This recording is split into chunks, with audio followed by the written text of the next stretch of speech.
Boys, good evening. Hope you're all having a beautiful, beautiful, beautiful day. As you know, I'm late. I had food.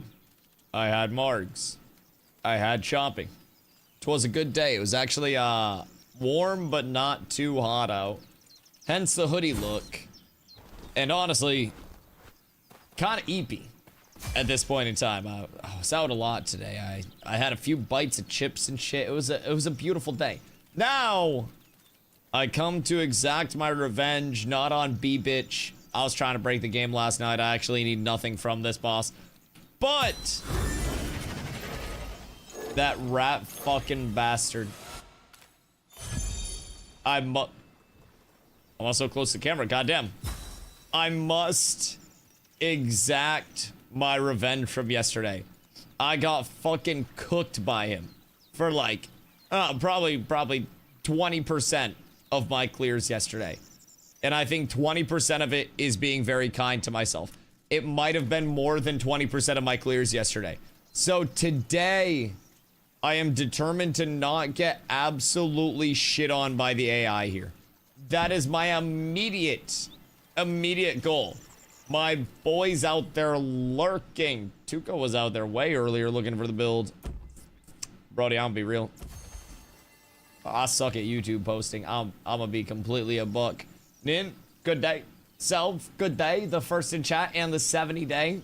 Leon is off his game. We caught him off guard today. He's probably tearing apart the PC. Kando, Nin, Ood, Manny, my lurkers out there. What is up, brothers? What have you been up to today on the grind? Have you guys been playing Dracantos? Or have you remained faithful to FAREVER? Because I'm gonna be completely honest. I watched some Dracantos. I don't think it's for me. I don't think it's for me. It looks great if you are like an OG Final Fantasy, like pixel art, very, very, very old style game enjoyer. Honestly, much more like than that. Haven't heard of it? It's a new MMO in testing, of course. I think it's like a beta test that's going on right now. Oh, motherfucking piece of shit. I got asked by multiple people if I was going to check it out. And I like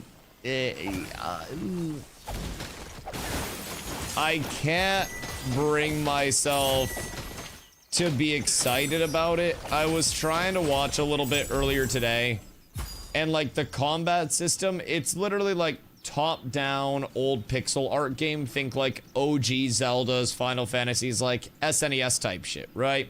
So when I'm looking at that as like a combat system and as an MMO, I don't know that I'm gonna see myself getting entirely hooked on that line of things. I don't know that I would immediately vibe with it. It might be fun to a certain element, but like, I don't know, man. I don't know. I'm not too keen on it. Been looking at getting AoE 2. What is AoE 2? Wait, what the fuck is AoE 2? I don't even know if I've heard anybody yapping about that. What the fuck is this? Is this new game? Is it an MMO? Love my warrior 21st, 2 dungeons. We got 2 legendaries. My luck has ran out. Oh god. Wait. Age of Empires 2? Okay, so not MMO. Right. That checks out. That checks out. Age of Empires is not MMO-y, right? Isn't that like RTS? Am I tripping? Or is that RTS? No, that's RTS.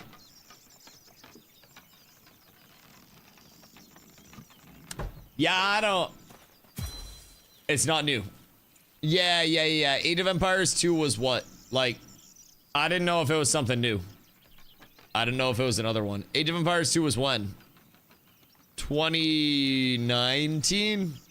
Yeah, 2019.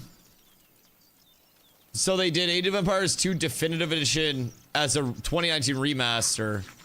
And then you have like the OG. Are you looking at the OG from 99? Wait. Or are you looking at like the 2019 revamp? Tell me you're bringing back the OG. Fuck the revamp. Honestly, maybe we just do that. Shit, 2x KO's popping right now. The fighting games are back on the menu. Maybe we go over to that side of things. Who the flick knows? I don't think we got any new patches or anything today, right? To end the week. Like, yesterday's patch is probably going to be the last thing that we can get our hands on for the week, if I'm not completely tripping. Which is slightly tragic. Slightly tragic. Not the end of the world, but it's play 99, gonna do it for 2019, and dropped it when they did definitive, but apparently definitive is popping off. Interesting. I've never been much of an RTSer myself, but I used to watch my brother play a shitload of Warcraft 3. So I kind of got like, I mean, what's Heroes considered? Heroes is not an RTS, right? Heroes is more of, what would that be, like a 4X technically? Are those the same things? That's not really my realm of expertise, so to say. Quite clueless when it comes into that. But I played a decent amount of Heroes of Might and Magic. Heroes is MOBA. No, not Heroes of the Storm. No, not that one. Heroes of Might and Magic. No, fuck Heroes of the Storm. Fuck Heroes of the Storm. I'd rather shit my hands and clap than play Heroes of the Storm. No, not Heroes of the Storm. Nobody wants to play Heroes of the Storm. No, Heroes of Might and Magic. Because Heroes of Might and Magic was like turn-based, kind of like build city, battle armies, try to conquer type shit. I don't know. Again, that's not my expertise. I want to say it's like the 4X type game, but I'm not really sure if I'm being completely honest. Doesn't really matter that much though. The only thing that's even relatively in that genre that I found myself playing is more or less just Heroes. So, I don't know if I can get into that. I feel like I have too much ADHD. Like, even when I look back on playing Heroes of Might and Magic, it was like ADHD hell. To try to stay interested in that game through other people's turns and shit, I would never pay attention to what anybody else was doing at any point in time. And I would just rip my own gameplay loop no matter what. I would just like brute force what I wanted to do and hope that that shit worked. Used to be big into StarCraft. Yep, that makes sense. That makes sense. I feel like StarCraft bred so much RTS and like just macro enjoyers in general. Well, I guess it'd be micro, but those 3 or 4 in a row, I tend to rage quit. You must be untiltable, brother. One thing I learned in Dota 2 was that anytime that I lost a game, it was never my fault. And it's incredibly important to recognize that early on. You are perfect and have never misplayed in your life, and everybody around you is the reason why you are losing. And if you're playing against AI, then it means the AI is the issue and it is overtuned, not you are not enough. Remember, you are enough, my human friend. Since I quit smoking tobacco, I've been much calmer. Isn't that supposed to be the opposite? Aren't you supposed to be like all strung out and angry at people when you quit the tobacco? Interesting. Interesting. Good luck on the legendary grind. I appreciate you, brother. Just got my first one today. Only a Lady B ceremonial stinger. Which one are you going for? I've had relatively solid luck. I've been on my legendary grind for like probably a week at this point. So at this point, I've got my legendary Bee Fury for my arsenal. I have my legendary Crab Gantuas, which I just need to upgrade. I have a legendary Pocket Hive in case my bee build gets fixed. And then I have legendary Wing Sabers. Currently, I'm at the point of trying to grind out my legendary Amon Ram. That's like the final legendary that I really need at this point in time. And the Amon Ram is more so just in the event that my bee build never gets fixed. So here's hoping the bee build gets fixed at the very least, but we'll see. We'll see. All right, boys. We're starting it early, boys. We're starting it early. The best part about this fight is that you can just draw dicks everywhere that you go all the time, no matter what. It is so glorious. Anytime you're on the ad phase, you can just slam dongers out there. Good thing I brought 430 cheese so I can just eat through this, by the way. Very tough mechanic. Very hard to avoid. Very incredibly worthwhile mechanic. Whoever designed Monster Chuck, thank you. I want you to know that I don't hate you, and I just want to attend a dinner with you. And I want to have you drink this thing that I made for you. It's a delicious concoction of the finest distilled vodka and also poison. Lots of poison. Lots of poison. I just want to talk and just want to redesign this shit a smidge. I've broken a peripheral in almost 18 months. I haven't broken a peripheral in like... Are we talking broken a peripheral as in like... smash a keyboard and then break the keyboard type shit? Because the last time I did anything even similar to that, it was a Dota tourney, but it didn't break the keyboard. The last time that I actually broke a peripheral because of anger, I was a kid trying to get on top of the Goldshire Inn via the mailbox bug, where you could like, you know, you could jump up on top of the mailbox and shit. And then you could jump on top of the inn after jumping on top of the mailbox. And I couldn't get the mailbox jump, and I remember people were making fun of me because I couldn't hit it. And I got really mad, and then I smacked the shit out of my keyboard, and my spacebar went all wobbly, because this was before mechanical keys, right? I just had an ass keyboard because they were broke as shit. So my spacebar goes all wobbly. I clearly broke something in the spacebar. So it wouldn't work unless I hit it directly in the middle. But we were too poor for me to tell my parents because I knew my dad would have whooped my ass if I told him I hit my keyboard and broke it. I knew. So I played on a broken ass spacebar for a very long time. It's part of the reason why I like hitting spacebar now with like, you know, my thumb in the capacity that I do, like with the bottom knuckle of my thumb where it connects to my palm instead of the actual like instead of the distal part of my thumb. Most people will probably understand that.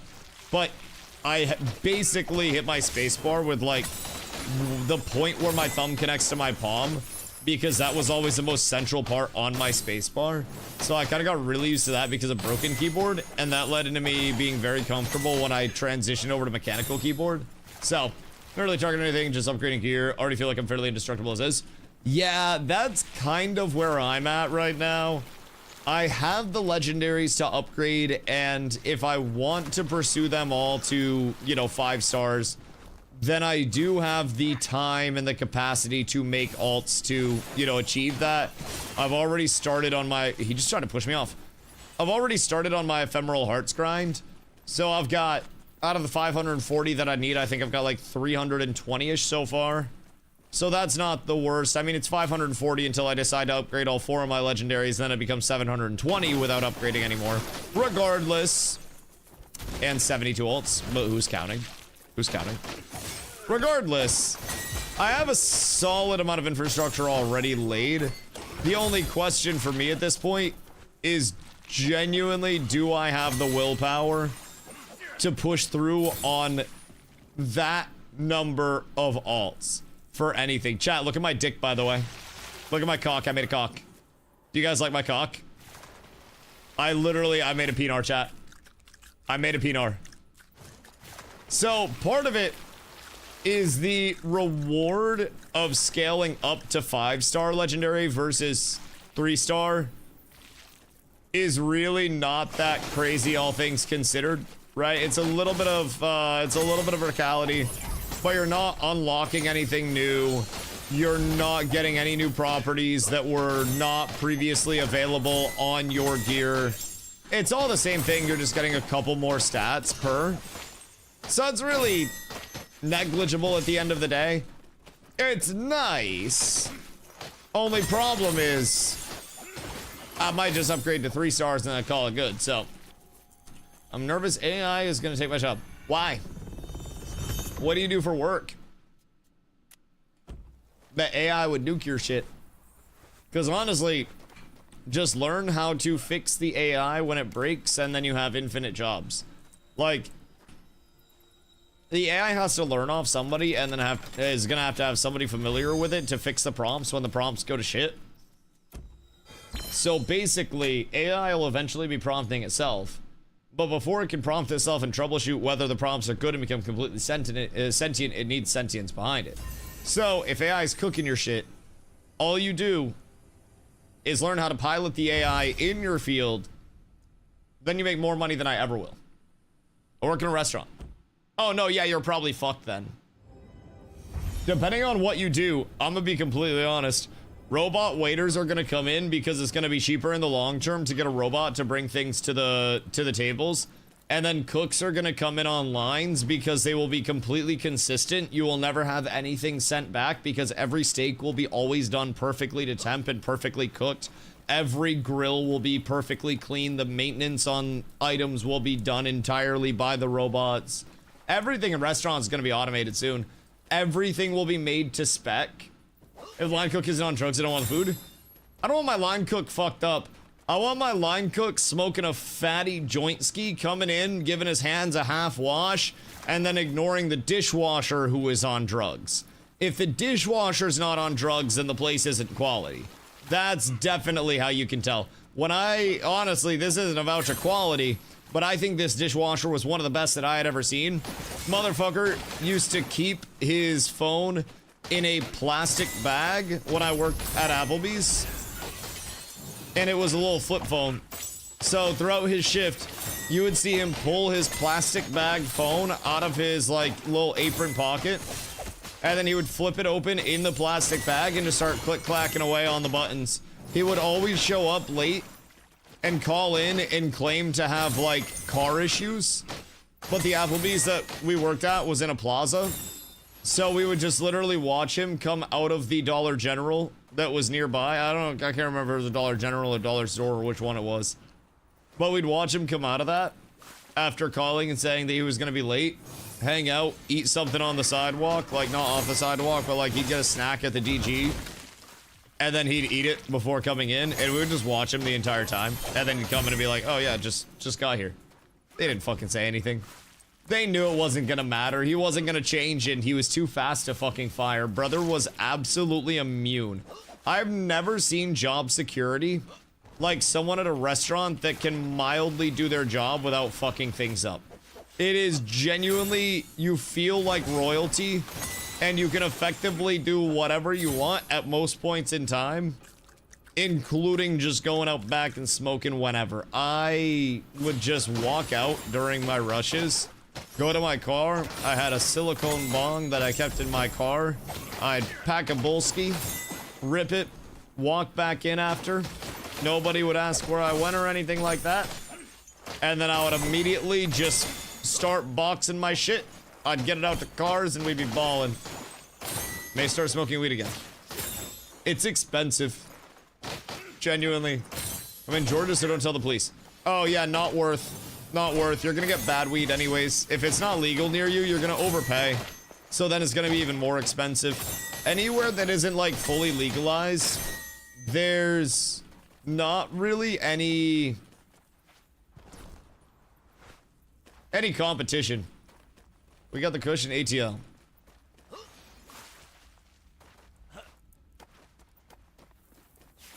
Bad news. Bad news. Atlanta weed probably is a bunch of overpriced rapper weed. I'm not gonna lie. I'm not gonna lie. So, one thing I've learned about city weed is that everybody gasses up like known brands that have a rapper's name associated with them, or just a brand like Cookies from Burner that has a, you know, a legacy associated with it. And people will pay $400 an ounce in cities. And then you go out to an area like Maine and you have something that tests better in every single metric comparatively, and is the exact same lineage from the grower that has that same strain, just under a different name. So you'll get like parents from Burner, clone Burner's parent plants, and then grow off of those, or get seeds from Burner directly. And people will just grow that. It'll test higher than city shit, and it's like a quarter of the price. I don't get it. It's ridiculous. Like $40 for a pack of gummies here in New York, and my friend in Mississippi can get 500 milligrams for like $5. A pack of gummies in like what sense? Like what's the dosage on those? Also, edibles are fucked. I'm not gonna lie. Edibles have a lot of weird regulations around them, which, like, obviously edibles better than just butchering your whole, you know, internal HVAC system. But, bro, the pricing on Eddies is fucking crazy. An everyday, pretty much all the time smoker, have budget. Absolutely S tier. Adam Wilson, I appreciate you. Thank you for the follow. Much love. I've like budgeted myself to a 2-week re-up, right? If I were in some areas, right? If I'm budgeting for that off of like Vegas weed prices, San Diego weed prices, Phoenix weed prices, sheesh, bro, I'd be broke. I'd have to have a dono goal up for the dank. I wouldn't even be able to budget for that. That shit'd be expensive as Eliante. I would unironically be spending like 3 times more. Processed stuff is always more expensive than natural. Applies for food, applies for bud. Yeah, I mean the lab fees associated with extracting into a distillate, adding that distillate into something. Yeah. You absolutely know that route of it, Mr. Hoofington. 1000%. Keep in mind as well, most companies that go into edibles, because of the lack of federal legalization, are not able to operate at scale enough to have a consistent, steady production across the board that would allow them to operate at a profit margin, you know, to reduce the cost of their product. So you effectively are on low scale, small batch, either growing your own bud and just not, you know, not retailing your bud and turning it into extracts, then turning it into edibles, processing, and basically being a supplier to people with stores, or you go the other route where you buy from the stores and then you mark it up even more and try to have a premium product. But yeah, anything extra just cooks it. Even from a standpoint of like, hello noob. How are you, my boy? Even from a standpoint of just like getting flour. Unfortunately, those little $10 pre-rollies, $5 pre-rolls that everybody likes are still, if you get a $5 1 gram pre-roll, you're looking at 28.35 grams at an ounce. You're looking at $140 plus. Forgot to carry the zero. $140 plus an ounce. I'm sitting here at 120 for fresh Budski, not mysteriously knockboxed into a pre-roll amalgamation. Could you share builds? Yeah, right now I don't have like a builder for it or anything, but I'm on Ram main hand, Crab Shield in my offhand, and then my arsenal is Bee Fury. So largest thing about Bee Fury is it strips 40% of enemy magic resistance and transfers it to me. And then I also get my Bee Shield that does damage, heals me, and has a chance to poison enemies. So more or less armor-wise, strength, faith, or just things like this that are raw faith. For secondaries, fervor, crit, both good. We don't really need pen since we have 40% pen effectively from Bee Fury. Other than that, interesting notes. The level 6 trinket, it's really good. Like, really good. Dealing damage has a chance to increase your faith by 10 for 10 seconds. Notes with this, it cannot refresh its stack while it's active. It has to be put up, wear off, and then put itself back up after the fact. So it is not just completely active by default all the time. You will see it go up, you will see it tick off, and then you will see it go up again. But this is an extremely frequent uptime, and 10 faith is a lot of faith. Like I have 86, that's more than 10%. Green jewelry, crit rings, fervor necklace, kind of basic stuff. Talent wise, playing around sunlight as much as humanly possible. So you take, of course, sunlight at the top. That's all we can take. All 3 of these. So this gives you 50% of your damage dealt by sunlight as heals. An empower for 6 seconds. It basically enchants your weapon to do extra damage every hit. And then 1 second cooldown reduction on your weapon skills. 4% fervor. Sunlight damage by 25%. 20% crit. And if it critically hits, 50% of the damage dealt over 6 seconds as a burn. So this works out to be like 30% of your faith, plus any damage modifiers. Whoops. Very solid overall build. And as you can see, yo, Sir Alwyn, what up, my boy? As you can see, it's not really about hitting incredibly hard. It's about hitting many times with many things throughout the fight, which is the best way I can describe it. Some builds right now really obsess over, like, I have to hit as hard as I possibly can in one big burst, or I don't do any damage. This build is much more, I get a lot of damage instances up, I get the boss where I want them to be, and then the damage instances just start rolling in like crazy as soon as the fight's set up, and I get to stand in one spot.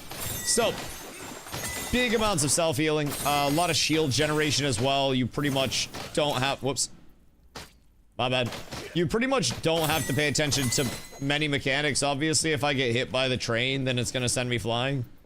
But outside of that, you really don't have to pay attention to much at all, if borderline like anything. The only fights that give me any problems are the fights that require me to use my brain and avoid, you know, near guaranteed one-shots. Oh. Whoops. Like that. So small things, if I'm not paying attention, can get me. But then I just kind of pay attention for a second, and I have an insane amount of healing with this build. It's just really solid. Oh, and what you be up to? Why do I have a feeling you're playing Subnautica 2? I have a large feeling that you're going to tell me you're playing Subnautica 2. Fallout 76.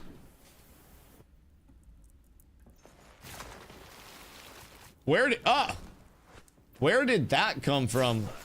Fallout 76. Huh.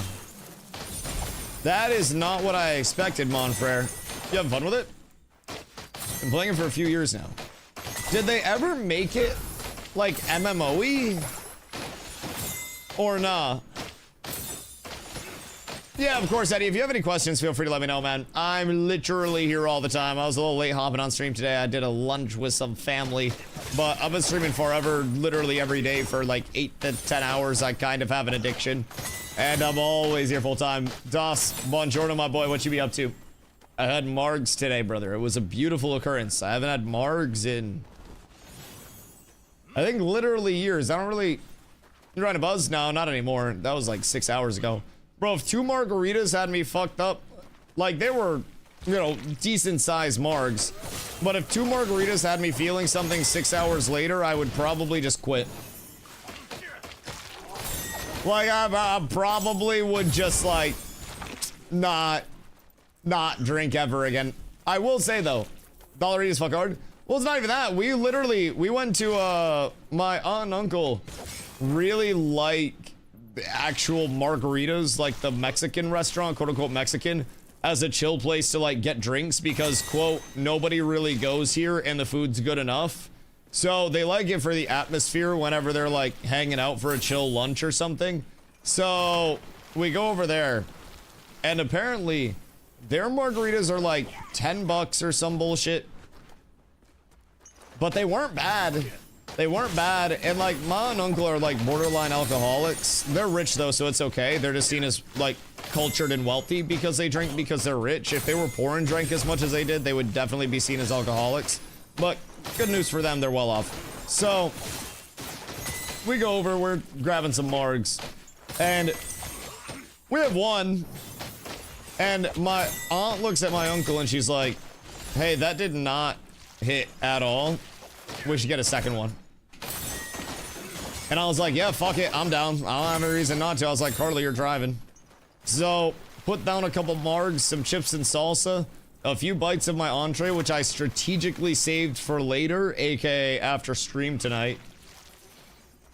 So, I have like the little tortillas they have that they give out, but I'm thinking I just cut it up and slam it all into one giant flour tortilla and then make a burrito out of it and then devour the fucking burrito.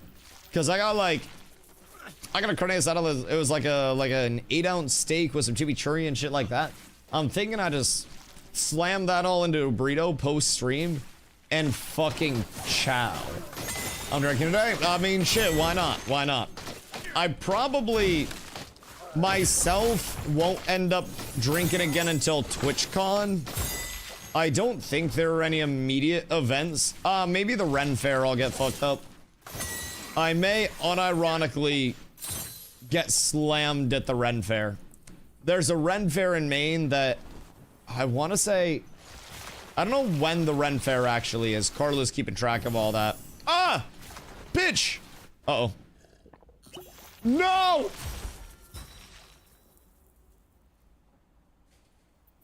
I hate this fight so much. I genuinely hate this fight so fucking much, man. I want to get the hell out of here. Made mac and cheese with turkey kielbasa, onion, and zucchini. Emily requested mac and hot dogs, but I'm trying to stay on diet. So why did you subject her to onion and zucchini and shit?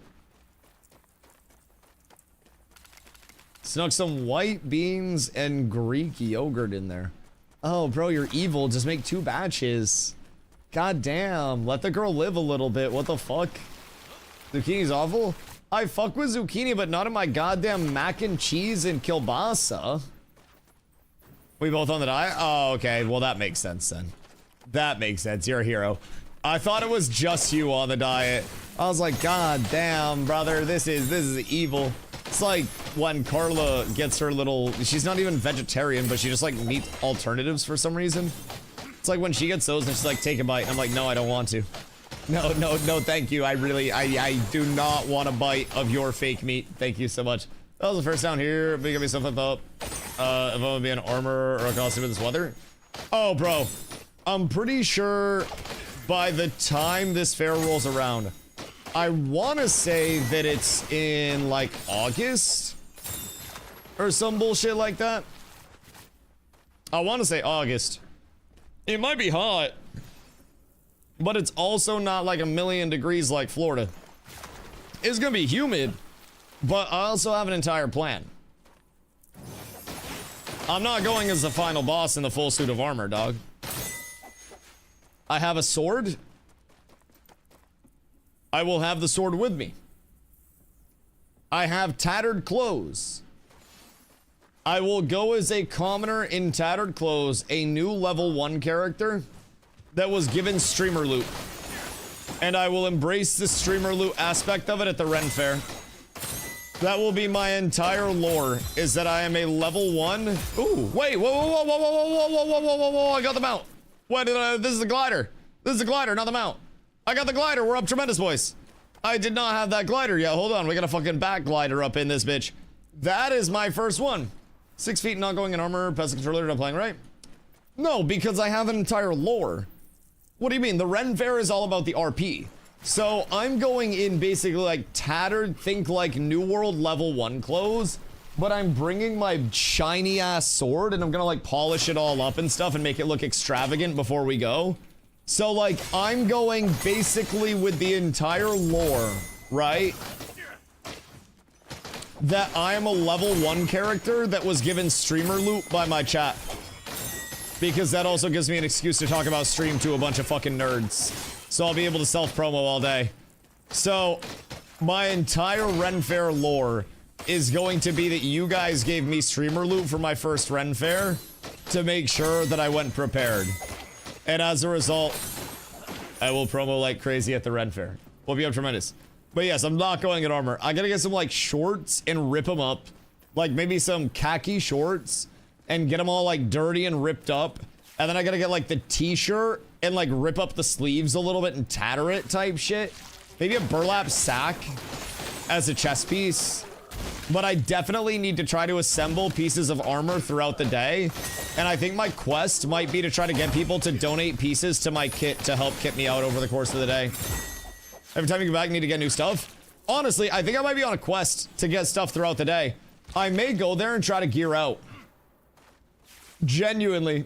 Tell me we've been grinding. I just show up every single time slightly more geared with a slightly larger sword.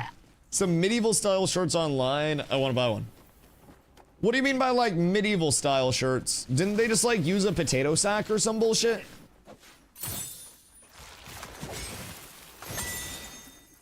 What is medieval style? Like the vanilla classic gearing shit, nothing matches. Just literally everything thrown together. Yes, yes, yes, yes, yes. I got like the red pants, I got the blue shoulders. I basically am Macklemore thrift shop. Except Renfair version. Honestly, it might fuck. It might fuck. The lore might just be good enough to make it happen. I was not in that. You're such a rat piece of shit. I swear to God, I hope your family dies, you rat. I hope you all get caught in a fucking trap the next time you try to get food from somebody's kitchen. Hate this. Hate this. I don't know, cats with abs tabard. Yo, that would go so hard.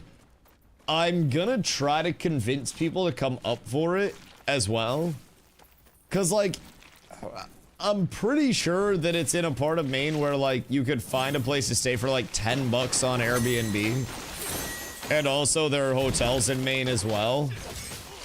So I'm thinking I might try to pitch it to people in chat to like scoot their asses up to Maine if they're Maine adjacent for a Renfair. And then we just pull up to a fucking Renfair as a community. Shit would go so hard. Like, we'll have TwitchCon. But like, I'm definitely not bringing a sword to TwitchCon. I don't think I'd be able to get away with that. If I'm being honest. Maybe I could. But something tells me if I walk up to the metal detector and I just slap a giant two-sided blade on the table, you can 100%. I don't think I could bring a real metal blade capable of shinging and slashing to TwitchCon, I'm not gonna lie. Like, they do prohibit weapons there. That's like saying I'm an army man cosplay, so I get to bring this, you know, this AR-15 and these grenades. Make it dull. No. What am I gonna do if somebody breaks into my house? A dull sword hurts more but kills less efficiently. Just zip tie it to the sheath. Ain't no way they just say zip tie it to the sheath. Is that a real thing?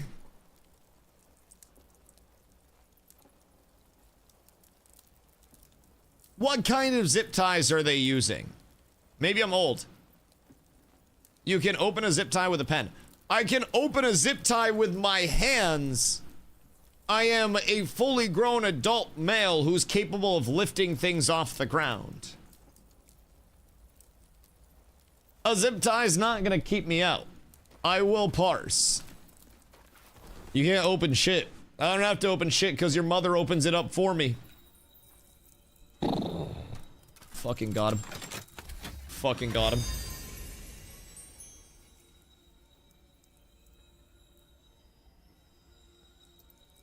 I don't really know where I kind of store all these, but the witty one-liners go fucking crazy. That's what they'll make you do at Renfest. This is not Renfest. So, like, they really think that a zip tie is gonna be, like, the difference? Is that, like, the actual safety protocol if it's a sharp blade? Cause like I have zip ties in the basement right now that I got zip ties.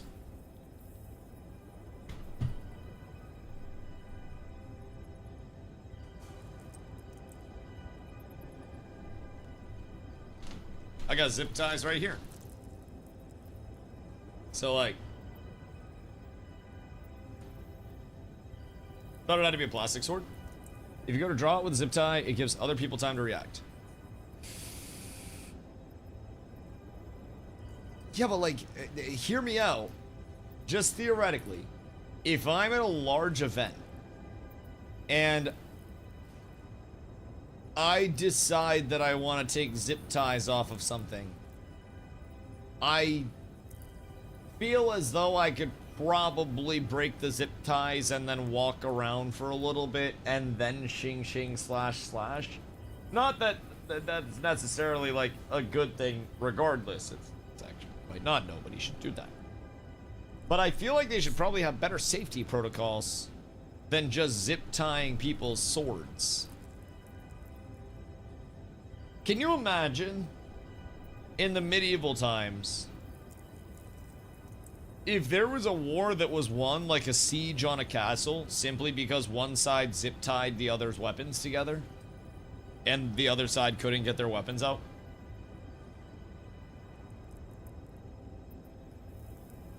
The great zip tie battle of the year 14. Nobody knew they existed at this point. Turns out, zip ties were the modernization that the military needed all along. 12 minutes, 30 seconds to next starship launch again. Are they gonna fucking abort it this time? Because they pussied out last time. You can cross TSA with a sword. Can I? Like, can I have a sword as my personal item? TSA, please. I don't want any issues next flight. I'm kidding. I don't have the sword. Also, there's no weed in my bag. Apes together. Jefferson. Oh my goodness. And is that 6 months of Jefferson's hydrates? Also, brother, I appreciate you. Thank you so much. You, my sir, are wonderful. It's my emotional support claymore.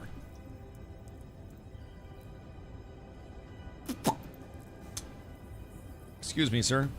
There is no liquid in this hand grenade. Puffsy! Oh my god, look at that. Look at it go. Look at the 5 gifties coming out from the fucking goat. Goodness gracious me, oh my. Hoofsy, I appreciate you. Absolute W, Hoofsy. Sauce. What up, brother? What'd you be up to? What'd you be getting yourself into on this fine day? Jefferson, thank you for the hydrate. Y'all gotta go easy on me on the hydrates. I didn't have time to go to the dispensary before stream today. Playing BDO and eating cheesecake blizzard.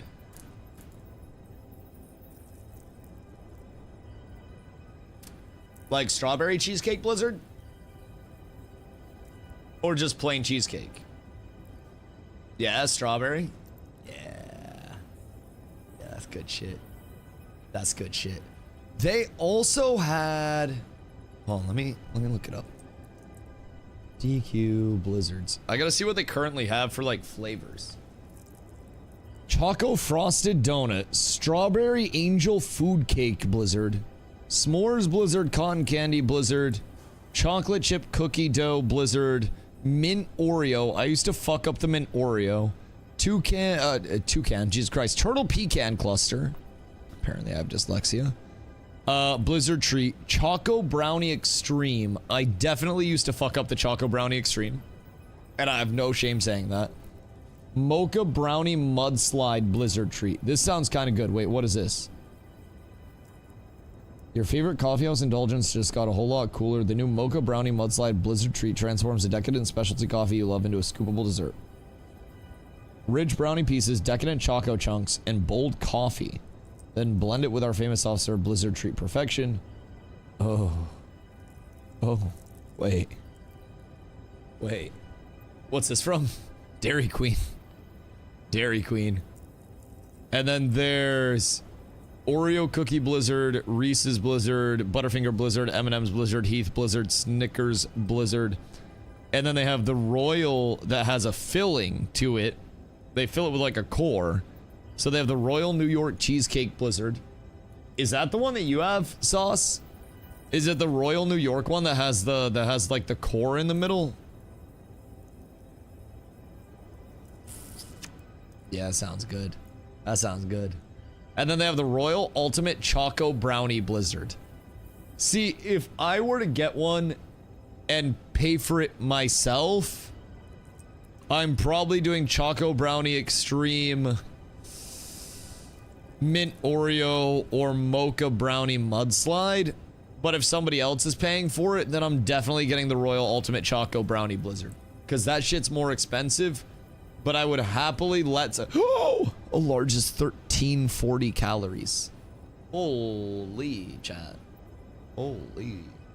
Yo, honestly, 2 Dairy Queen Blizzards a day, and you are at your point of like, you've eaten enough for the day, you're chilling. You're chilling. Holy shit, 1350 on a large Royal New York cheesecake. They're fucking cooked. Ni hao, ni hao, ni hao, ni hao. Ni hao, Sumlak, how are you, my boy? High key, I think the Royal Blizzards are kind of a scam, though. Because with the Royal Blizzards, you're losing out on some of your ice cream to get the hot fudge in the middle. I feel as though the value is in the hot fudge, not in the ice cream. But maybe having like the stuffing could be good.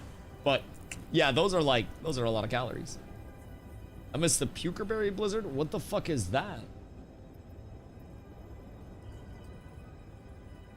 What is that? Ice cream so cheap compared to hot fudge. Is it though? Like actual good ice cream? Oh, Puckerberry. Oh. The fuck is a Puckerberry? Like, is ice cream cheap comparatively to hot fudge? Cause like, good ice cream, when you're talking about things that can be actually called ice cream because they contain the required milk fat percentage, that is far fewer things than just like, you know, you're run of the mill. It's a DQ Blizzard. I'd still be willing to say DQ ice cream. Cat with abs is absolutely Brody, thank you for much love. Might be on par with a lot of brands in stores or better. Hold on. How high quality is Dairy Queen? All right, let's see. Consistent, heavily mixed texture. However, the base is technically ice milk rather than ice cream. To be labeled as ice cream legally by the FDA, a product must contain at least 10% butterfat. DQ's soft serve only contains 5%. Because it has less fat and higher air content, the soft serve is light and melts relatively quickly. This gives it that specific, incredibly thick Blizzard texture, but it lacks the denseness of rich high-end premium scoops. Oh, sorry, the dense richness of high-end premium scoops. That makes sense. It's a 5%.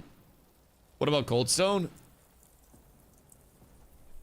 Hold on, I know this off the top of my head. This is not Googled information, this is just trivia. Okay, hold on. Let's see. Cold Stone Creamery is generally considered high quality and premium due to its rich super premium classification. The ice cream is made in-store daily with a higher butterfat content and is less air churned into it than standard brands, resulting in an exceptionally dense, creamy texture. Butterfat content. Standard ice cream typically has about 10% butterfat. Cold Stone uses a mix containing around 14% butterfat, putting it squarely in the super premium tier. Overrun refers to the amount of air churned into ice cream. Cold Stone uses a low overrun process, meaning you're getting less air and more actual dairy and cream per scoop. And they turn their liquid base into ice cream fresh every single day, and mix-ins are folded in fresh to order. So Cold Stone is seemingly very high quality. And then what do we have for like gelato? What are the differences in like gelato? What milk fat is gelato? Gelato generally contains between 4 to 9% butterfat. This is generally lower than traditional American ice cream, which legally must contain at least 10% and can range up to 20% or more. Gelato's turn much slower, incorporating less air compared to ice cream, resulting in a denser texture. It's served at a slightly warmer temperature than ice cream. And then gelato primarily relies on whole milk and sugar, generally avoiding the egg yolks often used in rich ice creams. Boys, we're up. We're up. Dippin' Dots or GTFO? Dippin' Dots are just so expensive. Like, when you're looking at a... No, wait, are they streaming it on Twitch? I know that's a dumb question. But, like, where's Starship? X? That makes sense. Twitter? Twitter. I still type Twitter into the search bar. Hold on. Do I just search rocket launch? I just searched rocket launch. Nicki Minaj popped out at Elon Musk's rocket launch attempt in Texas. Chat, do we have a direct link? Click link. Thank you guys so fucking much. I did not get what I wanted with that search. Fully done with this. I did not get what I wanted with that search whatsoever. Apparently, Nicki Minaj really likes space. So, why did they bitch out yesterday? And what's like the big deal with this is that it's supposedly able to carry out a shitload of payload with it, right? So on the payload side of things, eventually this just acts as like super large taxi. You're very familiar. If we need to hold, a piece of the tower wouldn't retract. We're called rapid recycle, essentially, where we can hang out. Wait, so the tower, not the rocket, fucked it? We're only gonna hold if there's an issue, not currently. Nah, that's crazy. They can pop up after. That's actually fucked. 40. But right now, we're imagine being the rocket designer getting cucked because the goddamn tower wouldn't open up. Support from the tower to the rocket wouldn't retract.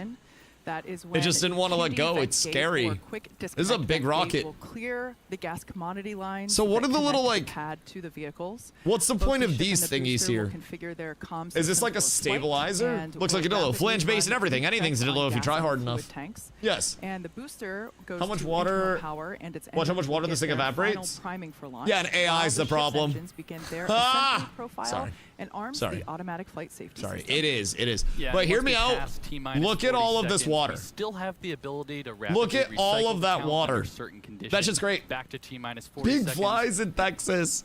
Bro, what if somebody just needs to stand out to do something? One Starship crew model has more area inside than the entire International Space Station. To check out the thrust vector control like this place? On these engines. Or like different thing? Those are what the chopsticks catch. Oh, yeah, right. Wait, so those are supposed to be like on pad 2 activates those are supposed to be sturdy enough to catch the entire goddamn rocket? So the point of no return this part shoots off, right?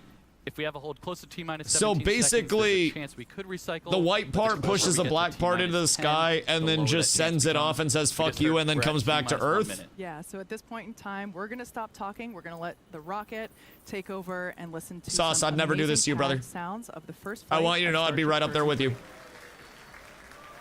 Dog, I'd never let you take it on alone. Elon Musk will not set the standard for this. Someday, we will end this hatred in space. We will bring it together. Our species is so badass sometimes. Pushbacks to complete into the prop farm. What if it just... Thanks, man. Expecting them to reset that fucked up rockets, I swear to God. This rocket will land on a barge. Wait, so are they chopsticking this one? Oh, God. The hold is reset. Sounds like those rides at the fair that are like the ones that go up and they like bring you down. Jesus Christ. Flight directors go for so launch. Are there people in this or no? There are no people in this, right? So even if it blows up, there's nothing like, no lives lost so I can clap? Can I cheer for explosion? This rocket will land off the coast of Australia after doing some stuff. It just goes up and like launches satellites and shit, right? Minus 10. No people yet. 9, by next year, yes. Boo! 8, 7. Boo! 6, 5, oh my God. 4. Your mother when she sees me, chat? Wait. Ignition. What the fuck? Bro, is this what people see when I take off at a stoplight with my Honda Civic? Fit you downrange. Is this AI? That's all water? Well, yeah, because if it wasn't water, the shit would blow up. This thing will have FSD eventually. Hear me out. Eventually. That sounds good. Eventually, this thing will probably be a taxi that has many smaller ships on it that it just sends out. It controls itself. Ascending over the Gulf now, coming up on maximum aerodynamic pressure. Booster and ship. It's all like pre-programmed coordinates off of math though, right? It's not like adapting in real time. It's all just math and algorithms and shit like that where they calculate everything down to the second. Because that's the craziest shit for me. They calculate like the arcs of everything, the orbits of everything. Look at the speed. Yeah, it's literally my Honda Civic. We continue to watch. Oh, wait. Starship Flight 12 arc out over the Gulf. What the fuck is behind it right now? Is that like a sonic barrier or some shit? Booster prop system stop. What were we just looking at behind it? Miko, most engines cut off, so we're going to shut down all but 5 of the Raptor engines on the booster. I wonder if this is like ideal scenario for them. And then Or after if that anything here is happens, not we're going working to as ignite intended. The 6 engines on ship while it is still attached. We have How long does it clamps that take it to hold get, the like, two together. Those are going into to the retract Earth? inside Or, of that like, out of the hot Earth, I ring, should say. kind of protect I don't mean to them. brag, but I've docked a spaceship at a space center before in a simulator. I'd dock with you at a space simulator. Flying on 32 of the Raptor. Like, engines, when but will they again, be in orbit? A once rocket we launch get the hot jellyfish staging, is a beautiful those atmospheric phenomenon that 6 occurs during engines some on the rocket ship are launches, going especially to at ignite. twilight, dawn, or dusk. We're going to do it in a little bit different. What causes it? Of a sequence on version 3. Essentially, those 3 RVAC engines will ignite first.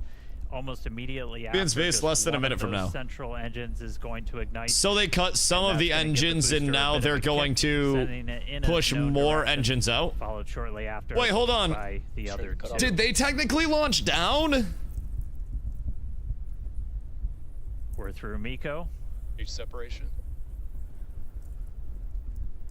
Like, did they launch up because we're north or down because we're south right now? There you go. Because that looks like we Successful launched down. hot staging separation. We are not seeing This as whole many round booster Earth engines thing's ignite as weird. we expected I for think boost just for a back, standpoint of, like, but we are clarity. seeing 6 good engines. It's a crazy lit thought. on ship. What's Australia look like right now? Looks like we just had an early boost back shutdown. Again, Just a fuck me up. reminder, the Technically, booster was everything is planned down. To essentially head into Well, the no, Gulf, because if it's for a rotating and shit, splashdown, then but something it would be has up and shut away, its but then engines some down things would early be on down, into and boost we would back. basically, like, when you look at it as a circle and not a sphere, you could either you launch just up this see way one if of you're pointing the up, or you could RVACs, launch down so this way to we're get now out, running on and then you 5 kind of hit engines on orbit, and then you ship. swing around. There's no sense of up and down in space. But there is sense Do of, have are engine you... out capabilities, so it's Cabin going to abs is continue into its absolutely ascent. S tier. Fatty, thank you for the follow. What's up? Depends you going by the center of the Booster on Earth left or there, south ship is this on helpful? the right. Like where the center of the Earth would be relatively. And we are not planning on bringing the booster back for this flight, as this was the very first time. Wait, they're not planning on bringing the booster back? That was a thing that broke off, right? All right, so we're about 3 minutes 50 seconds into today's flight. Just a reminder that the ship planned to burn its engines Wait, for about 8 minutes. And not bringing it back for a change. chopstick. About 8 minutes. Where's and the 11 booster seconds is go? Our planned timeline for today. Bro, I'll That could take shift it. Slightly as we do Literally, have I'll one send them my engine coordinates out, to land. running on one fewer First test for this RVAC. model, they plan to bring the next one back. Why wouldn't they bring the first one back and then just reuse it? Again, continuing to watch. So booster did not complete its boost. It'll land in the Gulf of America. The Gulf of Dusty. The Gulf of Dusty. They roast it and lands in water. To get some views from it though, that's gonna make So it is it just a splash down skill somewhere diff in because the they can't Gulf. like make a heat shield that's Reminder, durable we enough? clear air, sea space, everything for these launches. Its trajectory was towards Cuba. Oh. Chat, anybody in Cuba right now? Because I'm gonna need y'all to look up real quick and let me know if you see anything concerning. All right, so we are coming up on T plus 5. I would need everybody in minutes. Cuba to go inside real quick if we could. Ship continuing to fire. Hurricane season 2, that 5 shit about to get 6. windy, bro. So this is all just calculated pre-shot Standing by for mathematics callouts, that's making sure driving ship's this. on its planned And if trajectory. Again, we anything are planning a suborbital trajectory for the ship we're today. off by a singular rounding error, this Booster entire thing could giving blow us up. some views All as of it life is continues math. To make its way back No, down that's some baby back towards the bullshit. water. Me smoke weed, not math. Me smoke weed, So not a math. little over 5.5 minutes. It in changes flight. if Casey, needed, it you guys uses up here, AI. Looks like boosters starting to come in hot. Really?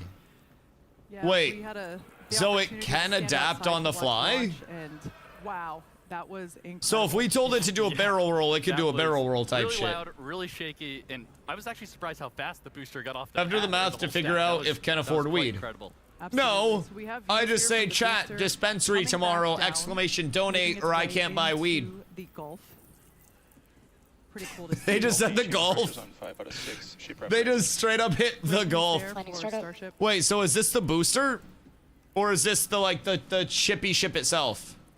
What part is this? And what do they have for a Again, we were camera on not this? Going to bring the super heavy booster back to the tower. Oh. We were planning on My bad. having it land Jinxed it. in the Gulf. My bad. My bad, my bad, my bad. That's on me. That's on me. Bro, I swear to It God, looks Caster's like curse. The booster ended its Caster's mission curse. there in the Gulf. There's but Starlink we've Direct got a with ship laser still links. flying. Great Right, to but see like, that. what's Still the have 5 out of 6 camera? engines there Like, on they just got like an 39. iPhone 17 also Pro heard Max on this chamber bitch, or what are pressure they? as What are they well on rocking? Those engines that are lit.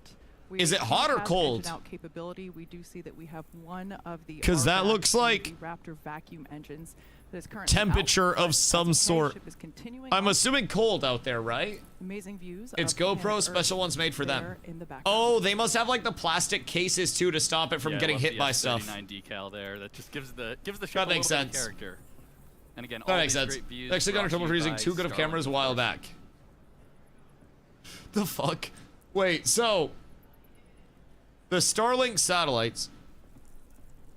Yeah, obligatory shout out to the The hell entire is this? Starship Avionics, camera, electronics team. What was Did that? A whole lot of work to get these upgraded cameras. A look inside of the ship skirt, you can see those. Is that the 3 Centaur moon? Engines ignited. The RVACs. Are we continuing near to the moon fire or as not? well. The moon, I We think. did see it. It at looked least a very couple engines moony. Fire up on booster for that landing burn before we lost contact with it. Oh shit! Wait, what's We going should on have here? Just a little over 20 seconds to go. That shit We'll looked see like it's getting if real the hot. burn No, go extends back a there. little bit Go back there.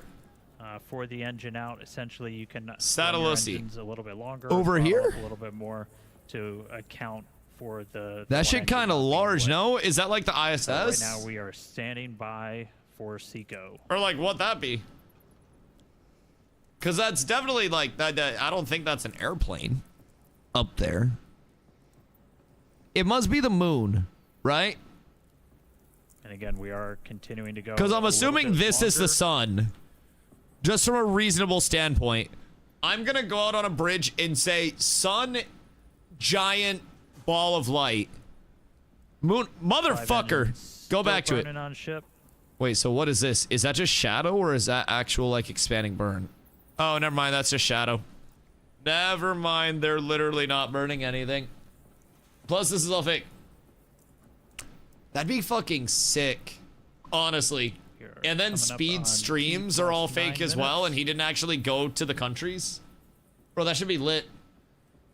Aliens hiding in the nooks and crannies. We're just giving the aliens a ride home this entire time.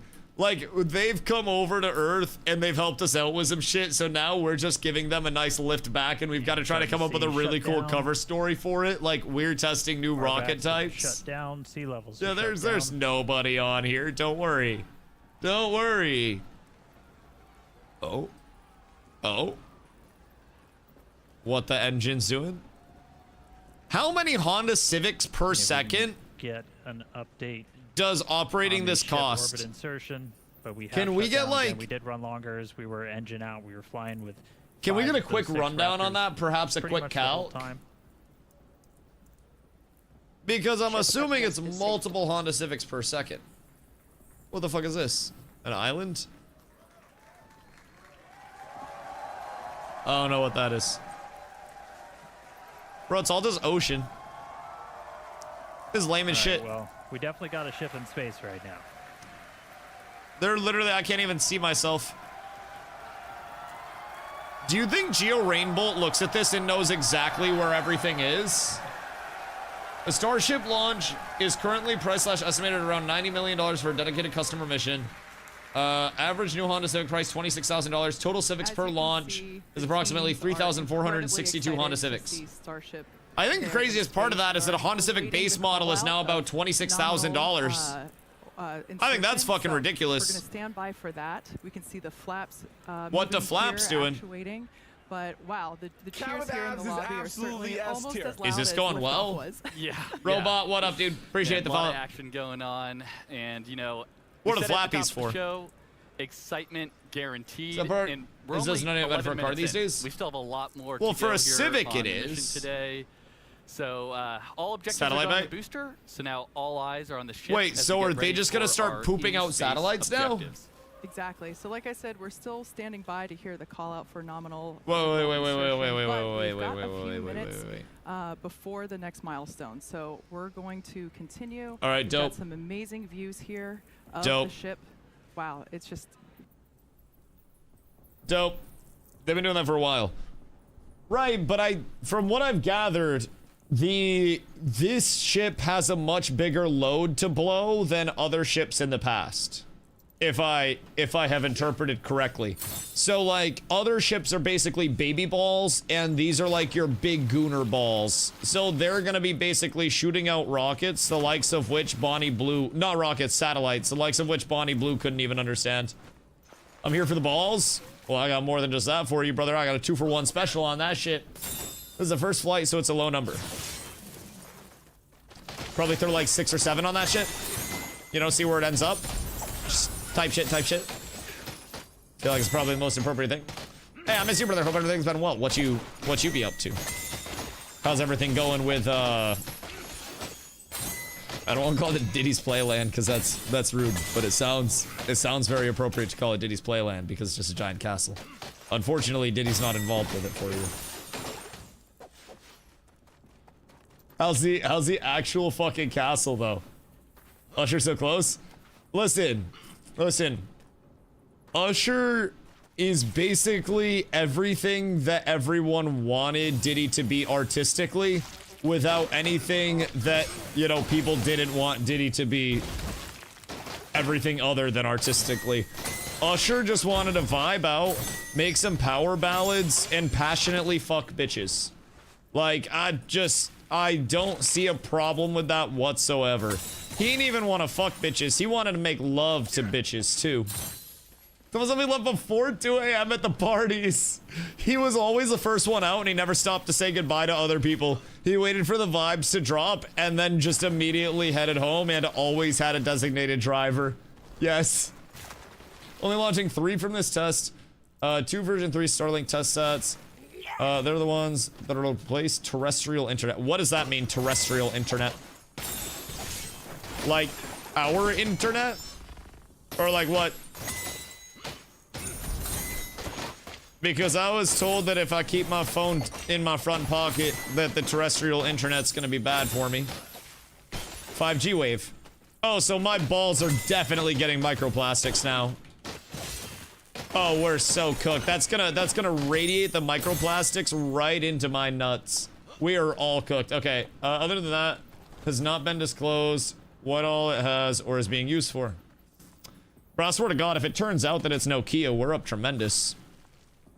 I swear to God, if it's Nokia, we're up tremendous.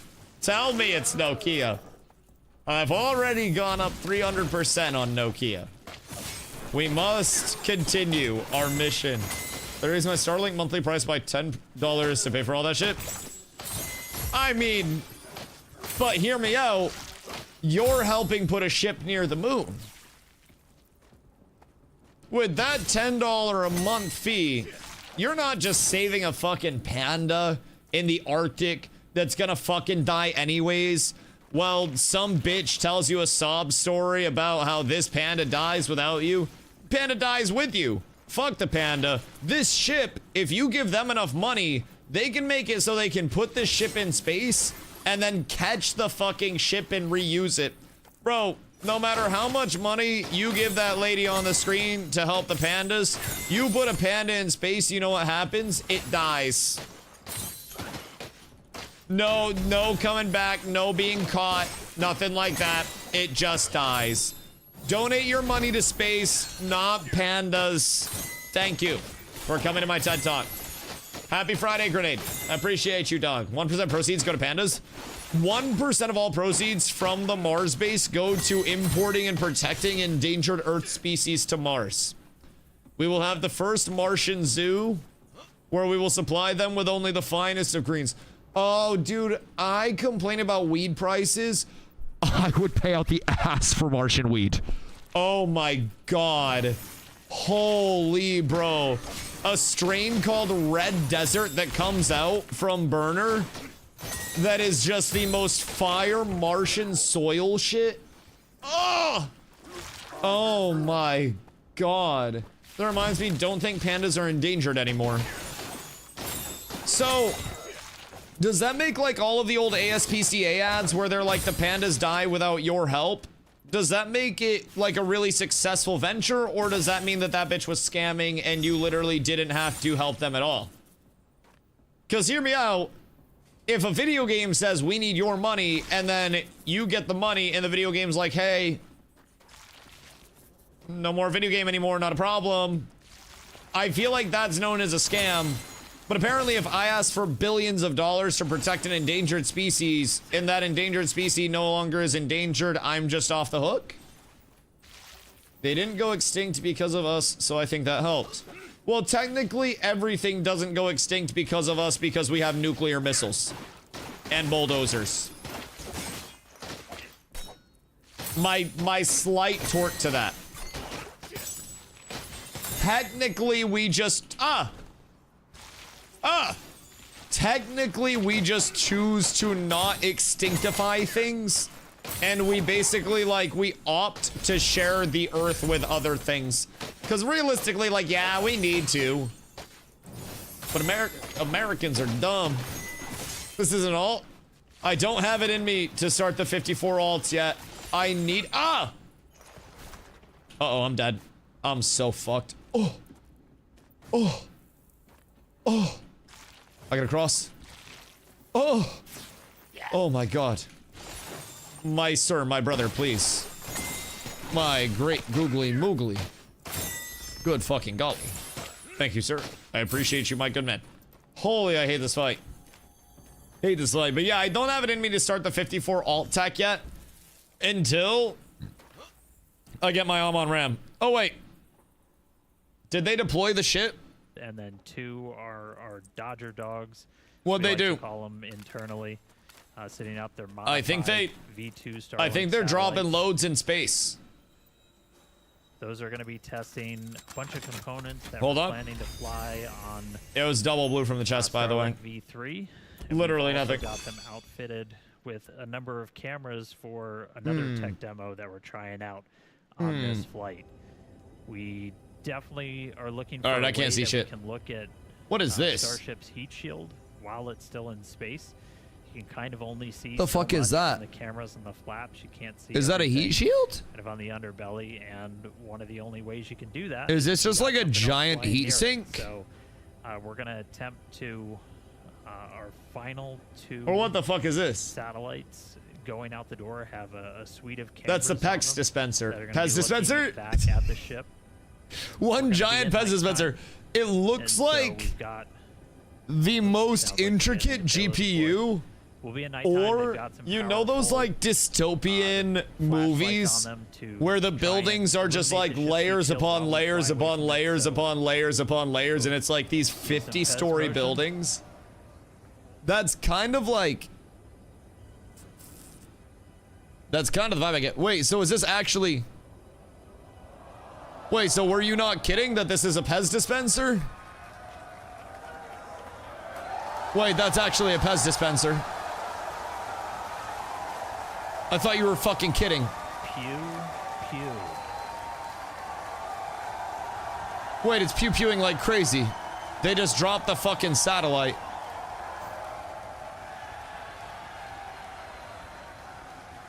Two down, 20 to go. They're just... Hupsy! Mako. This is insane. So this is... As a reminder, that's one of the things that They're we just upgraded shitting out in satellites as they version go. 3, kinda gave Over and the over and full over soup up again. to the Pez Space poop. dispenser, so Yeah, this is the literally satellite's just gonna little move space out poops. a little bit Little quicker just than little they turds, did little on breadcrumbs. previous, They added more Starship flight tests. satellites. So It's first like 2 out the door, 2 they have, more what, on their way out. 22 total, they said? Oh. Is that one also out? This is huge. The fact that this is going off smooth, I would have to assume, is monumental. And makes $1.5 trillion for the initial valuation look like absolutely nothing. This is fucking wild. So the Pez dispenser brings it down, locks into Flexing my place. basic math skills It gets here picked today. up on the horizontal, Again, and then the Pez dispenser goes majority up, of this stack, 20 of these locks 22 back into the satellites, next one by essentially just pushing mass back simulators, forward, and so then they're lifts roughly the everything same else up. size as those Starlink V3 sats. This pays for that the we're launch hoping to and fly more. Later this year. What's like the monetization of this for them? What does SpaceX profit off of? Just the fact that they now have more satellites in space?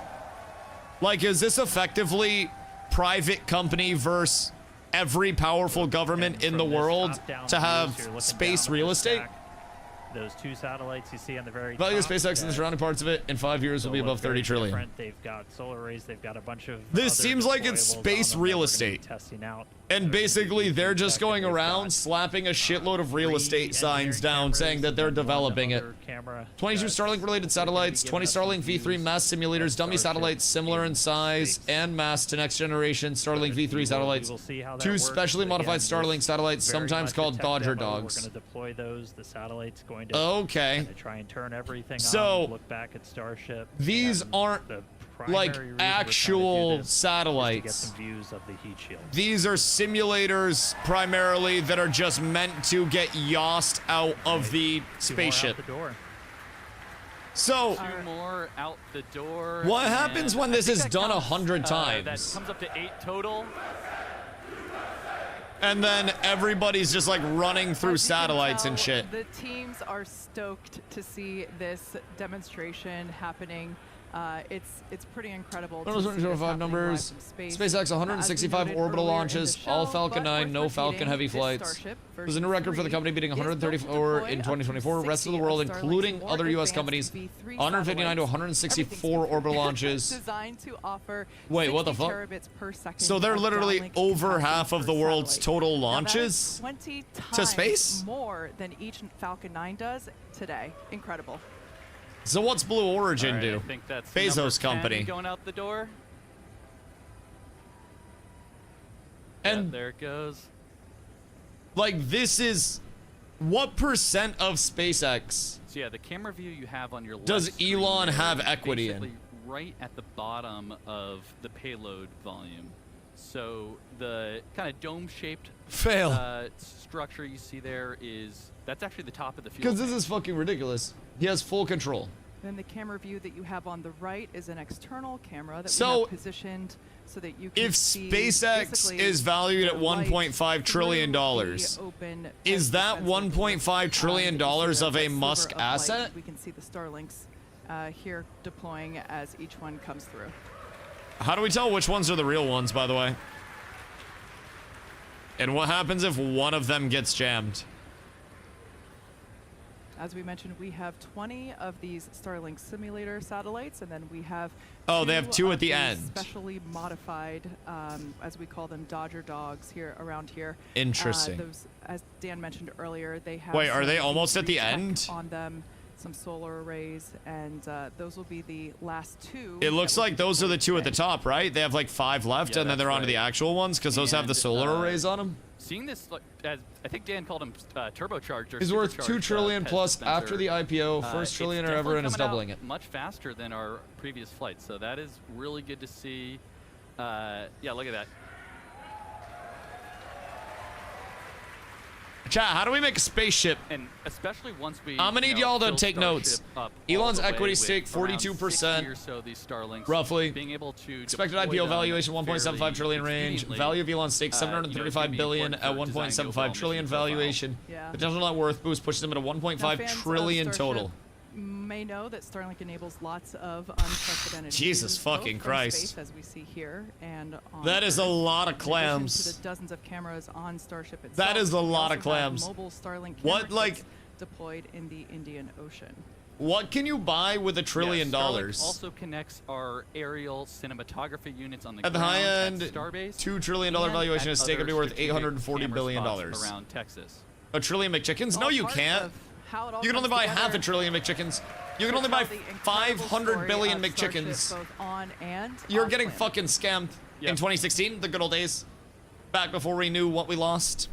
All right, 3 we're rockets. getting That's it? low on the stack. It looks like we got 2 more of those simulators to go Only out, 3? and then it will be time for our Dodger Dogs, those modified Starlink Huh. satellites. Bit of a hell of a Diddy party with a Just a trillion. couple No of Diddy updates parties! While we continue No to Diddy watch parties! Payload deploy, did get confirmation. We're gonna Which be of them is on skipping Reddit right now? That relight of the Raptor engine. Just What do you due look? to You look like everything that we Soldier saw Boy. on the way uphill. Like Those Jensen sea-level Ackles, engines, or we're gonna like use them for a landing burn, though they are still you? capable. 'Cause I get both to a be used lot. For that. So I we'll get still look to do both controlled a landing ton. in You the would be Gulf. shocked how much I get no Soldier Boy safety and light. Soldier Boy on a daily basis. I basically can't go outside with people thinking that I am think indeed that's Soldier Boy. 19 and 20 They headed out ask the me door. to hit the dance. I cannot hit the dance. It's a fucking tragedy. When Dollar Tree was truly $1. Bro, I've been in a Dollar Tree since I learned that their profit per dollar was higher than Walmart. So these are modified V2s. I was like, I ain't even getting my satellites. snacks from there anymore. Fuck that We shit. have a number of Wait, so are cameras these on the big that are gonna boys? attempt to look back at Starship. We're not going to get this Wait a video minute. in real time, but we're going to Wait a minute, wait a minute, wait a minute, wait a minute, wait a minute. Video down. So what's it doing about the Don't worry, large if boy? we get views of Starship from these satellites, So it goes we back will up. be sharing. And then they're launching the satellites, and the satellites have a camera on them as well? These will be exciting because again, they're Is this really the a big tech boy? Demo, getting our chance to test out some of the technology. A tech demo in space is fucking crazy.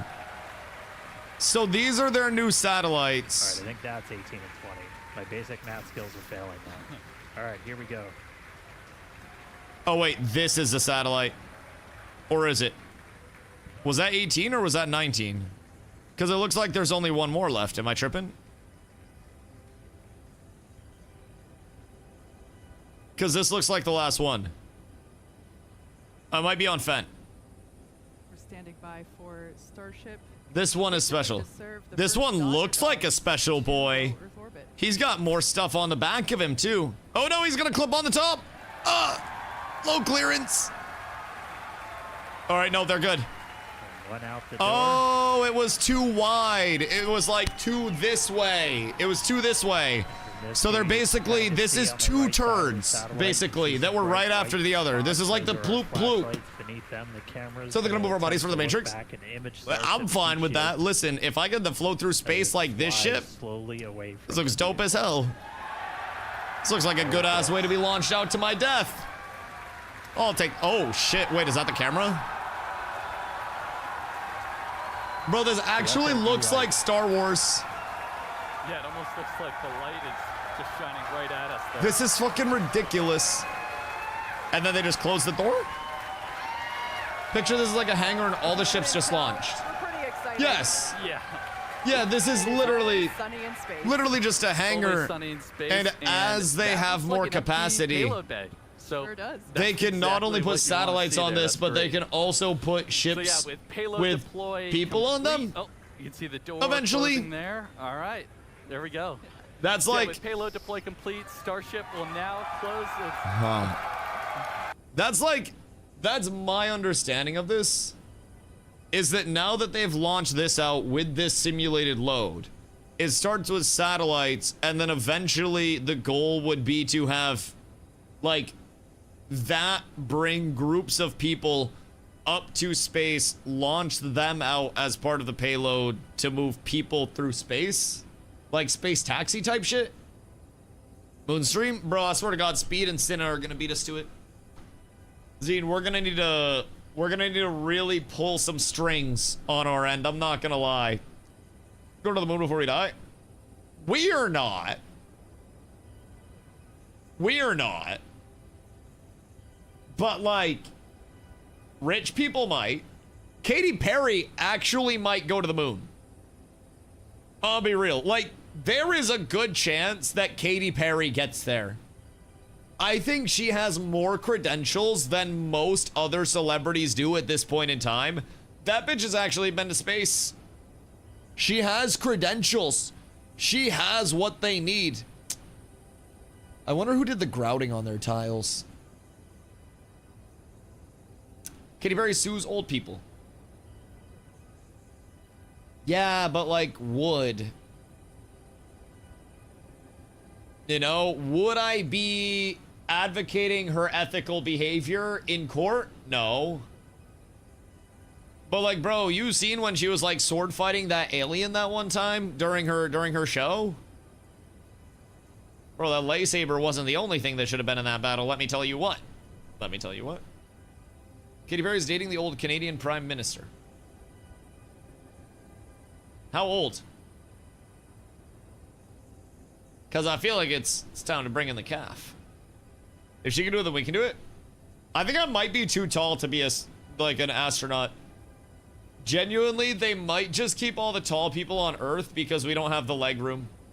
Because you could realistically put Manny and Sergeant Stomps in just my seat. And then it would take up less space. What's your birthday? What's the balloons? That was those were for the 1,000 day in a row stream. It is 1,057 right now. Those balloons are older than a solid amount of children in the world right now. These balloons are almost in Diddy range. Those shits are ridiculous. But I don't understand like how they're still up. I don't understand how they're functional. Bro, I don't understand jack shit. I don't understand jack shit. I'll tell you what, my lawsuit done. Oh, dude, I'm sick of everybody just saying, Dusty, wait till the lawsuit's done, Brody. I can't deal with much more of this trust wait until the lawsuit's done. I'm gonna need results. I trusted for lawsuit shit one too many times, and now I'm playing fucking forever. Balloon gods? The balloon gods have blessed us, but the legendary gods do not bless us. The legendary gods choose to hate us, scorn us, forlorn us. And as a result, we must outsmoke the legendary gods. Zine, y'all coming to TwitchCon this year? Y'all better be coming to TwitchCon. If you're not, you should get hit by another car or something so you, like, get more money. I swear to God, like, if your shoulder's already fucked up, then realistically, what's the point of, like, not getting hit by another car while your shoulder's already ass? If money's tight or something, literally just throw your body in front of a car, and then you can probably come to TwitchCon. Just saying. Bonus points if you do it in San Diego at TwitchCon. If you find, like, a famous streamer's vehicle, and then just, lot of money. A lot of money. Boys, I'm gonna fill up my water, and then we're killing this rat piece of shit. I will be right back.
I have returned. Have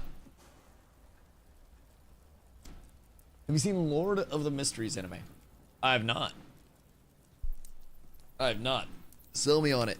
You have 3 sentences. Really seeing that. It's all your future happenings. The greatest point of human history advancement unfolding in the next 10 years that's ever happened. Like, the weight of this, I don't think really registers to me as, like, what this is for an actual levity of human advancement. Is it just the fact that we're able to transport more things out to space now? And that we can get the rocket back? Or, like, what is the... Like, what's the huge point of revolutionary advancement here? I know there were new, like, prototype satellites that were going out. And it was a tech test of the big, like, Pez dispenser system, right? And the satellites are enabling, what, 5G type shit? So, my balls... Oh, wait, hold on. This is the actual, like, deployment. When it was going away. These are the cameras that they had set up, so this is pointing back at the Pez dispenser. Huh. Bro, that's fucking sick. When the light came on, holy shit. That is so cool. It looks like a squid. All right. And is this all ice? Surprise. Like, what's all Looks over like our here? Is that cameras did just, work. is We that made all contact with ice? Both of those satellites. We're gonna Because that roll shit looked back frozen as hell. again. Pezcam?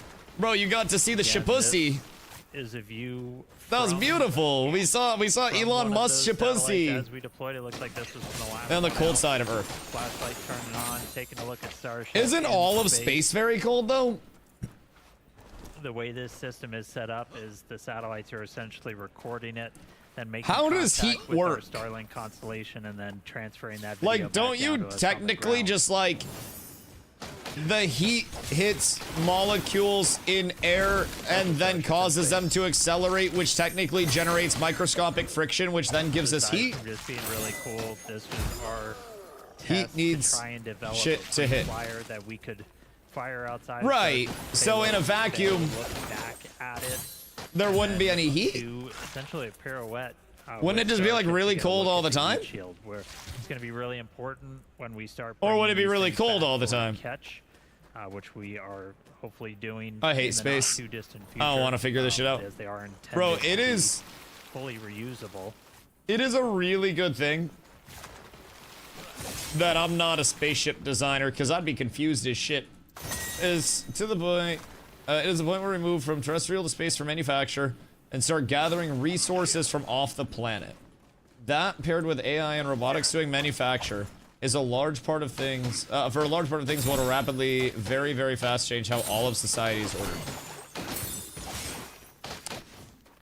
So effectively, with this, you think that it is a large step towards sending out fully autonomous, like, gathering teams, basically, to secure resources from off-planet, manufacture off-planet, and return things to Earth?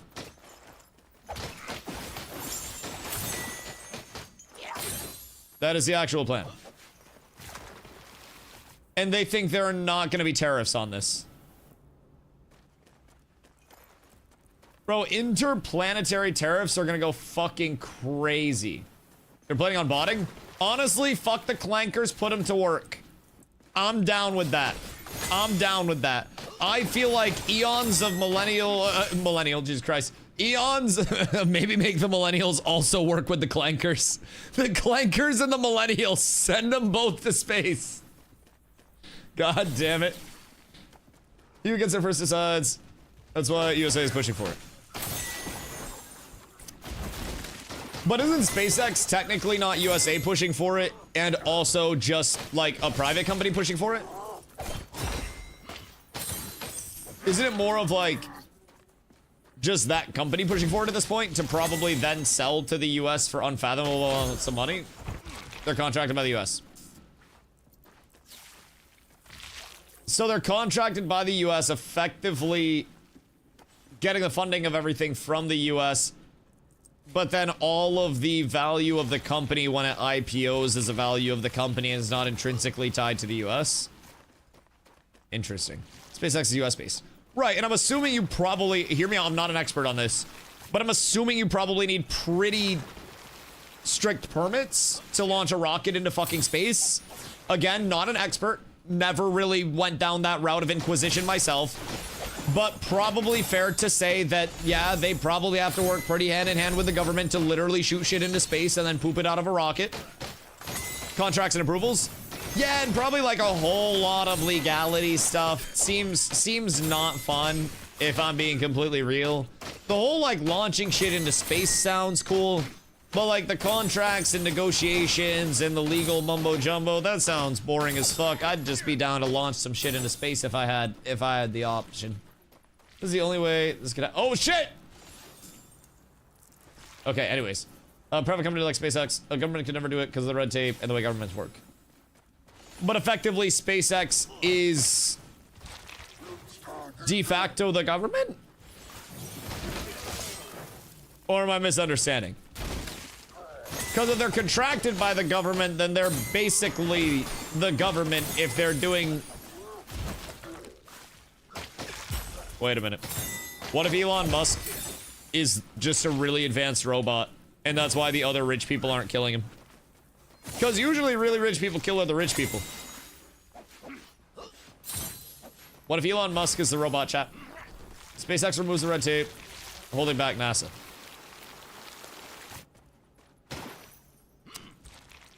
So they could just basically reallocate all of NASA's resources into SpaceX and then just be like, hey, fuck it, no red tape. Government, but can dodge law and shit.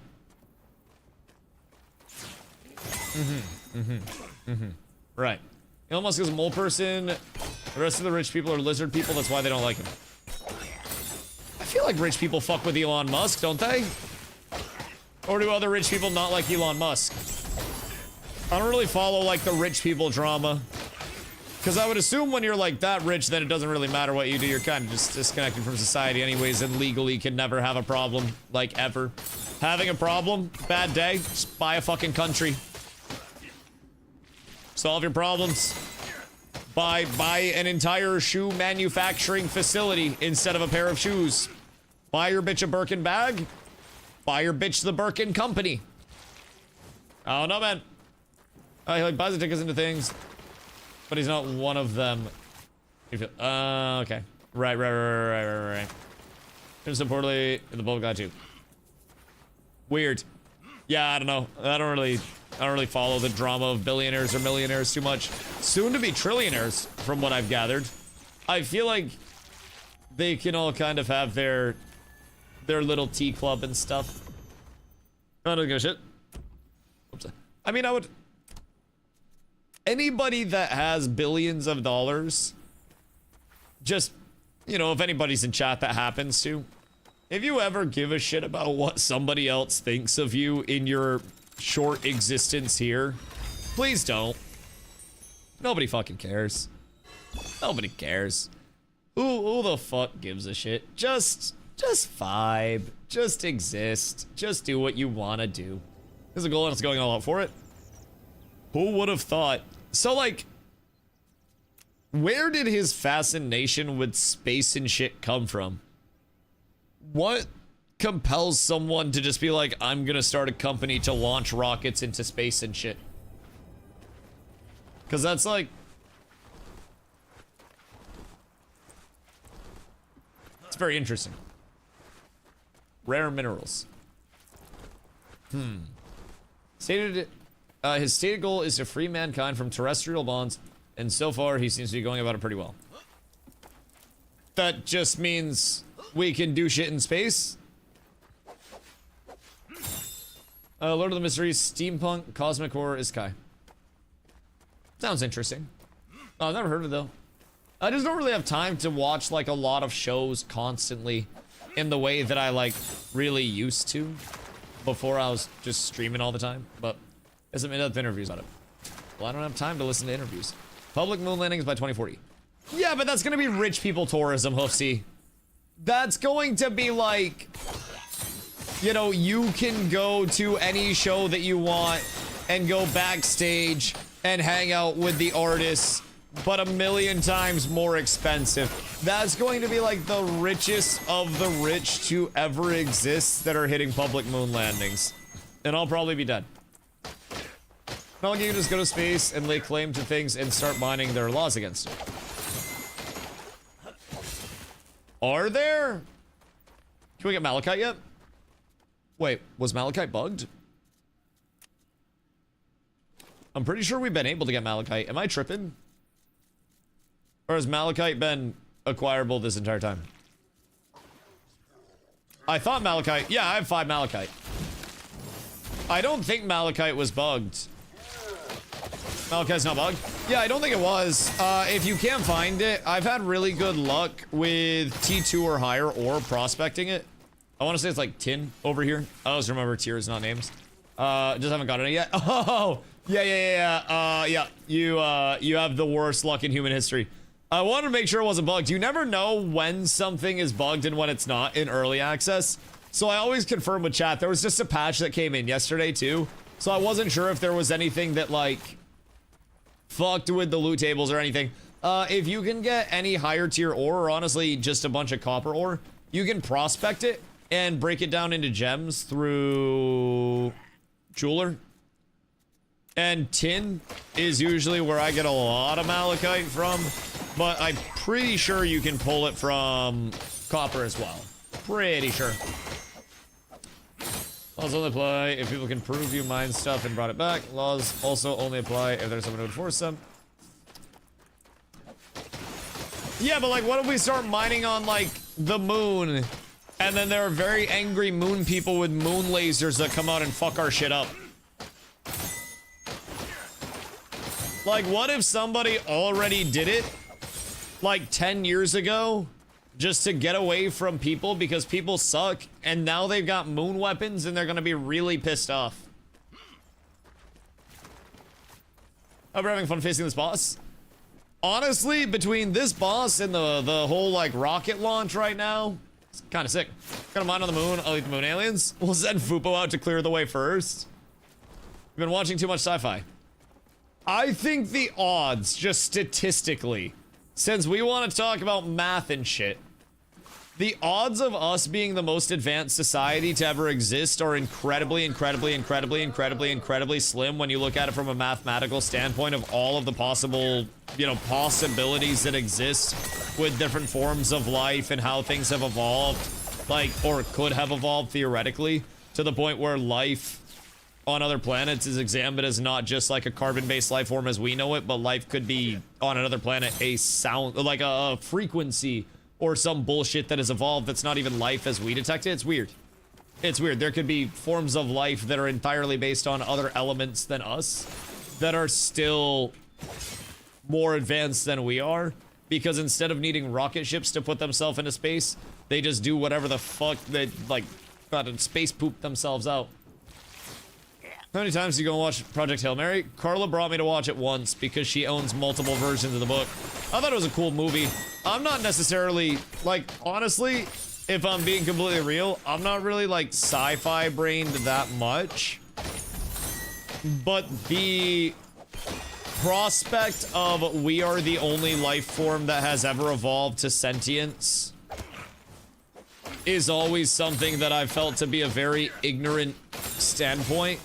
And over time, before humans were around to document things, when we look back at something as simple as birds being fucking giant, we don't know that it wasn't a state of the world where birds had developed something, because birds are sighted. Pigeons can recognize themselves in mirrors and can solve complex tasks as long as they don't have to multitask. Like, pigeons are incredibly intelligent, and you're telling me a giant pigeon that has a brain that's much more capable of functioning on a higher level couldn't, I don't know, build a birdhouse or some bullshit in the year like negative 72 million Christ or some bullshit? I don't fucking know. I just like looking at possibilities. I'm someone that thinks mathematically there's no chance that the entire existence of the Earth has just been like us in control vibing. For the purpose, as they're smarter, what's sad is we have abandoned them now. Speak for yourself. I have a flock of pigeons. I am literally wild bird man. I have a flock of pigeons that I feed every single morning that recognize me and are basically trained to, you know, show up, get fed, hang out. They have, over the course of it, brought hundreds of unique pigeons, including multiple rare spawns. My OG pigeons know me and will eat out of my hand and will sometimes bring back gifts. We got a squirrel and shit. It's fucking lit. They're domesticated? Kind of. And I think, like, the benefit of being domesticated to a certain extent. With a raven or crow, I'll be impressed. Oh, we have ravens and crows too. Yes. So we have pigeons, we have grackles, we have sparrows, we have the large black boys that are like 3 times the size of my pigeons. So we've decided they're ravens. I haven't been able to ask them yet. But the ravens live when I go out of the porch and look left. There's a giant oak tree that the ravens have nests in. The grackles come over as well, but the grackles are kind of dicks. Grackles are the only territorial bird. So the big boys land, as I call them, and they have this like big clumsy land where their wings are like I think my pigeons are fat boys because I feed them very well. But like basically I don't know necessarily if they're ravens or crows, but they're literally 3 times the size of my pigeons, roughly the size of a seagull. So I'm assuming they're ravens and they have like the deeper caw, if that makes sense. And I think crows are supposed to be the higher pitch. So these are like the like deep shit. So they wait for the pigeons to be eating, and it's weird because the pigeons come down and I throw birdseed down for them. They sit on a nearby roof until I go out. I make sure it's good for them because there was an asshole hawk that was going around the neighborhood for a few months. I think I scared it off at this point. We also have eagles. There's a pair of eagles that lives nearby, and unfortunately we haven't had them stop by yet. They circled the house the other day though, which is cool. Clear, thank you for the follow, dude. They have like flown over the house because they live nearby. There's a body of water nearby, so that's cool. So many blue jays, the Loki run shit at my property. We had an oriole recently, only one. We had a cardinal out at the bird feeder. The oriole and the cardinal were out at the bird feeder. They weren't in like with the pigeons or anything. Let's see, what else have we had? Yeah, the usual crew is the pigeons and then the big boys. And then the grackles are kind of assholes. I don't like when the grackles show up. They show up on and off. And they attacked the squirrel one day and tried to kill it. The squirrel was too trusting because the squirrel was sharing its space with the sparrows. So basically, like, the squirrel would get its food put out on the front porch, and the sparrows would get a pile of food right next to it. The sparrows are just small boys, so they would coexist peacefully. Squirrel would look at the sparrows. Sparrows stop being scared of the squirrels, vice versa. So what we think happened is one day there was food out and the grackles are like medium sized, so they're small enough to eat the leftover small seed we give to the sparrows, but large enough to also eat the sunflower seed. So what we think is grackles came down one day and our squirrel was basically like too trusting of the other birds because it had coexisted with the pigeons and with the sparrows and shit. And then it got jumped by a band of roaming hooligans. So Carla was pulling in. She had gone to the store and taken the car. She was pulling into the parking lot and like came into chat and was like, Dusty, go outside immediately, you're a squirrel. I thought the squirrel was gonna fucking be dead on the porch or something. It's like hunched over the water bowl, clearly got the shit kicked out of it.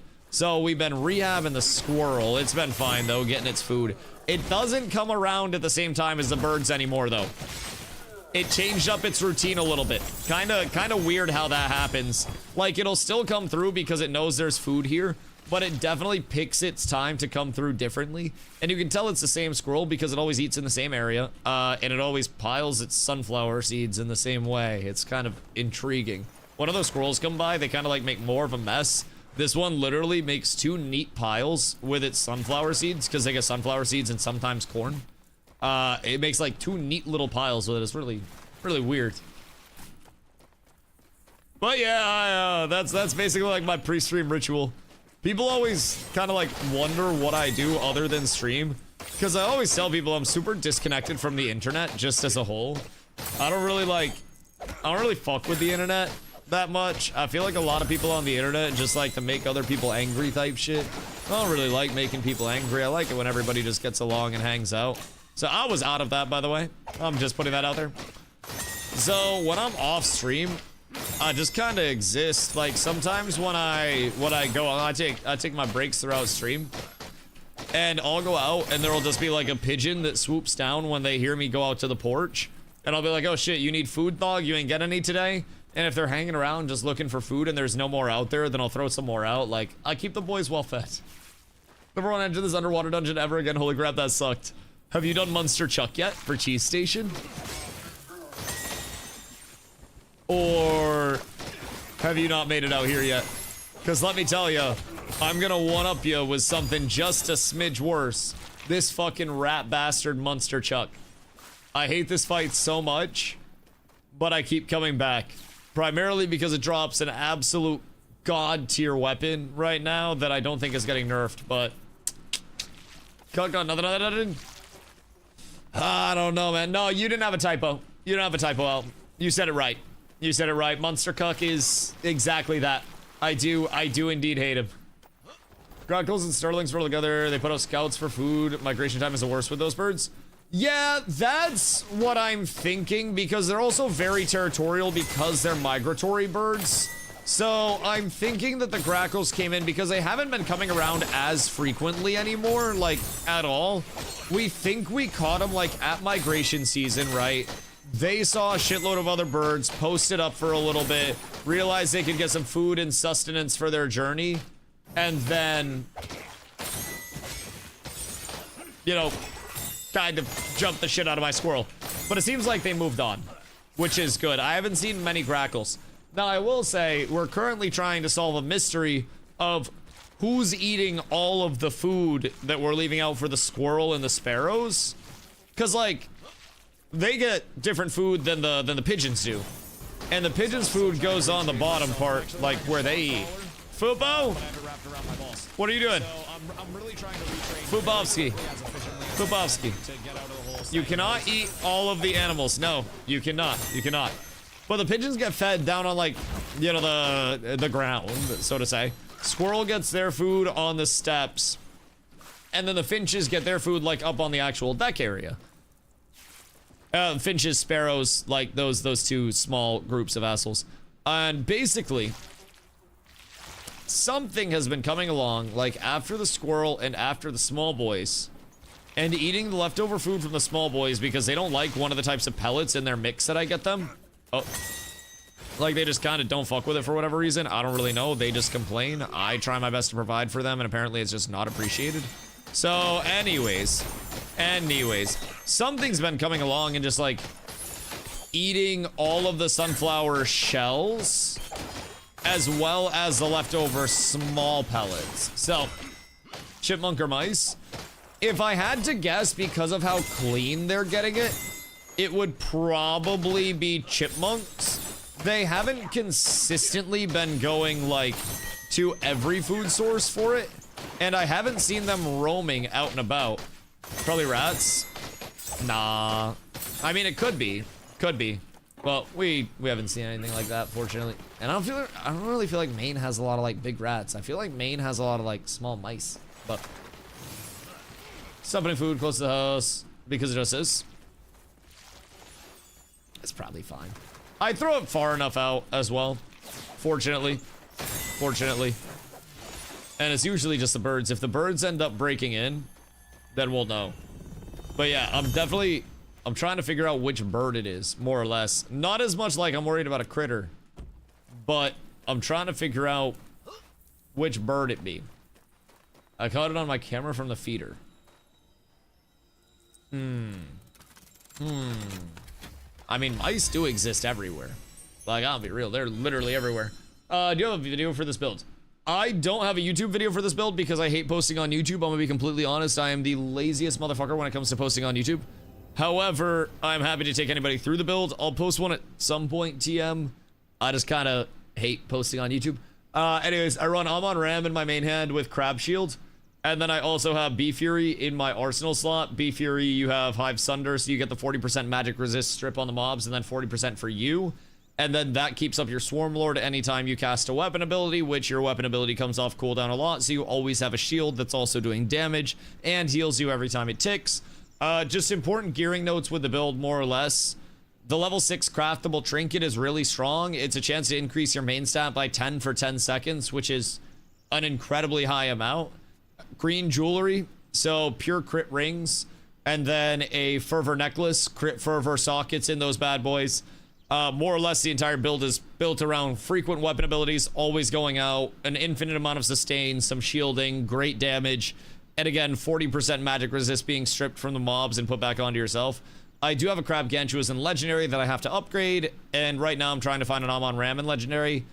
That is going mixed at this point in time. Oh wait, Notre Dame's a fucking banger because that's pure faith for me. We truly love to see that. Truly love to see that. Remember that tiny little forklift car in the movie Cars? I have that in Forza Paint Shop and all, but it goes faster than a supercar.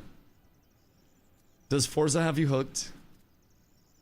I feel as though Forza has you absolutely hooked. This is a nice crit helm. There's a lot of crit gear that's coming out of this bad boy. Or not crit helm, sorry, crit chest. This. I could switch the fervor that I currently have for a little more crit. That would bump me up to 18.6. But I don't know that I need the additional. It's 1.6 versus 2.1. And I think I keep fervor chest on. The gear coming out of this is really solid though, like the actual armor pieces. I'm pretty much all just faith min-maxed out. I need shoulders and a helm. And then I'm just fully into faith with everything that I can get. But even in the meantime, my shoulders and my helm are strength faith. And strength still scales into a couple of things that I'm doing, which isn't the worst. I just realized I left my water in the kitchen. You hate to see that. Hate to see that. But yeah, so basically faith scaling like crazy as your primary, crit and fervor as your primaries, or as your secondaries of focus. Stacking the shit out of that, easy peasy. Wait, what is it? What's going on now? What are they? Coming out pretty What they be on the doing? other side of the planet. So where are they landing? You said Australia or some shit? Subsonic and is on target. Or where are they landing now? That guy had an accent.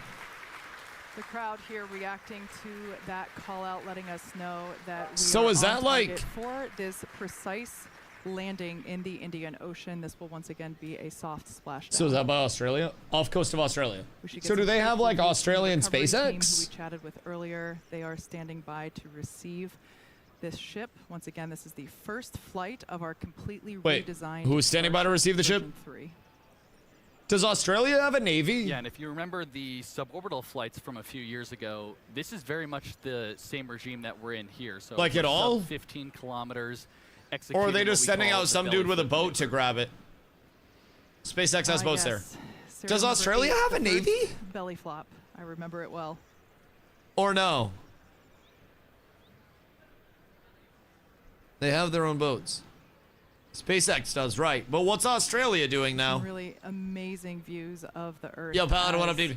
How you feeling about the game so is far? coming back I've really been home. enjoying it personally. I think the Thanks, Starling. horizontal progression is a large part of retention for people. The verticality is still there, but a lot of the verticality of it, like upgrading legendaries to the highest degree, is Yeah, you can very see the aft flap there making suboptimal. minor Right now, Starship they is turning definitely full have things to final approach correct to within the landing gameplay progression, turn. but it's There we also go. an early Minor access. corrections and a full It, turn. you know, has those things to worry about. So Yeah, naturally, Starship as they doesn't fly continue like to an work through airplane. it. It's a lot more like a skydiver. Wait, what the fuck? Full belly flop on the way down. Using So they those just flaps pivoted that similar bad to boy? Arms to help change the And is path this of the being air flown over you. by Coming up real like, soon? AI right Yeah, now? Going for landing burn, trying to light 2 of these Raptor sea level AI. engines. So the AI knows how to fly the ship. Passing What are those tiles made out of? landing burn startup. Ceramic? Or what? Oh shit! Engine flip. Okay, that looked animated as fuck, I'm not gonna lie. Successful flip. That looked animated as shit. Is Boot real camp time. Has judgment. landed. Ocean boner. Shut down. I'm assuming that was how. Oh! Oh shit! Oh, it blew the fuck up! I will cheer for that. Okay, we saw an absolute nuke. This is perfect. That's planned. Is it? We'll blow up. I fuck with the explosion. That was so cinematic. They should have had fireworks come out after. Oh wait, that's good. Okay. Wait, that's huge. To hear, but it is. So they're trying to not blow up the next one? You know, at the beginning of the show, Chat, how many paper straws do I have to use to offset that explosion? Starship delivered. Absolutely. Will I blow it up? An incredible day. I don't think they were ready to catch it. That was the first flight. Because I have the chopsticks to catch it. But I think I think they just said fuck it, we're worth 1.5 trillion and blew the shit up. Showed up. That was amazing. So they got all of their satellites off that they wanted to. In the control room. No real way to me, recover when I will fueled. say it's probably the most exciting I've seen a lot of people in a really long time. Oh wait, so there was still fuel in that? Wow. Wait. Actually, let's jump Wait. over. Hey Tyler, how's everything? Hold on. Hold on.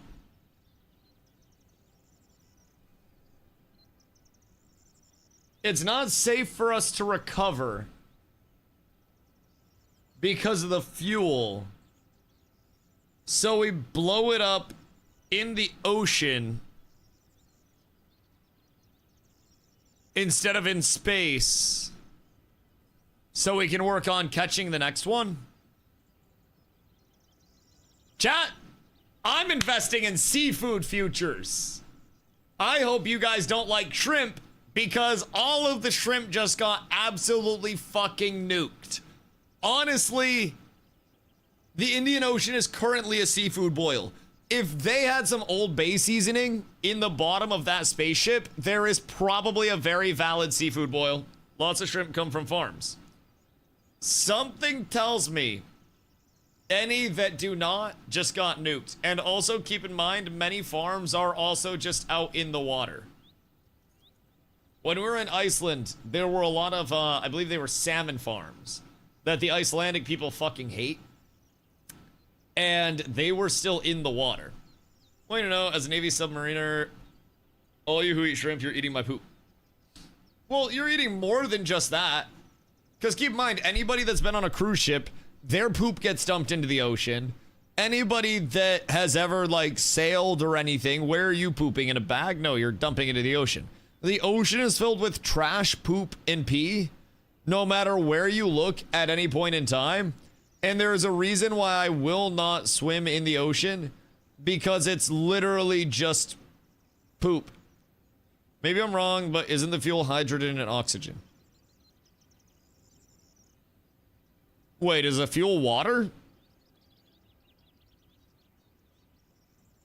Or like what? How does that work? Because hydrogen and oxygen would be water? Or not just water? So bomb at that point, they have to have fuel because for the return burns, when landing in the future, you need extra fuel. So they needed to leave fuel to have some data. Ah. Right, so they had to have like the proper weighting and everything for like how much fuel there would be for the return flight and all of that shit. Interesting. So do all of these people in the back just like work at SpaceX?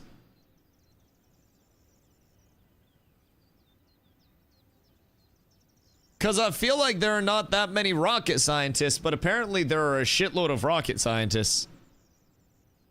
How many employees does SpaceX have? Is that like everybody?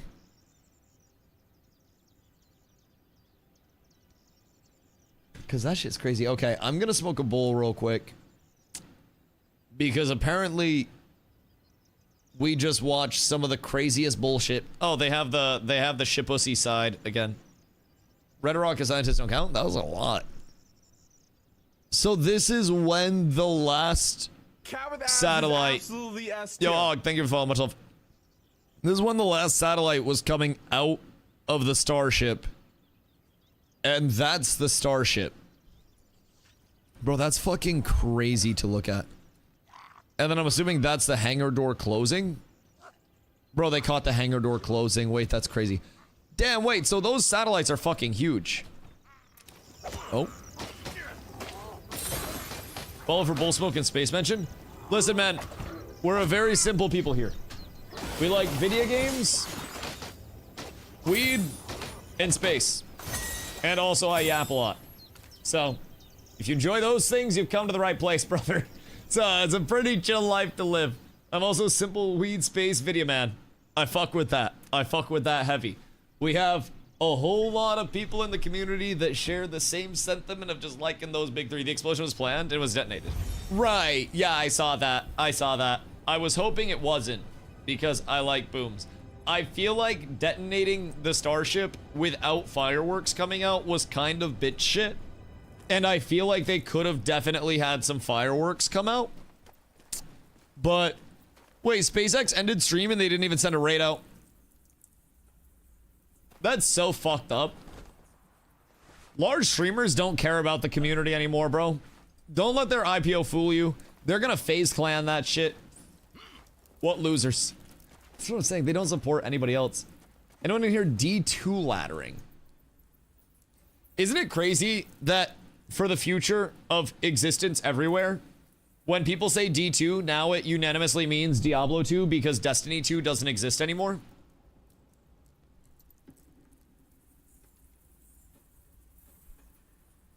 Technically, it exists a little bit, I guess. But don't support us fake D4 streams. We won't support anyone back. The Path of Exile community bullied the richest person in the world who is literally launching shit into space right now. Just keep in mind, Vitamin, thank you for the follow. Like, the Path of Exile community legitimately cyberbullied the first human being that's going to be worth $1 trillion into no longer creating content. Isn't that fucking crazy? I love that moment, it gave me hope. Elon's maps. Gotta, replace these. They're only level 34. As you can see, not very good. Actual $1,000 items. Actual League Bis items. Did he ever actually create content? He did stream from an airplane with Starlink. I won't lie. He did do some of that shit as well. And I'm not, hear me out. I'm not out here saying Elon Musk has a future in content creation if being the world's richest person doesn't pan out. Personally, like, people would watch because he's Elon Musk, but it wasn't the most entertaining, right? But it also was way more entertaining than an Amaranth stream. And to God, he was not the worst. I've seen a lot of content creators that you go in and you just can't fucking stand the entertainment that's provided. And I feel like Elon's not the worst that we've seen. I feel like there are a lot of rough ones out there. I feel like it was always Diablo 2 since it came before Destiny 2. I've always thought Diablo when I hear D2. Yeah, I mean, there are some people that, like us, played Diablo 2 from, you know, very early on point and grew to know and love Diablo 2 as a core part of our existence. And there are people who are wrong. And it's important to be tolerant of every type of person. Even if we can't explain to them that Destiny 2 is pee-pee poo-poo actually getting frame mogged by 30-year-old game.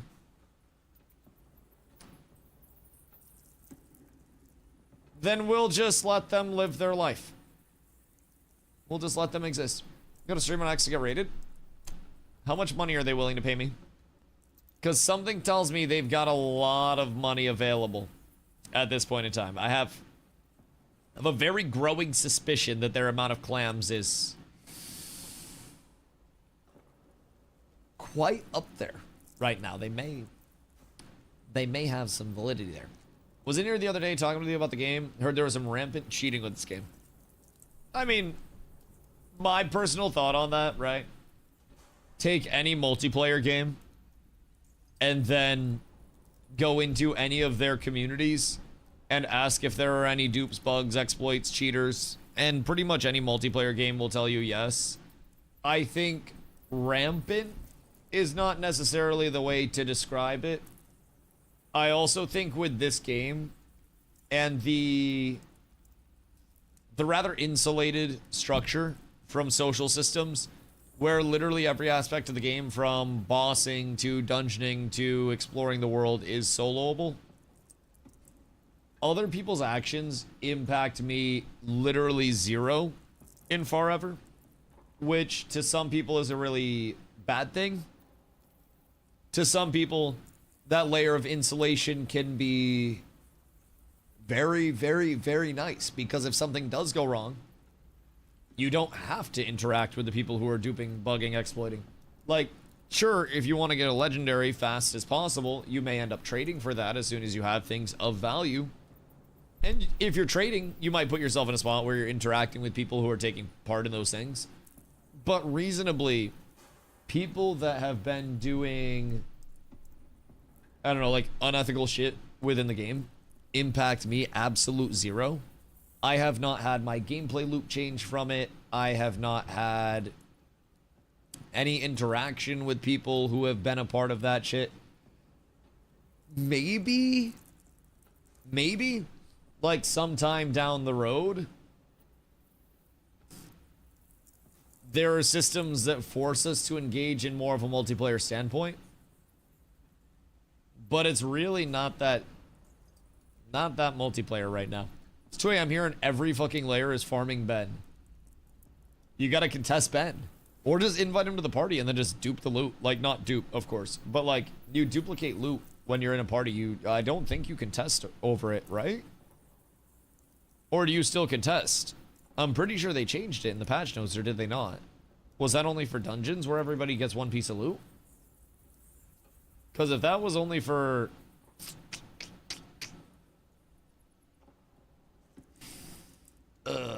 if that's only for dungeons, that's a little sad. I drink usually, but can have a nice glass of Prunier Cognac. I don't either, but that sounds good. I don't even know what that shit is, but it's just gone. Can't even find the dude. Go to his spawn. He spawns. You go here, and then like, I want to say right around like here-ish. He spawns because there's the Sparkly Coyote. And then he spawns on the side of the road where Sparkly Coyote is. And I want to say it's right around here. I can probably find the spawn for you, if I'm being honest. Hold on, I gotta pee real quick. And I gotta get my water because I left my water outside. And I gotta kill this rat piece of shit. 1 sec.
Chat.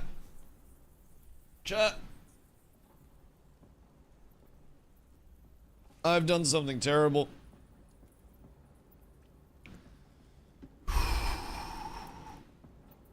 I wanted to be part of the cool crowd,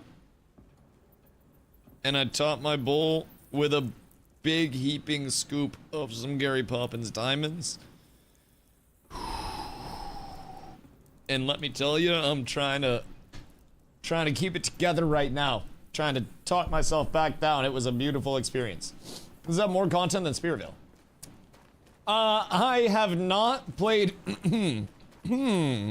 I have not played Spirit Vale, so I can't tell you a direct one-to-one comparison on, like, the amount of content it has versus this. What I can tell you is what I've done over here so far in the hours I played. So, basically, with the entire world, you have 2 zones with different smaller zones throughout it. A lot of objectives, mobs to hunt, shinies to collect. There are mounts, gliders, and companions, all of which have a lot of collectible options throughout the world as a form of horizontal progression. And there is genuinely a lot that you can do. I myself have explored 99% of the objectives in the world. I do still have a few that I'm looking to finish up on at this point in time. But I'm really into the, you know, what exists of the vertical progression. I'm a really big, like, I enjoy min-maxing, I enjoy making builds, I enjoy PvP a lot. Right now the game doesn't have any PvP. It does exist in the roadmap though. The min-maxing and verticality of characters is somewhat limited by just some existing gameplay systems. Some things with alts are less than optimal. There are a couple accessibility issues with, you know, certain materials, but overall, just to summarize, I have over 100 hours at this point. I am still hunting down core, like, gear for my character's progression. Granted, it is very top-end gear that's not necessary at this point, but at over 100 hours, I'm still hunting stuff down to get new drops that I don't have. Then I have to put in time to upgrade those drops, and then I start focusing on the horizontal scaling, which is going after the cute mounts and gliders and companions and chasing down all of that side of things too. So, for me, I definitely feel as though depending on when this legendary drops, that'll be a large facilitator of things. But I personally don't think I will find myself anywhere short of 250 hours of content on this character before I start to get to a point of, like, I've completed everything, so to say. And even then, I will still be able to farm up other builds. I will be able to bring in more changes to my character. And as they continue to evolve the game, it's in early access, so it's going to get a lot of updates. So as they continue to evolve the game, give us patches, give us content, I personally think I have enough content to get myself through until the next content update comes in at this point, which is really impressive because I stream 8 hours a day every single day. So the fact that, in my opinion, right, just my opinion, you ask some people and they'll tell you the game only has 20 hours of content. You ask me, I'm already up over 100 hours played and streamed, and I'm still not even fully best in slot. Some people will lie to you and tell you that they're best in slot after 20 hours. Do not believe them, because in 20 hours, if somebody's finding their first legendary and fully upgrading it, they're doing something that we don't have, and you got to do that with every weapon to even be fully considered best in slot. So, there is, again, in my opinion, quite a bit to do right now if you really do want to fully, you know, fully max out your character. Godly. Together. Thank you for the prime, brother. I appreciate that. I appreciate that. Like, there is a lot to do if you truly want to max out your character, if you do have a completionist mentality. There's also a good amount of content to do if you just want to come in and explore the world as it has objectives laid out on the map, or even some of that, and then just wait for more shit to come on. I know a lot of people in my community are like me that really love PvP, so we have some people that are waiting for PvP to come into the game before they even hop in. There are some people that are waiting and hoping more group content comes in on the PvE side, and potentially some raid content, because right now the max group size is 4. So it's not really the most, like, mass in terms of the multiplayer. I believe Quacked asked earlier while we were watching the space stuff, if, you know, this was an MMO worth hopping into. Personally, I think it's worth hopping into, but it's not an MMO. And I kind of like, I meme up and down and literally will yell and scream with chat sometimes about how it's not an MMO and I can't iterate enough that it's not. And I am somebody who more than anything wants a PvX MMO where my actions and interactions with other players matter. This is probably not going to be that. This is more so going to be a very accessible, like Disneyland without the lines. And that's not to say it in a bad way. I actually think it's quite a good model for a modern day MMO light to chase down. Make it, motherfucking piece of shit! Make it so every type of player, whether competitive, casual, or anything else, can play the game. They come in and they have some form of content. And you get bonus points if you can blend each other into the same content at least a little bit and have a little bit of an overlap between your competitives needing to do baseline content and your casuals who also want to get into that harder content and interacting with each side of it. Now, that's a really idealistic state for a game like this, but I also think they've got a pretty good start to it. The thing about this game right now that makes it, in my opinion, antithetical to an MMO is just the size of interaction everywhere. The max layer size right now is like 20. The max group size is 4. And trading, just any of that, right? I'm gonna have a lot of hearts to trade for some epics. Oh, really? Are you just grinding hearts like crazy before you get your gear? Brother, at least do the boss fights to get some baseline gear. Because with like Monster Chuck, you can do Cheese Station on normal, it's level 19. You can do Queen Bee on normal, it's level 19. Those are a lot easier on normal than they are on hard, and you can get yourself a baseline gear set from those bad boys as well. Chaotix, what up, dude? I agree gear-wise, but trading has skyrocketed my gear, and I wish I hadn't traded now because I have everything I want, one mount short of having them all, but still need to farm gliders. See, I agree. I agree. That's also why I'm very glad that I had the foresight of not getting lost in the competitive, like, I have to be the best and have the best nature of games. And I, as a streamer, like, I typically go the competitive route with PvX MMOs that I play. I like to play on the top end of things. With this game, when I looked at the systems, I came in a few days after the early access launch as well. I was covering another MMO called Scars of Honor that had an early alpha test. So I came in here knowing that it was going to be a lot more casual because the first few days of content had already established themselves and I saw people absolutely obliterating content. And as, you know, a lot of streamers do, I have a very generous community that was absolutely willing to hook me up with whatever I wanted to have, right? As soon as I hopped in the game, people were like, Dusty, I can get you weapons and gear if you need it. And I'm like, no, I'm good. I appreciate you, though. I just got to explore a little bit. I got to get used to it. I appreciate that, though. When I hit level 20, people were like, Dusty, I got legendary list this, that, the other for you. Let me know what you need. And I'm like, I appreciate you, big dog, but I gotta earn it myself. I wouldn't have any content whatsoever if I had taken a bunch of stuff from chat. Now, even without taking a bunch of stuff from chat, I still, like, I have great gear. I have a legendary crab shield that I just have to work to upgrade. I have my legendary Bee Fury. I have a purple M1 Ram. My armor is just disgusting. Like, I am very, very, very optimized still, even without taking the handouts from chat. And it makes me very worried for those that did, like, you know, A, take handouts from their chat, B, trade a lot, especially with dupes existing and, you know, having a ramification on the trade economy. Because that definitely makes trading for legendary goods a lot more available, right? But 120 runs of Cheese Station, no Lego RAM. Yikers. Yeah, I had my first glider drop today. So that's great. I don't really expect the Lego RAM, but it's also something where I can kill time trying to chase a Lego RAM before having to make 54 alts and then run them across the map. So, have we got Romulus and Remus? Yeah. I have a green one that's like level 18. I have only found one of them.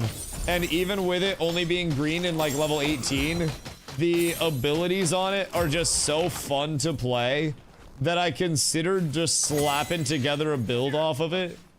The only problem is I would have to scale Dex as my primary. It's like Dex Fate scaling, which is really fucking weird if I'm being honest. Like really weird, but you know, it's still in the wheelhouse potentially. You want to plan to make one of each character, try them out? Like, probably, but the way that it just depends on the content, right?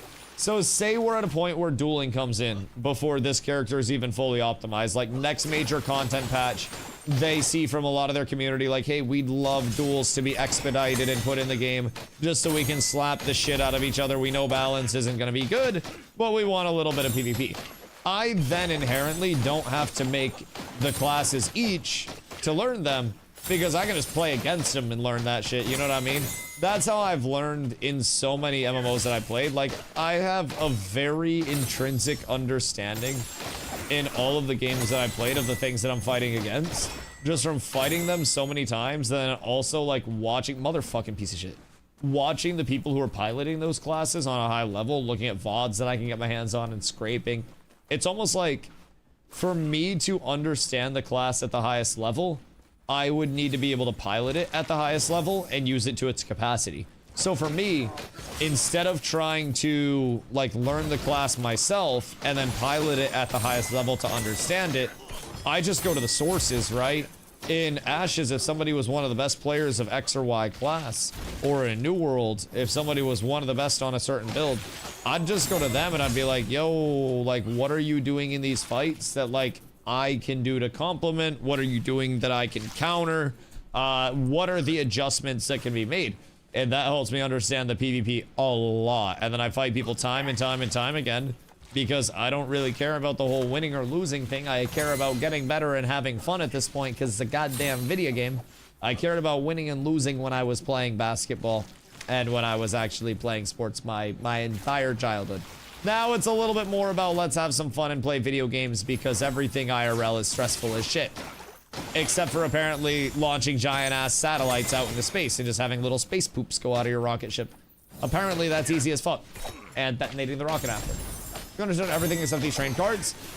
It's like, everything will be fine, and then I get shoved in front of a train. I don't understand who in their right fucking mind, like, thought of this boss. And I can only imagine that the inspiration for this boss was nothing other than that dude in New York that was, like, pushing people into the subway. I can only imagine. This gives me incredibly, like, New York vibes. One of the flashbang in the world when they let the last one go. Bro, that shit was bright as hell. Planendorf got a job at SpaceX. I'm happy to see he's doing incredibly well. They just had him code that one fucking light.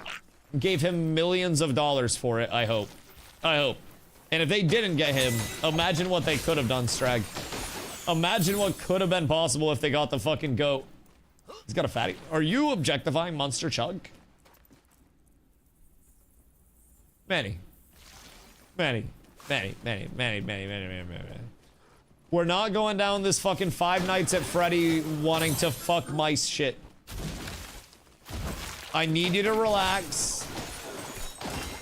Just letting you know what I've seen. I don't want to know what's going on in your world, Manny. It's a different place down there, and I don't want to go down there, buddy. You keep your fucking Monster Chuck lorgasms to yourself, okay? Because that's some bullshit. Oh, I did get... Hold on. What's the one I just got? Bat! Aha! I got the Bat Glider. I can't reach new heights? What if you stretched every day? Like, do you think if you grabbed onto, like, a pull-up bar and then just, you know, let yourself hang and, like, stretch out, like, by your arms and hold yourself up lightly and just kind of dangle for a few hours a day, that you could be 5'8"? Like, if you really fucking put your mind to it? Because I believe in you. I feel like that is entirely possible. But a couple inches does make a difference. When you're 5'6", I feel like any inch makes a difference, brother. You've got to bring in, like, every measurement that you possibly can. You're doing an area instead of a perimeter measurement when people ask. Excuse you. Catch you on the flip side. Fucking hate this asshole. What's the hardest dungeon so far?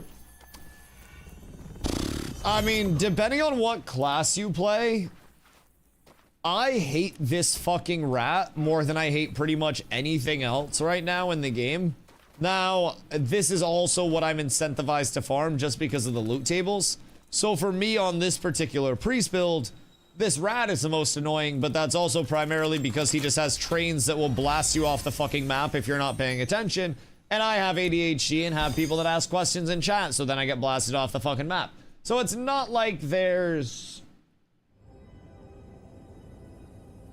a mechanical, insane element here. It's more that these bosses are attention checks. So there are some that have soft DPS checks, which as you're gearing up, you may encounter a lot of people having difficulty with, like Lady B is a common one. She has a Fall Guys ass floor mechanic where she puts a circle around you and then that circle detonates any tiles around you and slowly the floor shrinks. So you have to kill her before the floor is fully gone. Low DPS builds that don't have a lot of gear, if you try to jump right in, may struggle with that. Same thing with Queen Bee, Queen Hanizabeth. She slams the ground and leaves like an area of effect throughout the fight. So when you get her into her final phase and she starts slamming the ground, then that can be a soft DPS check. The underwater dungeons, some people really fucking dislike because it's platformy. It all just depends who you're asking. If I could pick one thing to not farm, if I'm being completely honest with you, it would be this. I hate this place with a burning passion, primarily because, again, it is one of the only, like, encounters in the game right now that requires me to pay attention the entire fight. So I almost have to, like, hey, I'm literally looking over my shoulder constantly. I'm terrified of these fucking trains. Because this asshole's always flying around the map and stuff too, just being an inconvenience. So I'm always looking over my shoulder, seeing what I'm about to get blasted by. He phases multiple times, so it's not like I can just sit here and blast him down. It kind of forces you to play that tempo. Lady B fight without gear is a similar one. Lady B fight, again, with the mechanics that shrink the floor. You really have to be aware of those mechs and try to not fuck them up and eat large chunks of your floor or you'll feel it.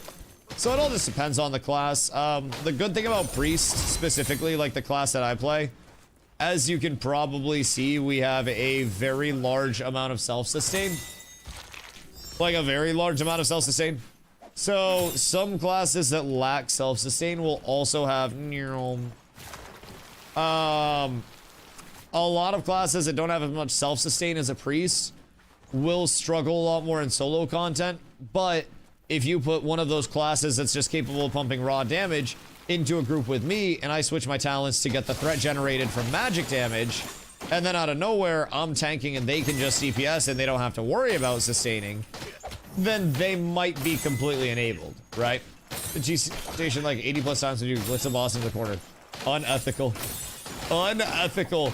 Honestly, I don't go on Reddit enough to like learn about exploits or anything. And I try to kill things legit anyways, just knowing that shit's going to get fixed at some point in time. Like, hopefully, at some point in time anyways.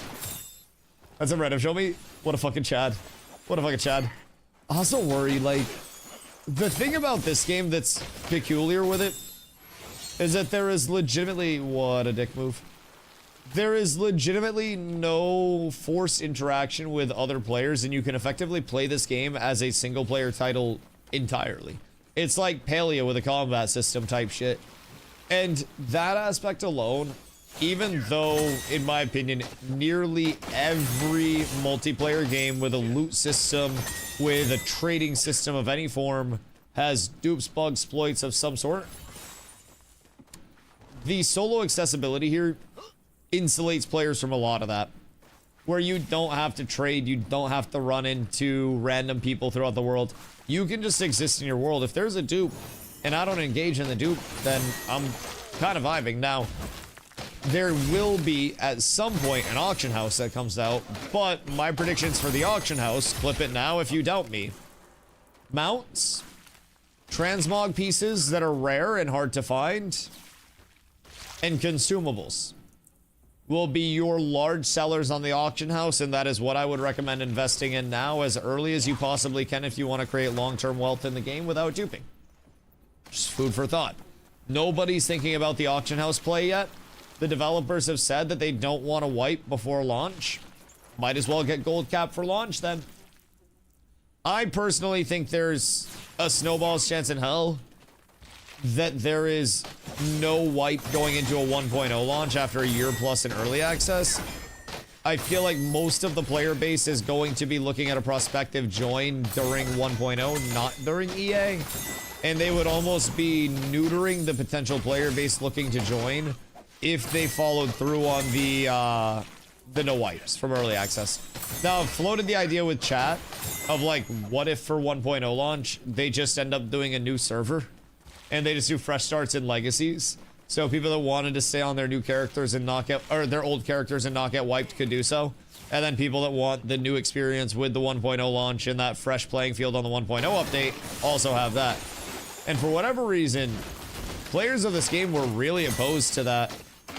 We had an entire talk for like an hour on how you physically can't split the player base of a game that is inherently played solo. Because everybody was like, you're going to split the player base in an MMO if you do that. And I'm like, brother, it's not an MMO.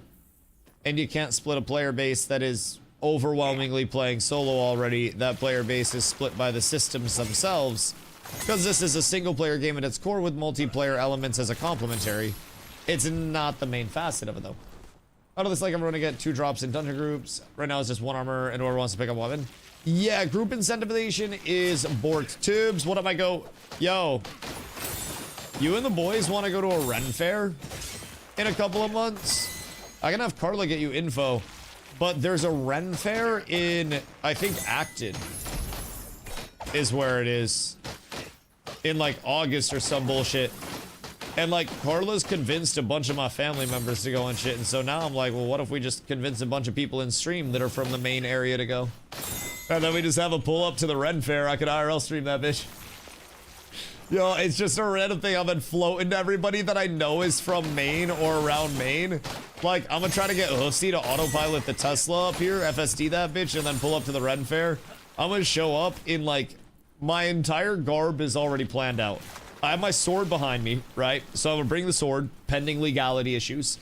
And then I'm gonna go in like tattered level 1 clothing, but I'm gonna have a really shiny sword. We're gonna like buff up the sword and chrome it out before we go over. So that way I can be a level 1 that got my streamer loot to start the game. Because it's my first Renfair.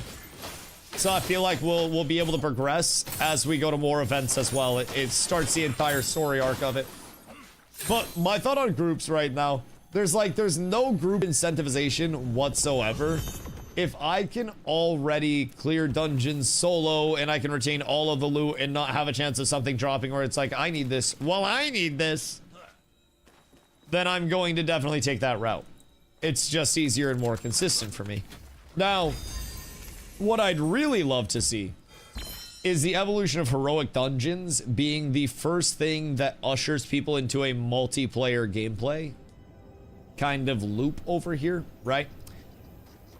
As of right now, there's nothing that requires... Oh, he's using fisties. There's nothing that requires anybody to play in a multiplayer group. There's nothing that says this is balanced around a multiplayer group. And if you're not in that multiplayer group, you will get punished. Everything's completely accessible. I thoroughly, in my heart of hearts, as someone who has never made a video game in my life, believe the most successful video games of all time feature both inclusive and exclusive versions of the content without single-player games at the forefront. Multiplayer, of course. So, you want your player base to overwhelmingly feel like they can access the core progression and the core content and do things in the game, right? They've got their normal dungeons and their hard mode dungeons for that. Hard mode will be max level from what we've seen so far through the architecture, and their heroics will be max level, introducing harder, newer mechanics and bringing exclusivity in terms of the gear rewards from that, right? So, if they're already going for a new mode that's supposed to bring in exclusive content in the first place, where not everybody is going to do this and not everybody's going to have the gear because the gear doesn't come from everywhere, who's to say they don't say, we also want you in groups for this content. We want to see groups of 4, max level group size, going into the groups and clearing this together. Otherwise, you are going to get your shit rocked. Excuse me. I would enjoy that. I would enjoy having to look at this paladin build as something that has, through my talents, the validity to tank, just by going Crusader's Resolve and having 40% increased threat gen from magic damage. That inherently is going to be a large modifier on my threat, probably allowing me to tank and hold aggro on pretty much any other build if I'm running something like this. So, just with that in mind, looking at group cohesion, and then when we look at the roadmap as well, symbiotic skills, hybrid class passive effect between two players in a party. Are you telling me that that doesn't at least a little bit scream, hey, you guys are gonna have some group content soon? Yo, Wine, what up, brother? Hope you're having a beautiful day. Also, Omni, hope you're having a good day, dude. I'd be happy with a party finder and a friends list. Oh, yeah, I mean, that's like basic stuff that I think will come over here. And some games I'm inherently against the party finder. Here, I'm just like, why would you not give it? It makes so much sense to give it and doesn't make any sense to, like, not. With this setup and how this game is facilitated, right? It is a game all about accessibility. Come as you are, complete the content with whoever you want to, however you want to. And allowing people to group up across the small layers through a global party finder, or at least server-wide party finder, would be phenomenal for the game. I think that would be huge. That's step one to getting people actually to do multiplayer content without the hassle of trying to find people. I don't go on the Reddit frequently anymore because I hate Reddit, but I did go on the FAREVER subreddit recently to check it out, just out of curiosity. It got the best of me.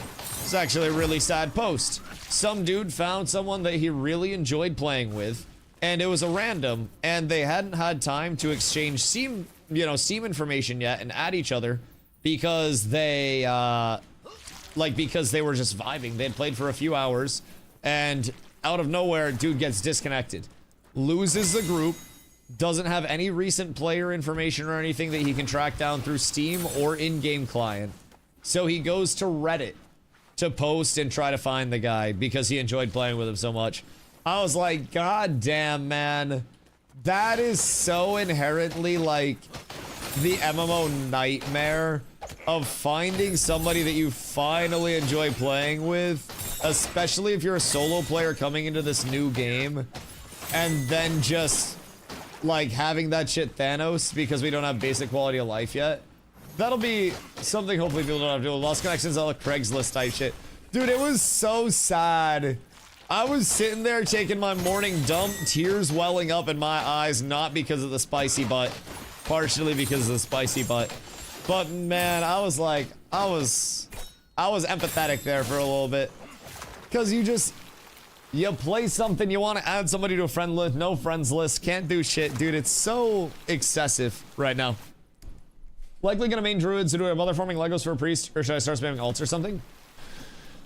I mean, the thing about class expansions is they're purple, which means they're planned during early access, not...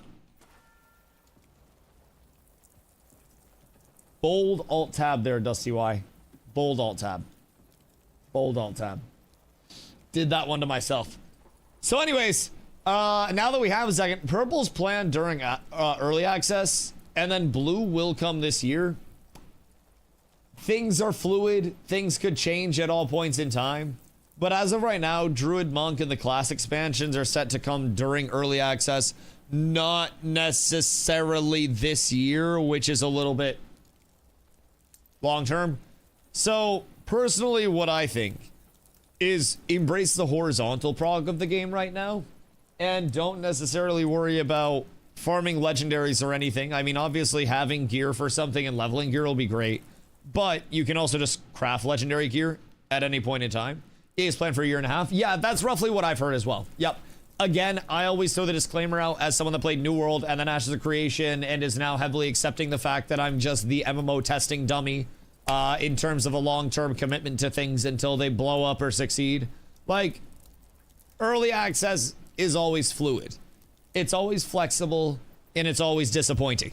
There are very few times where the early access schedule is exceeded in terms of a, hey, we're getting this out to you faster than expected, right?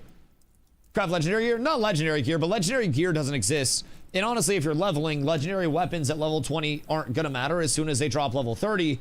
because the scaling of weapons on a level scale, if you have a level 13 legendary, that's about equivalent to like a level 18 blue, I think it was, in terms of scaling. It just adds stats on. There's not, I mean, yes, there's the gain on the level 3 enchant as well, or the level 3 upgrade as well, but it's primarily just adding on a small portion of stats, very small portion of stats. So legendary weapons aren't inherently that crazy. Obviously advantageous to start out with. You could craft yourself leveling gear. If I said legendary instead of leveling, that also makes sense. But craft yourself leveling gear along the way. So go in, get low level shit taken care of. Maybe farm up some baseline sets for a druid, see what you want to run. But the thing about that is that we don't really know what druid is going to scale off of. We don't really know what druid is going to be. I would assume it's going to be a hybrid scaler off Dex and Int. So I would maybe say off of that, a rogue or a mage would be the two viable things right now. But it all just depends on what they end up doing with druid. As of right now, though, you can just place something. Stockpile crafting mats, so your leveling of the druid is going to be a lot easier. Crafting is not account-wide, but storage is. So providing you have gone through leveling your crafting once and you kind of know what you'll need, you can stock up on everything there. You can have an exorbitant amount of gold, which I'm not quite sure how we'd transfer gold character to character, if I'm being honest. I don't think there's a gold drop or a gold deposit system in our bank at all. So that's a big question mark there. But you can always just take your gold, buy mounts and shit when the auction house comes up. And then you do that with bags. Oh yeah, I guess you could technically just send over a ton of bags and launder because the bags buy and sell for the same amount. And then in the long term with an auction house, you could always like just buy auction house investments and shit, or you could just buy and then, or sell and then buy your own listing. Either way, yeah, there are ways that you can navigate gold as well. So I would just say farm up whatever is appealing right now. Gear may not translate. Mounts, companions, and cosmetics are forever. And as far as we know, that's not going to get wiped. So a couple of bottlenecks right now, just for perspective, that I'm running into when I'm trying to upgrade stuff for my build. Spark shards, the blue ones. So this is to upgrade the stars on the weapon. You need spark dust, which can be farmed from mobs. Easy. Spark shards, which are the blue ones, those are from opening chests and completing world events for the first time, like just objectives out in the world for the first time, and you can only do those once per character. So those are inherently limited. Then you have your crystal grind, which is also limited, and that's where you're grinding the 10 ephemeral hearts per crystal, bringing that to Levan Glyph. And once you have your ephemeral hearts ground, you can only turn that in once for a singular crystal. So that's where I'm going to have to make 54 alts if I want to optimize before level cap comes out. Which every day I go back and forth on like, I can, but should I? And I still have yet to fully make that decision, just like, and commit to it. But it's something where if somebody goes through it, then maybe, just maybe, the developers will have somebody lurking one day being like, what the fuck is a 54 alt grind? Why do people have to make 54 alts? And then they hear us talking about how we just can't upgrade our weapons without it. Not even from a standpoint of 54 alts for crystals, but also having to make alts for spark shards right now, which are a baseline to upgrade things from tier 2 to tier 3. So then you have to make alts if you just explored and upgraded multiple weapons over the course of your character, which then feels really bad too. Maybe, just maybe, there's somebody out there that hears those cries, hears those pleas, and resonates with us, but it's hard saying, because B Fury is still bugged. Also, somebody asked when the B Fury fixes were coming in. Fucked if I know, brother. Fucked if I know. There's a reason why I am farming a ram now, because honestly, I have no stinking idea when we can even expect B Fury to have an iota of fix on the way for it. Wish I... Oh, that was a stupid time to do that. Yeah. That was really fucking dumb of me. Yeah. It's fine. Everything's fine. Everything's fine. This is why I bring a shitload of cheese. You can't go wrong with some good old Gouda, chat. You just keep a pocket full of that shit, 400 or so cheese. Thanks to the new stack sizes. Oh, I'm invincible. And people say that classes don't have self-sustain outside of their abilities. Disgusting. Oh, for a fact those materials will be available to different means. Does already said that? Yeah. I mean, the crystals are coming from heroic dungeons. But heroic dungeons aren't set to come into into the game state this year. Like, that's at some point through early access. Other than that, we don't really know what they have planned for it. The bottleneck, as of right now, exists in a quantifiable manner until heroics, you know? That's what he said. Oh, no, you're good. Yeah. That's kind of what I'm saying. Like, heroics are coming in to alleviate the bottleneck, but that's, like, later on down the road. And people have kind of met me with the, well, Dusty, not everybody's going to be a sweat that wants to upgrade legendaries right now. And I'm like, okay, well, what about when it's not just the sweatier people that have played a lot that want to upgrade their legendaries, but it becomes the normal players that want to upgrade their legendaries because the game has existed for a certain amount of time? What about when people that leveled their first character explored a little too much and upgraded weapons to tier 3 that were leveling weapons and then realized, oh fuck, I just cucked myself and locked myself out of being able to upgrade any other weapons on this character unless I make an alt? That's when the casuals start feeling bad. And guess who most of your players are in any successful title? Casuals. I don't mind, because I have the time 8 hours a day to make a character and run it out and farm up hearts and then run out more hearts. I'm cool with that. But casual players will not be. A lot of casual players will not be. And as a result, people will look at that grind, and although it's temporary, everything's visible right now. If someone's only temporarily acting a nuisance, but everybody can see them acting a nuisance, then they turn into Jack Doherty, right? We don't know if he's acting a nuisance all the time when he's off camera. We only assume that he is. He probably is. But because he's a temporary nuisance when he's on camera, he's a nuisance all the time type shit. So if there's a temporary bottleneck, if there's a temporary unfun mech, and that goes unaddressed for a large period of time because we have something coming in the long term, quote unquote, part of me worries that that's a little bit of a lost opportunity to say, hey, player base, we're responding to you. We understand that you want to be able to play the game and progress vertically through the systems that are supposed to be provided. Here's a fix. A lot of people love that shit, myself included.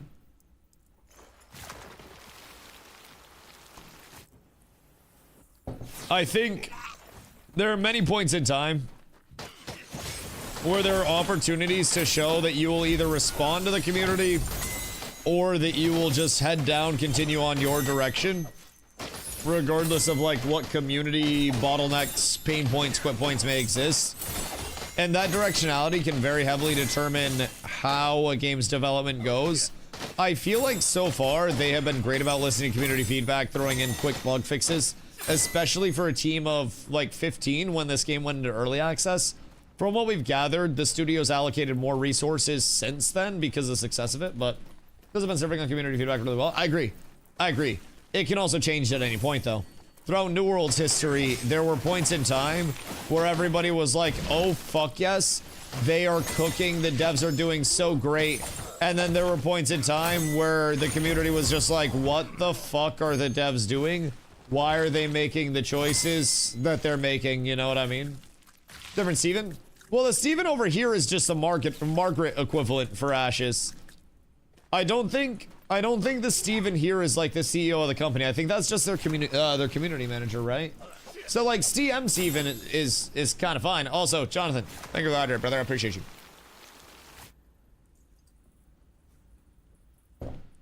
But S-word name? I know it doesn't even have like a PH or anything. He's our CM, but he's awesome. Listen, I don't think it's cursed. I appreciate you. I appreciate you, dog. I'm happy you're here. All the support truly means the world. All the hydrates mean a lot. I'm yapping a lot. My lips get chapped and shit. It's a fucking tough life out here, man, you know? I just be trying to exist and play some games and vibe, and sometimes I need a little reminder to drink, and the hydro homies make the world go round. Carla was like giving me a little like shoulder massage last night, and she was like, "What the fuck? Your skin is so incredibly dry. What are you doing? How are you so scaly?" And I'm thankful that I don't really like. I can't really get that ashy, so to say. I just get all crackly. Is the equivalent over here. But Carla definitely called me ashy without calling me ashy last night. She put Vaseline on my shoulders. We got Vaseline like it's Blue Label or some bullshit. Blue Tube or something. And it's supposed to be like pure petroleum. So I'm also assuming I can slap that in my car and get 30 miles a gallon out of it, but... Pandemic didn't hit. I would have grabbed a beer with Steven. Wait, what do you mean if the pandemic didn't hit, you would have grabbed a beer with Steven? Like, which Steven? Like Ash's Steven? Or like community manager over here Steven? Because both are weird. Why would you grab a beer with either one of them? No, CM Steven. Wait, what? Do you know CM Steven? Are you French? Is he French? Wait a minute. Wait a minute. What are the connections here? How long have you been following this game? How long has this game been in development? I know so little. I must educate myself in the ways. Skelly, bro, it kind of hurt to hear, I'm not gonna lie. Shit kind of made me feel bad. I was like, God damn, it's like that. I thought I'm on most of their discords. Ah, okay, that makes sense. That makes sense. Okay, it's been in development, I think, 2.5 to 3 years. And the last playtest, for what I gathered, was a beta that was quite rough. If I remember correctly. Been with them since Northgard Early Access. Jesus Christ. I guess that's the advantage to not just having a first-time dev, like, or a first-time studio on things, huh? There's a little bit of familiarity with things. There's a little bit more expertise, so to say. A little bit more controllability. That's solid, though. So, what's your largest critique of them? I feel like we need to start there. What could they do better? As of right now, for me, force group content. Fuck the solos, fuck the normies. No, it's okay. I'll actually wait till heroics. I'll wait till heroics. What could they do better? Sponsor me, maybe? I think would be a solid one if they were really, like, looking for something. Critic of the devs. Of the studio that you've seen over the course of their games so far, like, what's a common... Motherfucker. What's a commonality that they could do better within their games that you think they would benefit from as a studio? If heroics are solo only again, I'm gonna be sad. I'm going to be very sad if there is no form of content that just says, hey, you play with group or you fail. I don't want that to be content that is only accessible in a group manner. Think heroics, right? Coming in with new mechanics, a slightly different boss arena layout, but also being inherently on 4-person difficulty, always, forever, and never varying from that, right? Maximum group difficulty. If you come in with fewer people, congratulations, you still get the same loot you would if you did it with 4 people, but it's also on the same difficulty. So the reward is there if you can plunder it as a solo, as a 2-person, as a 3-person group. So there is an element, even with the forced group content, of 4-person balance. You could still find ways to do it with fewer, and solos could still strive for that with their super cheese builds. I know fucking Eddie and Card both in chat. I don't know if they're in chat lurking or something. I know both of those rats would be trying to do solo 4-person content immediately. Those motherfuckers love cooking up builds. So I thought that was legendary for a second. I was gonna coom. So I definitely can say that there would be a lot of interest for people on the I'm soloing heroic X or Y side of things that they'd lean into. What's your favorite dungeon so far? Are we talking like full dungeon? Or are we talking including like the boss fights? My first time through doing all of the fights organically as I was leveling, as I was scaling up, as I was doing that, I had a lot of fun with Lady B the first time through. But I also believe in my heart of hearts, people may contest me on this, I like the Queen Bee fight a lot because of the mechanical variances. So there are small things like the blast that she does in phase 1 and 2 being proximity based. So the further away from her you stand, the easier the fight is. Only thing is, you can't cleave all of the little ads that are healing her, so then you can keep one of the final ads alive, go over and kill the small ads, and then have her come out without all of the healing, you know, being on her. So small mechs like that. The Ratsar fight, I had a lot of fun with. Crab fight, I've had a lot of fun with. This fight, despite me hating it, I do really enjoy this fight, just on a fundamental standpoint. I think it's annoying, and I do think the I go up and cum cheese all over the floor is really excessive to start every phase. Like, I don't necessarily think he should do this on the intro to the fight. He should come down and start fighting, and then maybe do it on phase transition. Because, bro, this is the most boring mechanic, if I'm being honest. He just does this every single phase transition, and then, like, fucks off into his normal, you know, normal boss behavior. And I think that's the most tedious part of this fight, if I'm being honest. But this is a really fun fight. As they go into Heroic, it'll be interesting to see what they do with it. I would say, personally, this is, in my opinion, like, my least favorite. But even this, if I got this fight in another game, I would still enjoy it, right? It's not that I hate this fight and inherently won't do it. It's more that the other fights are incredibly fun. Even outside of the element of, like, I blast content super easy. Cheese Goo should be faster. Honestly, just make it half the floor at a time and make it go a little faster. Yeah, I think could be a really solid balance. Like, one swipe on the left side of the floor, one swipe on the right side of the floor, so you can still stand in the middle and dodge it. If you get caught in it, it's punishing, and then make the zoom a little faster, make the duration a little less, and then it would be much less tedious. That's the largest thing that I can say about it right now, is it just feels tedious, right? So over here, I just kill the ads, I hop off this train, which they just slowed down, and now he goes into cheese farts, right? And then he does all of this, and I sit here waiting. I can snack on some fromage if I'd like to myself. Fine fromage. So, uh-oh, that's a stun. By the time he comes down, I just get to slapping and chopping, and then try to avoid getting my shit caved in by a train on the back end. And if I can manage that, then everything's fine. But it's definitely a tedious fight, because he, as a boss, is not mechanically difficult. And it's not a matter of him being challenging inherently through his scaling that's causing this to be a long fight. This is a long fight because he floats so slowly. And then we have to wait for the train to come through after he floats away, and it's nice and slow now so we don't get flung. And then as soon as the ads hop off, we start smacking the ads. And then we slowly get carriaged over to the other side where we wait for him to cheese poop. Crab fight was fun. Crab fight was very fun.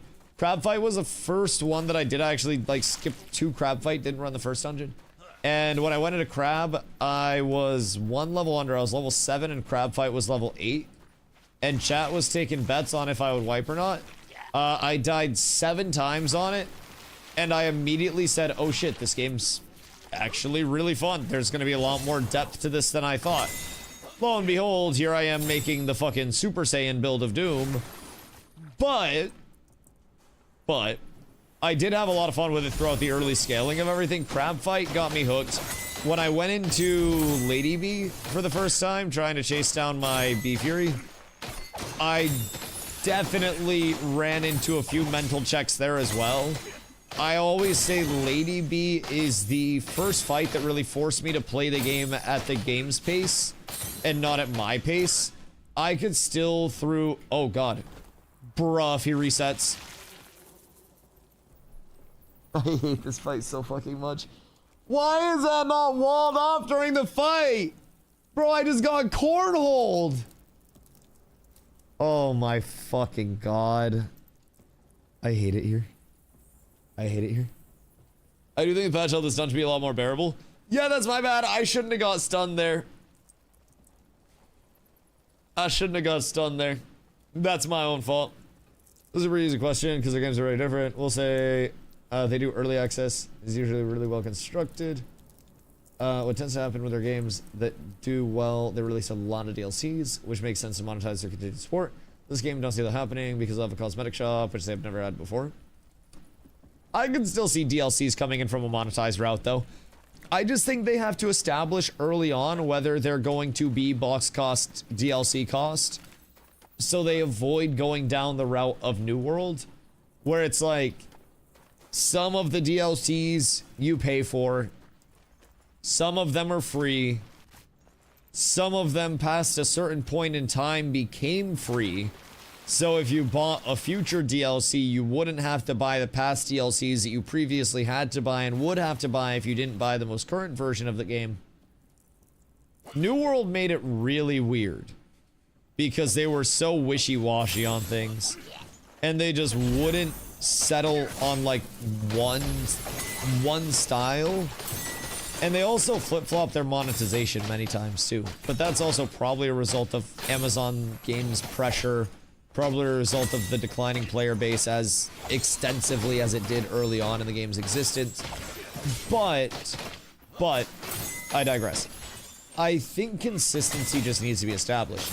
If a game has a cosmetic shop, the thing about a cosmetic shop is it can be kind of like live or die. If it goes really well and you have whales supporting your cosmetic shop like crazy, then your average, you know, your income per user is going to be much higher.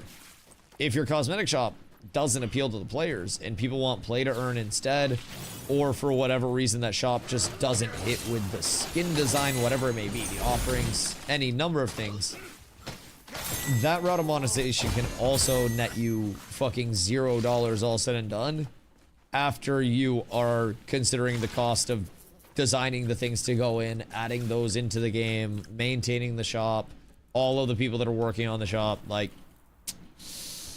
it's a little bit of an issue. So I do like the consistency and support the consistency of a live service having paid DLCs. I would happily, if I'm being honest, pay for paid DLCs for any game that I enjoyed. I convinced my parents up and down and all around to buy me WoW when I was a wee lad. And to this day in my basement, I have my original WoW boxes. I have Vanilla, TBC, Wrath, and Kata down in the basement right now. And, like, I very, very, very much enjoyed giving Blizzard my money. I know, crazy to say now. Because the quality of that product was so good. And that was box cost and DLC cost. Or, sorry, box cost and sub cost, my apologies. And expansion cost. So, like, it was an even steeper route of monetization, so. Do we know if Purified Heart Relic actually works? Tooltip for the Lightning Strike proc doesn't have a damage listed. It does work, yeah. It builds and spends.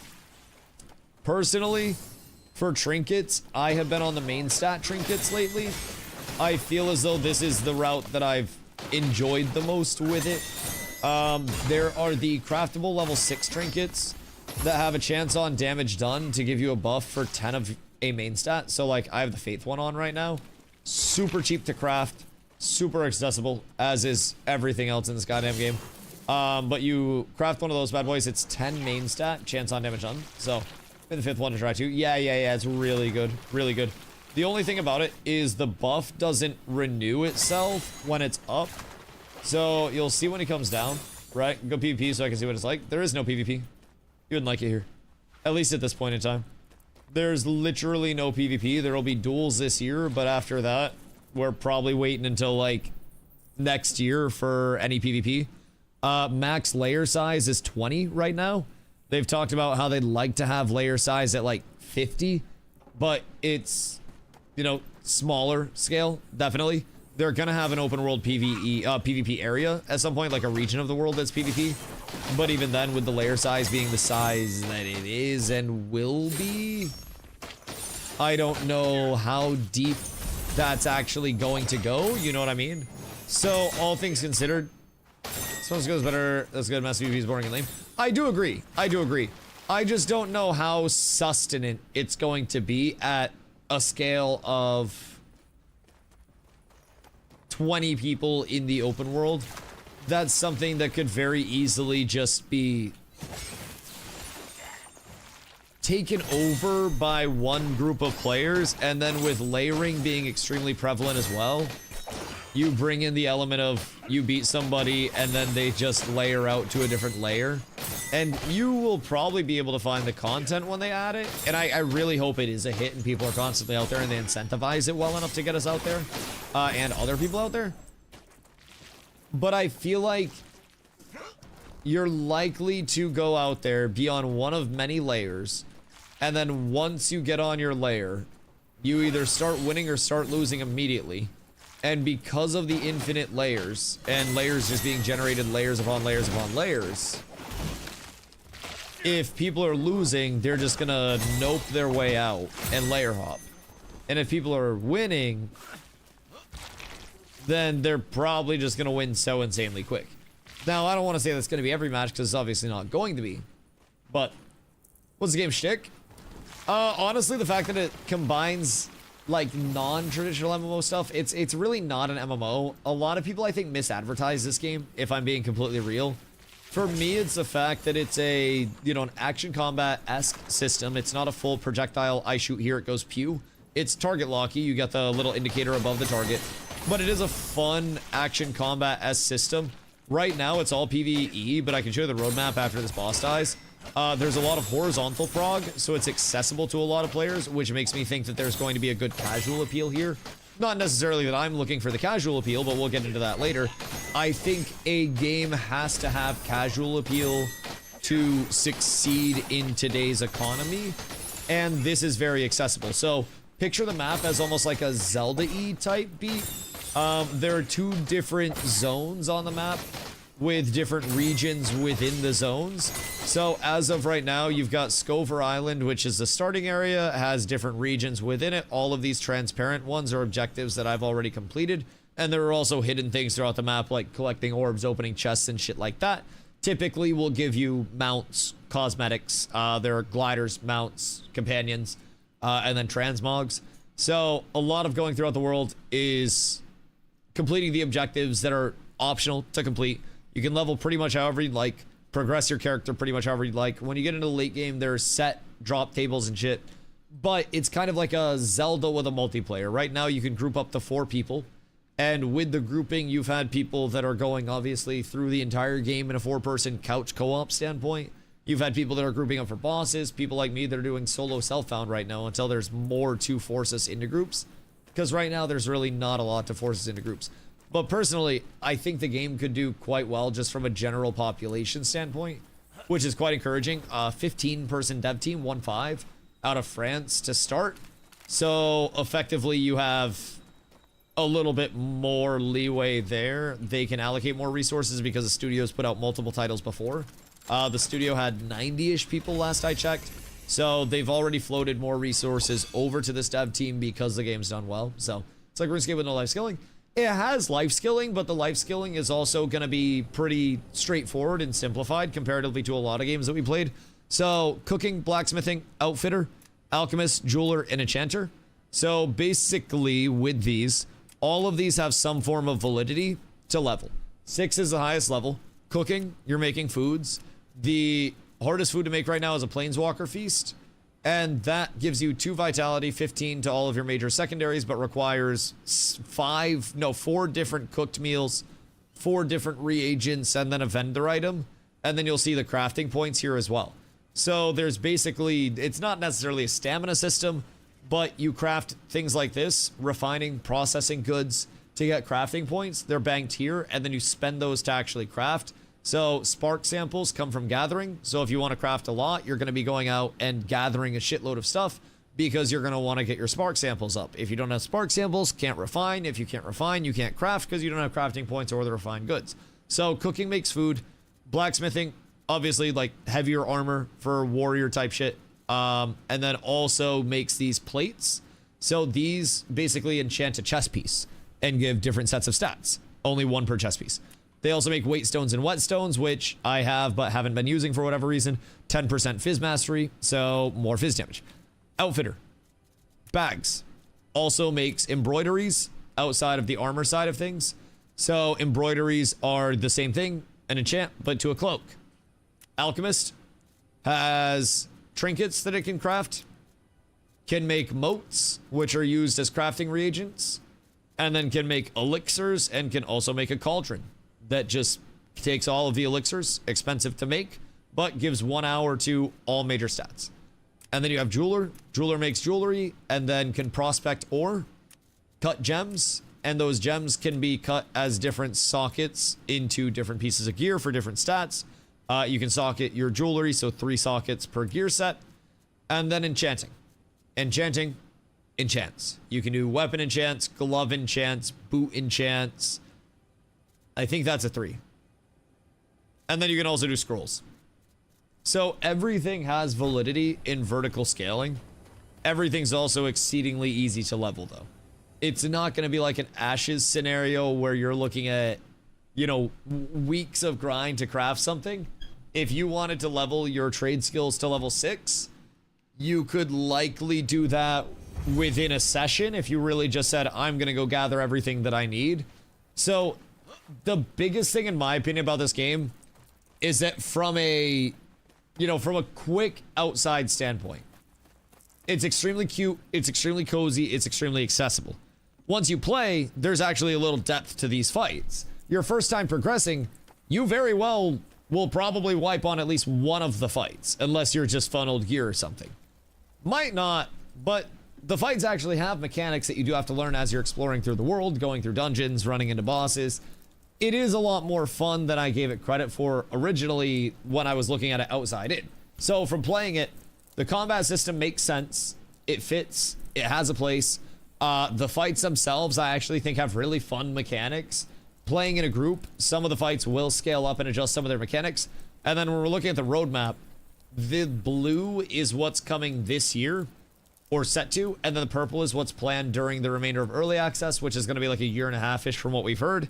So everything from new regions, level cap going to 50 over time, new classes, more talent, fishing and archaeology for new gathering skills, more horizontal prog, more weapons, which weapons give weapon skills, gear, heroic difficulty for dungeons, rifts, seasonal events, and a world boss, challenge mode on dungeons, more factions, duels, PvP region, instance battlegrounds. PvP is going to have dedicated gear.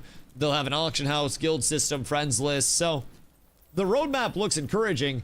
The thing is, I still don't believe in my heart of hearts that it is going to be an MMO. I think it is going to be like a multiplayer adventure game, but I don't see a full MMO from it.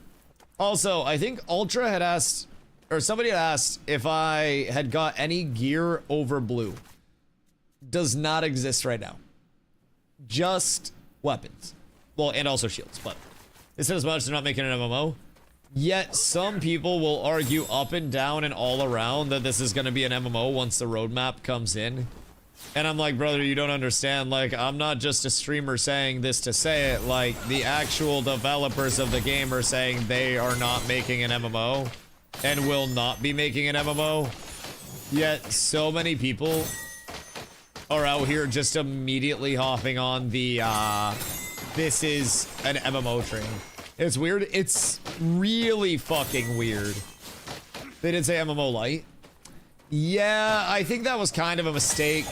I think they probably... Absolutely. Yo, Mice, thank you for following myself. I feel like this is almost akin to a Dune scenario, as it is an MMO light.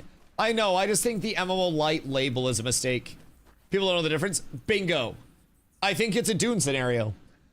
Remember how many people hyped up Dune as the Dune MMO Granted, that's a little bit different because the developers didn't do much to stop that. Like, they didn't really do a whole lot to stop it. It's like chat's throwing money at me and I'm like, no, please, your wallets, chat. Please don't gift 20 subs. Right? That's basically what the Dune developers did when they were Funcom? I think it was Funcom. Anyways, when they were going through and all of the hype was around the upcoming Dune MMO. Only difference is here, every content creator up and down is hyping this as, you know, FAREVER MMORPG. And nobody will say this is FAREVER the multiplayer adventure game. And I feel like when we start calling it the multiplayer adventure game, it's going to click for people a lot more. FAREVER is something that in the early 2000s, I would play along the lines of Gauntlet with my brother on the Nintendo 64. Only difference is it's completely online. You can play it solo. You can bring in a group if you want to bring in a group. And if you're bringing a group, you're best served to bring in a small group of people that you really enjoy spending time with and have fun with it over taking it super seriously and ending friendships like, wow. This is not the omega competitive MMORPG that some people want to think it will be even when they ramp up with new content. It gives me cozy vibes. Now, when PvP comes in, will I be shitting on people, telling people that I am fucking their mother after stream? Yeah. Yeah, I'll probably bang some dude's mom during stream once PvP comes in, just to prove a point. But there's a time and a place for it. Probably a time and a place. Maybe during stream. Multiplayer RPG? Yeah, exactly. And they'll bring in more forms of multiplayer, but I don't necessarily think we're gonna be like, yo, X up chat, let's go take down the world boss, and have 200 people show up for the world boss like we did when we would all call a fucking alliance and the rest of our server would show up and fight us over the world boss. Is there any link to a knowledge base for the equipment and where to get it? There are some third-party sources, some databases. Honestly, I kind of have like mentally compiled everything from exploration at this point in time because you can complete things as you're leveling through a first time journey, which is what I recommend for new players coming in. If you don't know where stuff is, explore and complete every objective on the map, and then you will start to understand where stuff comes from. You'll see a lot more drops that way. Every boss fight that you go into, do it twice on the first difficulty because they always have more than one armor drop, more than one weapon drop. I've compiled a lot of it just from like doing, so to say, but there are again a few solid databases that have relatively updated information. Some of them can just go out of date from time to time, so be cautious of that side of it. If you have any direct questions, more than happy to help out on that side of things though, in terms of like where do I find this or that.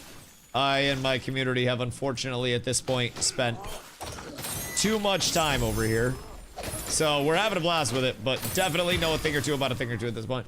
120 men raid boss, open world boss would be cool ammo.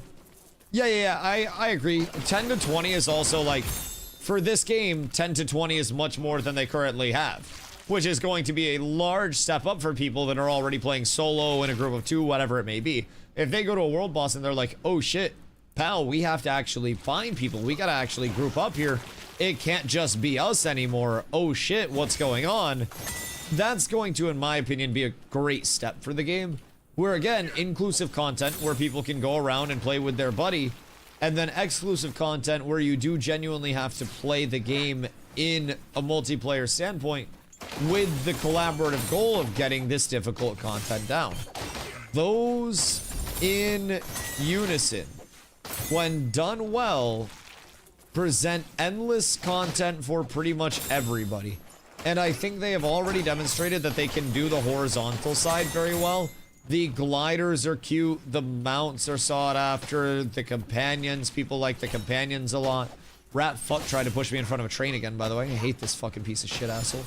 But there is a lot of like great horizontal prog. The vertical progression is already starting to feel there, but there's not really a reason for us to vertically progress to the highest degree right now, especially when we're looking at the cost associated with the reward of it. The time doesn't really fit the benefit, in my opinion. So, open world Rifts, when Rifts first came out, was one of the wildest and amazing experience ever. Wait. open world rifts when Rift first came out. That is true. And that was almost like, that was like a New World corrupted portal style system, right? I didn't play Rift, but I've been told of the scriptures. People love that shit. Because in there, yo, Iron. Think of Prime, dude, I appreciate you. Much love, brother. So, this is the big thing. World events. Rifts. Of which type? Will we get the rifts of Diablo 3 greater rifts where it's instanced and you can solo or go in with a group?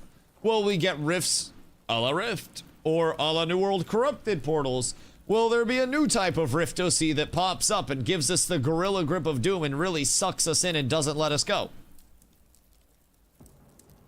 ESO has rifts too?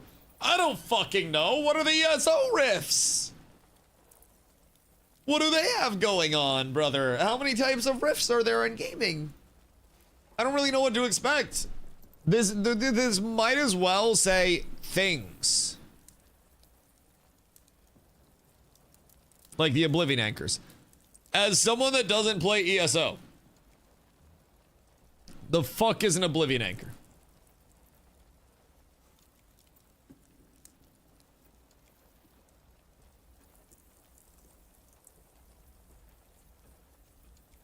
I do not exist in that realm. I'm not made for it. Boys, is this the legendary? I feel like this is the legendary. Please empower me with streamer loot. Oh. Huh. It's getting better. I'm learning control of my powers. Well, that's not the worst. I got a mount. Chat, I got a skunk. Hold on. Oh, we're throwing Skunky on. Wait a second. That might be more sought after than a legendary, if I'm being completely honest. Now I have the skunk and the glider from here. The streamer loot worked. It just wasn't exactly the streamer loot that we expected. Oh, wait. He has a horn? Abs is absolutely S tier. What is this? Yo, Cody, thank you for the follow. Much love. Wait, is this a skunk? I've never seen this kind of skunk before. It's like a... Oh! It's a rhino skunk. That makes a shitload of sense. That actually makes a whole lot of sense. So, is there like a rhino variant of every mount type? Because of the Rhinurian? The glider you got drops from any of the kobolds, kind of insane that you got it from the dungeon? Yeah, we're kind of up. I got it from one of the trash mobs that I killed. So I guess I've just killed enough of the trash mobs. So, is this the kit to rock right now? Because everybody hates the kobold dungeons too much to do them? He has a glider drop. I think he himself only has the mount drop, but the glider is from any of the kobolds from what I've been told. So I got both from here. I got the back glider and I got the mount, which I'm pretty sure rounds out the cosmetic side of things that I would need from here. I think. So everything now would just be duplicates, which means giveaways. 0.1 drop from any kobold. God damn. God damn. Should have a skunk to claim and achievements also. Oh wait, that's a hog. Oh, we're so up. Wait, I haven't even had that one yet. Wait a minute. He's so cute. He's so porky. Holy shit, he's a big boy. That's a round one. Okay, wait. So what are the other ones? And then achievements was H. Where are the rest of them? Right. Okay, good comms. I had a glider and a mount. I don't know there was shit in achievements. Apparently there is indeed shit in achievements. Apparently there is. I have not checked mine in a little bit though. We're up tremendous, Kristen. I appreciate you. So is there a skunk for like the 25 mount? Because I saw that there was like a 10 and a 25. And I don't think I have 25. No, I do not. Wait, that's gliders. Nope, I still do not. I can't count the best, but I can definitely vouch that I do not have 25 mounts. So I'm assuming probably other skunk at 25, and then we ball from there. Man, I just... What mount does Lady Bee drop? Red Ladybug. Excuse you. Red Ladybug. It is... I'll show you. Hold on. Hold on. We can make this happen. Because he's going to be an asshole and fly when he phases. We can make this happen. What ladybugs I don't have? Yeah. It is this one. It's the one that I was using prior to coming down here. So this one comes from Lady Bee. I want to say purple comes from Queen Bee, maybe? I can't remember all the colors, but I remember red comes from Lady Bee. Because somebody in chat doesn't have a red. And they basically said they would do anything for my red one. So what I've learned is I have motion. I have clout. Purple is Queen Bee. And then what are the others? Is there a trash drop from one of them? I feel like one is a trash drop. I tried to make Pinar again. Chat. It's the one good thing about this dungeon. Oh, shit, fuck. Uh-oh. Uh-oh. We're fine. Everything's peachy. Light blue is from any bees, and dark green is from the Honeywood Vault. Okay, so I have the B.1% one as well. Bro, maybe I do have streamer loot. Like, maybe I have a lot of it. Oh, wait, you know where I probably got the light blue ones? Queen Bee trash.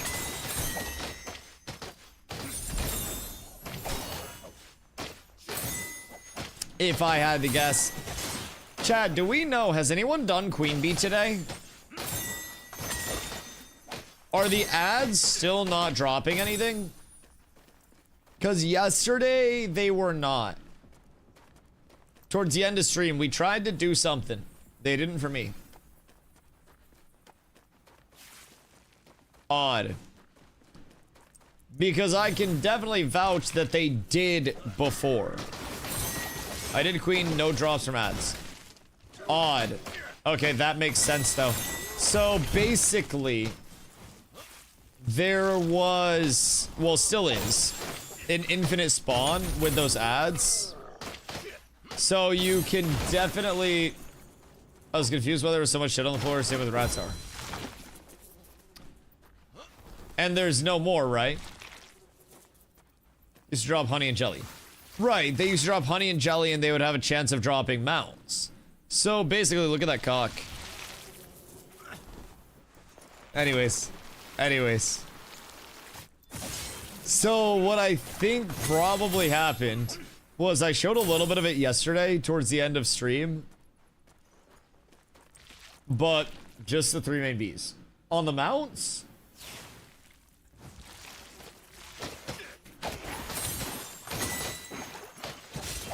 Because I killed the main bees when I was progging the fight originally in a different spot than I was killing the ads.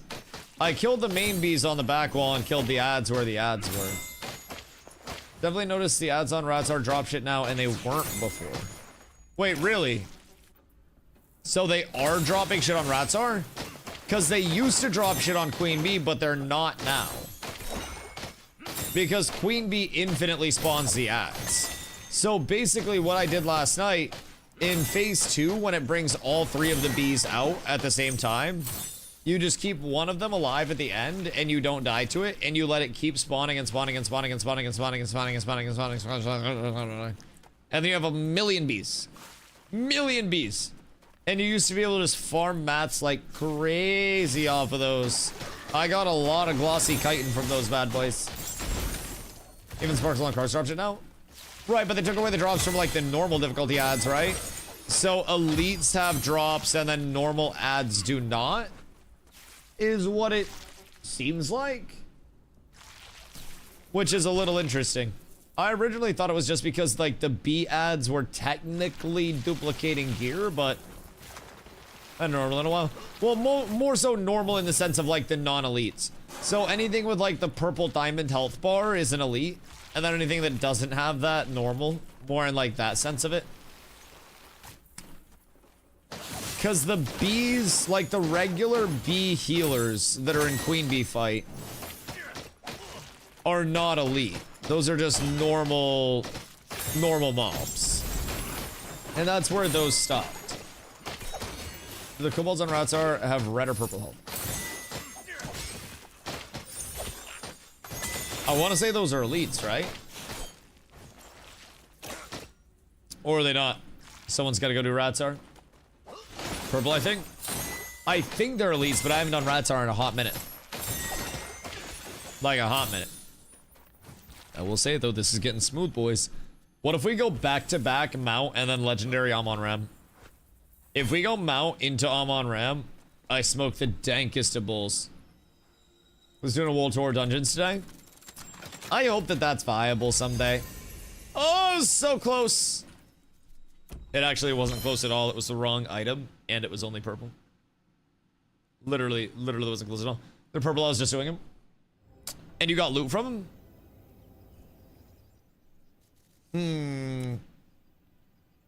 Or like not him, but like from the ads themselves. I wonder. I very much wonder. All right, I gotta pee. Regular rats loot. Odd. Very odd. They drop stuff, and the bees don't. So it must just be the elites that drop shit, and then normal ads don't. We'll have to see if it's all normal ads across the board, though. All right, I'll be right back. Un momento, la.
Cat with abs is absolutely S tier.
Chat, the diamonds got me again. The diamonds got me again. Ringo, what up, dude? Hope you're having a beautiful day. I am currently running Amon Ram with Crab Gantua Shield in the main hand. And then I run B Fury in my Arsenal slot. It's got a logo Crab Shield. Fucking massive. Massive. Do you have upgrade mats? That is the next question for any legendary. Bro, I have done just about everything solo self-found at this point in time. But I really might whore out a little bit for some spark shards. I really might trade a mount or some bullshit for some spark shards so I don't have to make an alt to prog. Also, speaking of alts, Tibbs asked if I made an alt, what class I would make. Me personally, a priest. I would 1000% just make a priest again. But that's also because I really enjoy melee that isn't one-dimensional warrior melee type gameplay. Because I feel like warrior is typically very one-dimensional. So for me, I like priest. I like the concept of priest. If I couldn't play priest, would play rogue over warrior if I had the choice. I think a bug flew up my fucking nose while I was out smoking, dude. Oy. Anyways, I would rather play a rogue than a warrior. I feel like rogue, when I look at a rogue toolkit, zippiness, movement, mobility, resets, in, out. And I'm not even thinking about it from like a just now standpoint. I'm looking at when they bring in the, you know, the 3 talent tree options, when we have some PvP to base things off of, when there's more scaling as a focus. That's kind of when I'm looking at things. Their concept long-term, also just like long-term, their concept of a monk is going to be very interesting to find out. Because I think monks are something that can be done just about a million different ways. One thing I've talked about is, personally, I think they should just say, hey, we missed the mark on naming priest. This shit's a paladin through and through. We are naming this paladin, and then we will develop a priest for you later on. And then they just make 3 different paladin type builds. I think that's their easiest route with where the priest lies right now.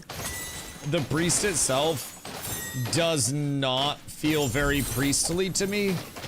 It really just feels like a paladin. It's got all proximity-based abilities, even in, like, the class toolkit. It's not like that projection of Holy Light is a manifestation that's like a frontal cone that goes a long distance or anything, or a targeted set of Holy Rays that go out.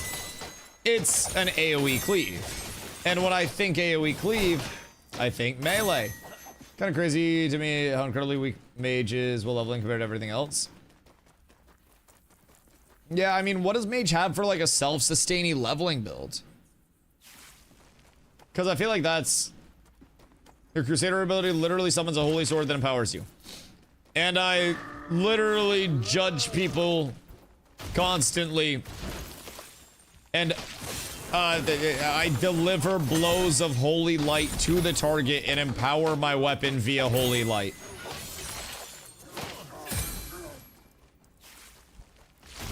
It only feels like a priest for the first 10 minutes because your default weapon. And honestly, if I'm being real, like, the only reason it feels like a priest with the default weapon is because you're using your default weapon in the first 10 minutes trying to figure out what the weapon ability is. But even then, once you start using your class abilities, you start feeling like a paladin anyways. You start out with just your movement, but even then you get Radiant Verdict. Radiant Verdict's an AoE, so if you're trying to Radiant Verdict, when you get that, right? What the fuck are you gonna do if you're in range? Default weapon's kind of sick though, with the whole being able to reduce allies' weapon CDs and stuff. I wish there was higher level and rarity of it. Their starting weapons, I actually feel like need to be included in their late game weapon design. A lot of people really gush grannies over the rogue weapon as well. I believe it's like a shadow step backstab type thing if I'm not tripping. And some people have even said, like, because of the availability of the content, like just how easy it is to actually complete, some people have kept the default rogue weapon, like the starter weapon, on in their arsenal and just ate the, you know, the lower stats so that way they could have the, you know, the weapon abilities. Kind of makes sense. Kind of makes sense. So it is something that we could theoretically do, but mage needs 4 talent points for any sustain outside of clams. Yeah, but I mean, clam slamming do go kind of fucking crazy. I don't think there's ever a bad time to slam some clams, if you guys know what I'm saying. But anything outside of clam slamming early, probably gonna feel pretty bad. I mean, clam slam's really your only sustain weapon until what? Later on. Do you even get a solid sustain weapon later on? Be nice to get an upgraded starter. Maybe like part of the crafting process to upgrade like the level on a starter weapon. What's the best class? Right now, a lot of people say warrior is consensus the best class because right now a lot of the bossing or a lot of the progression in game and a lot of the late game farming is bossing, and warrior does that most optimally. But this game isn't really one that is all about being optimal, if I'm being honest. Like, I'll answer your question, but I'm also gonna give you a little rant about it. You don't have to be a warrior to do any of the content in the game. I am not a warrior, and I am doing these fights just fine. I'm not really struggling to survive. Everything's dying. I'm getting pushed in front of trains every now and then. But the actual fight itself is not challenging. I play a priest, and I don't even play what's regarded as, like, the meta priest build. I played a build that I just wanted to run. Technically, I'm still waiting on a second build to get cooked up, but there are some bugs with that. So, Rogue has builds that are great. Mage has builds that are great, and all 4 of the classes have builds that can clear all of the content in the game, right? And they're all fun. Not necessarily that every build is immediately the best build you've ever played, but I have heard from people that have played every single class that are enjoying their class, and I have heard from people that can definitely tell you their favorite and their least favorite weapons for each class. So, this game is very much about exploration. It's about, honestly, like, chill, cozy content more than it is the optimal min-maxy route, which is something I try to reiterate to people, like, time and time again. There's no real need to just chase the best class right now. It's whatever you're gonna enjoy, you know? The guy that definitely has the least favorite weapons. I don't like Toothpick because it's too strong. I feel like if they add an internal cooldown to the Toothpick effect, the spear that everybody runs as their arsenal as a priest, then I'd feel a lot better about it. But at this point in time, I genuinely, at my heart of hearts, feel like Toothpick presents too much upside and literally just, it's constantly god tier. When you have maximum stacks of your passive, every single crit that you put out gives you a shield for 30% of the damage done by that crit, which is absolutely fucking stinky, by the way. Like, it's an ungodly amount of shield going out. You don't die, you never run out of shield, your HP never even gets, like, infringed upon. There are definitely things that are built around lack of internal, and then things just feel fine. I feel like it's fine. Spear provides like 0 damage compared to most arsenals.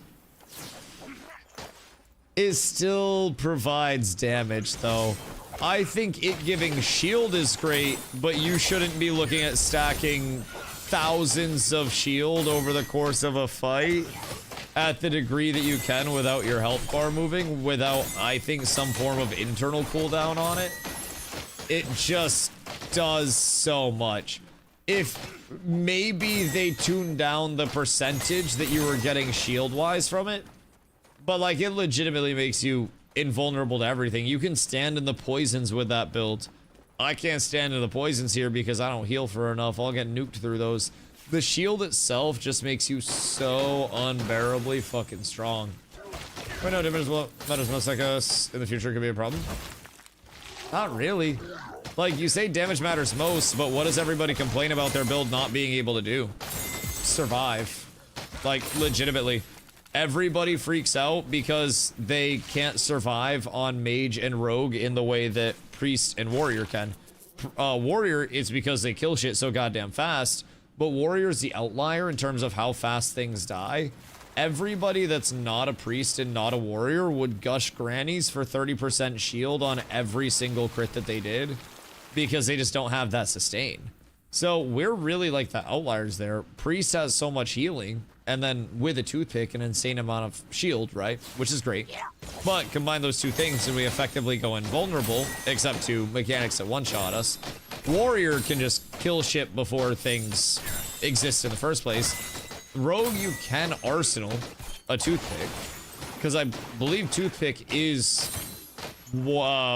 priest rogue. But rogue can legit play this game without getting hit.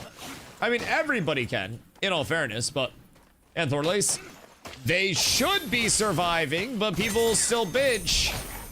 I try to also tell them, you can arsenal a pick, you can Thornlace, you can run the Cheese Moon build, there are options.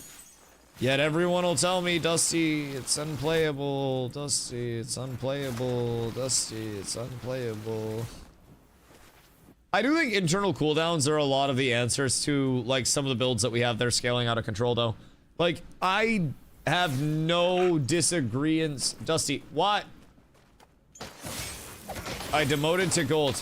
Oh my god, you scared me. I thought something bad was happening. Holy shit. Oh, also, go look out. It's over. Go look outside at the light bulbs I replaced. They're bright as fwick. So now, when you're coming home from work, if it's like late at night or something, you'll actually be able to see.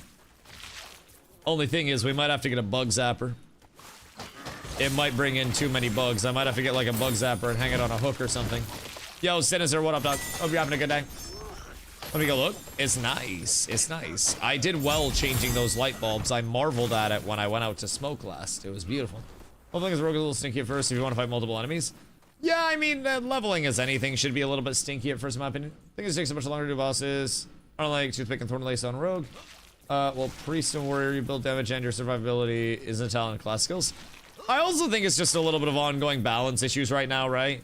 Scaling and numbers are the easiest thing in the world to change. And I think when we look at a lot of the builds, there is sustain present, there is damage present. It's just a matter of how they adjust the balance between those different factors. And that can be something as simple as a small numbers adjustment in a balance patch, where it's like, you know, drop 20% damage scaling from this ability, increase this other ability's healing capabilities by 10%. So then your class starts playing just a little bit less bursty and just a little bit more sustainy as a result. Maybe a class that feels like they didn't have the most sustain gets a little more. Balance is, I think, the easiest thing, whether it's weapon balance numbers, whether it's class balance numbers, anything like that. As long as the design itself is there for the builds to be cohesive, I don't really worry about the numbers not being there in early access, if that makes sense. I think there's plenty of time for them to shore up the numbers. I do worry that use rates of some items are going to be impeccably higher than others, but would you like some food? Yeah, I'll take something to munch on. I'm saving my food from margaritas until after stream. I'm gonna make it all into a burrito, and I'm gonna chow on that. So preserve that. I don't know what else there is, but I could definitely munch on something. I could even eat like fruit or some bullshit. Gonna have some quesadillas. Ooh, would you like a bowl of steak and rice? Yeah, I'll take a bowl of steak and rice. There's only like one portion left of it though. Like, I left you a small portion. So if you want that for your work lunch tomorrow, prepare yourself. Prepare yourself. But I could eat a bowl of that. Would you like quesadillas instead? No, that's fine. You eat the quesadillas. You said you were gonna eat the quesadillas. I'd eat some fruit or some bullshit. Because I'll be on for another probably like 2 hours-ish. So 2 hours from now, I'll have big meal. So I don't want to like overstuff myself before I get to absolutely ravage that food from margaritas. I must exact my vengeance on that today. But have fun with Paladin build, got level 20 warriors, switch to Priest, haven't come back to warrior yet. Yeah, I mean, I personally think Priest plays extremely cozy. Priest is early. Well, I know, I'm fasting. I'm fasting. I did eat chips and salsa though, like mad. You throw me something and I'll eat it. I won't contest you. You throw me something. Like a bowl of rice and stick in my face. Yeah. You slap something in front of my face. Because we got a bunch of food today as well. So I'm selfish if I don't eat. How's the grind so far? It's been going well today. I unfortunately still have not managed to pull my Lego Amon Ram, which is the bane of my existence at this point in time. I say it's the bane of my existence, but honestly, it's the only thing keeping me from having to create an alt, grab 10 hearts, run across the entire map, and turn those hearts into a shard. Well, a crystal, I should say. But I'm really sad. Really sad. Because right now, it's like, okay, I'm on my last legendary. I want to get this shit done. But I also kind of don't want this legendary to drop. Because once it drops, it's like, okay, what's my next step?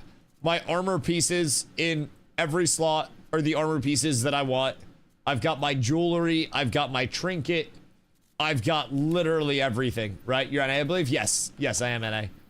So I'm at the point where now the grind is coming to not necessarily a close, but to a point where I'm going to be far more restricted on things that I can do that are fun, and I'll truly have to get into the actual grind. I've done some ephemeral heart farming already, so that's not the worst. I haven't done any alt runs yet, which also sucks because I'm out of spark shards, like the blue mats. So not only do I need the crystals, the purples, to upgrade my legendaries, but before I can even put those to 4 and 5, I need to get shards too. Dude, it's a fucking shame. It's a fucking shame. What will you do after 54 alts? If I haven't killed myself, probably use my legendary gear. So hopefully use my legendary gear. I feel my ult today to recover. Yeah, I'm hoping that we see some of those bottlenecks get alleviated in due time. They're very simple fixes in my opinion. I don't want to sound like a fucking Redditor neckbeard pedantic. Well, this should only take a minute. But like, realistically, as a temporary solution until we get heroic dungeons, which aren't slated for this year's, part of the roadmap, just make Levan Glyphs quest repeatable. So that way we can run our main out there with all of our hearts and then turn those into the crystals. And then put a timer on chests where we can collect them again and make the named mobs in the open world that are one-time drops farmable. Just take away the one-time drop aspect of them. Crazy. Crazy, I know. But like, one repeatable quest to get the purples. Alleviating a timer bottleneck to get the blues. And everybody can progress however they want to. Well, not so much for replayability. Yeah, or once a day. Yeah, the only thing I worry about with once a day is it's, Chad's brought up the validity of when you do things once a day, you start to create FOMO and you start to create a daily list for players where like, oh fuck. Today, for example, I have more or less just sat in this boss room smacking the shit out of Chuck because I want to get my RAM, right? If this was only once a day and every boss was only once a day, my gameplay loop would be substantially different, shaped off that once a day. And I feel like while they have their loot tables borked especially, where we can't get things like Dominion, Ramulus, whatever the fuck the mage staff is. I'm sure there are a couple others that are there as well, right? When we look at that standpoint, having the world bosses repeatable with their full loot table would not only provide, hopefully there are some spark shards in there somewhere, but also accessibility to the loot table that's borked right now in the current level scaling. So that way, if it's something that's intended to maybe be down the road, you're getting this next year type shit, well, we have a, form of accessibility to it now that's not this huge just plot hole, basically, within the gearing. I think they're very close to achieving what they want to. I see where they're going with the fluid gearing. You can run this build at Well, technically this build would be like a level 19, I think, because Ram's level 19. But if you happen to get a Ram earlier level or anything like that, right? As soon as you get weapons your first time around, I was running a Bee Fury build at level 13 with a Crab Shield that was level 8. That's the same functionality as my Crab Shield is now at level 20. It's the same goddamn Crab Shield, it's just scaled up.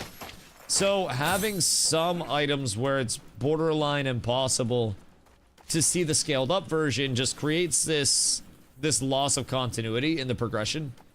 And then when people physically are unable to upgrade their things, right now it might not be a big deal that people can't get their legendaries upgraded because not everybody's got to the point of farming up legendaries.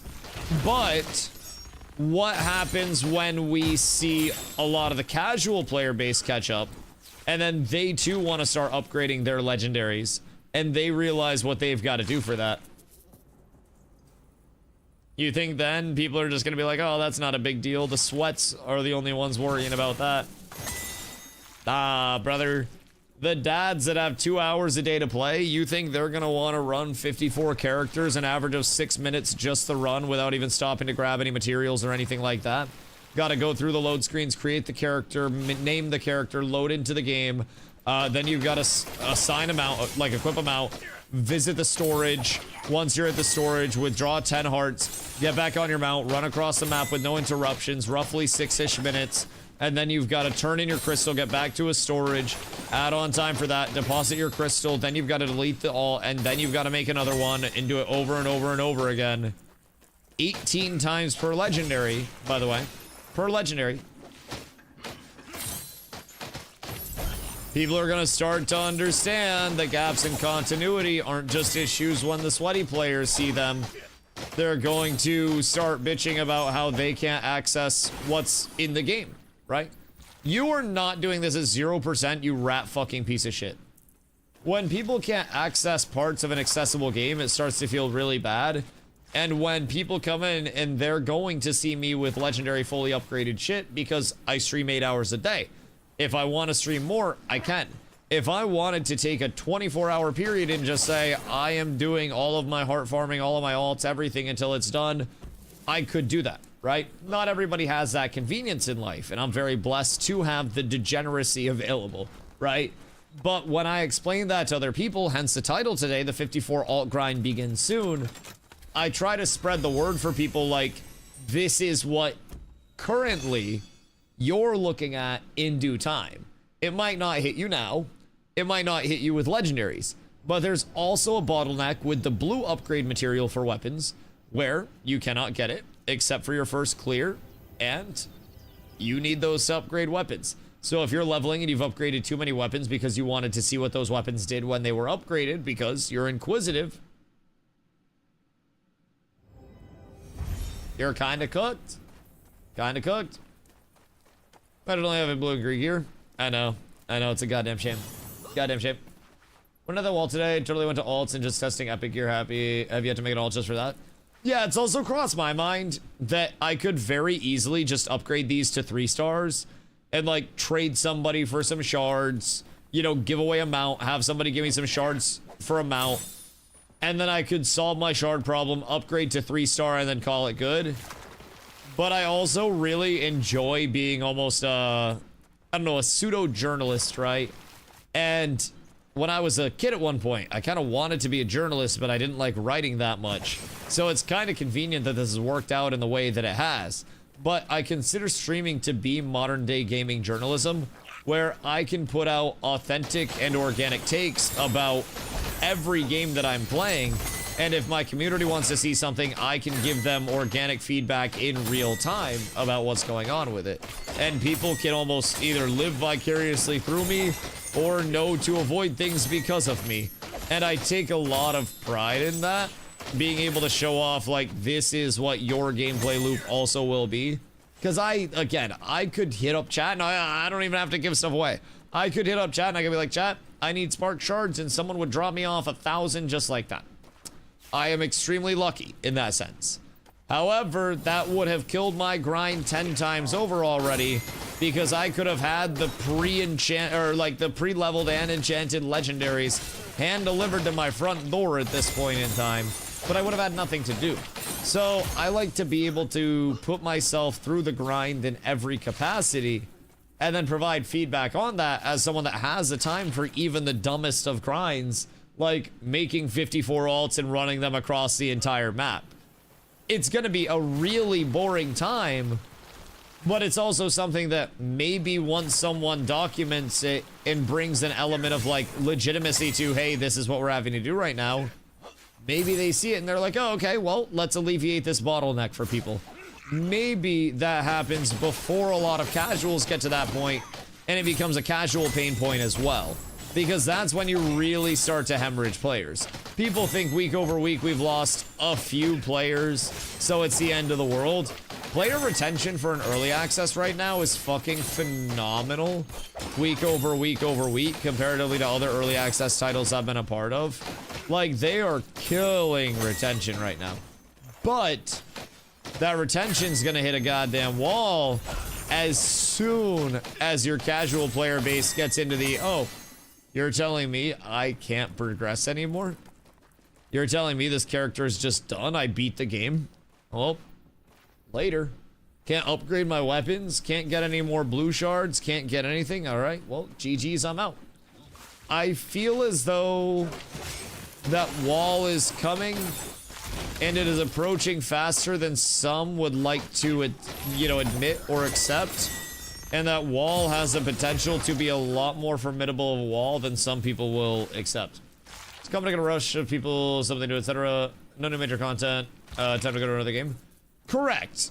The content cycle is inherently something, right? But also, you want your content cycle to be the reason that people are leaving, not because there are pain points preventing them from even completing the content, right? So, with no new major content, I'd at least like to see this content through to completion, which if I can get a legendary weapon, seeing the baseline content through to completion is upgrading that legendary weapon, which I'm unable to do on one singular character right now. If I'm trying to continue to progress my character and have multiple gear sets, because this game encourages you to cook up multiple builds, why am I... Thank you, love. Why am I being discouraged from that?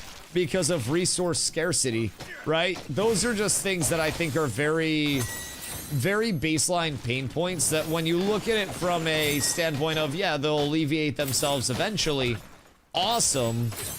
But in the meantime, what's gonna happen to the player base that's waiting for them to become alleviated? Are they gonna all stick it out and say, this sucks right now and I can't progress right now, but I'll be able to soon? Methinks not. Methinks personally, that's where attrition of player base is gonna hit pretty heavily. Could have done it yesterday. Could have. Could have. This is coming to console. Honestly, not entirely sure what their long-term plans are with cross-platform.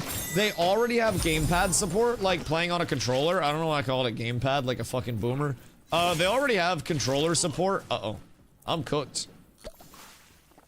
So I could definitely see it quite easily porting over from a, you know, a control scheme standpoint. Playability wise, could also see that. I just don't know what their plans are to invest in that side of it. I personally think it would actually do quite well as a cross-platform because of the single player accessibility with this. It is in every capacity, in my opinion, a multiplayer adventure game where if you want to go about it with a group of 4, you can. But you can also 1000% solo every bit of content in the game right now. So I think that's one of the strengths of it. And I think things like that do incredibly, incredibly, incredibly well on consoles. So I kind of hope it does, and I don't say that really frequently. I don't know that the PvP is inherently going to be one of the main emphases of the game. I don't think it will be. And so, I'm not too caught up on the, you know, PvP's got to be super comp. I think it'd do really well on console. I think it'd be a solid choice. But that'd probably be one point of launch if I had to guess. Would you prefer looking at it objectively? A year and a half would put us what? End of 2027, roughly. Like Q4 2027.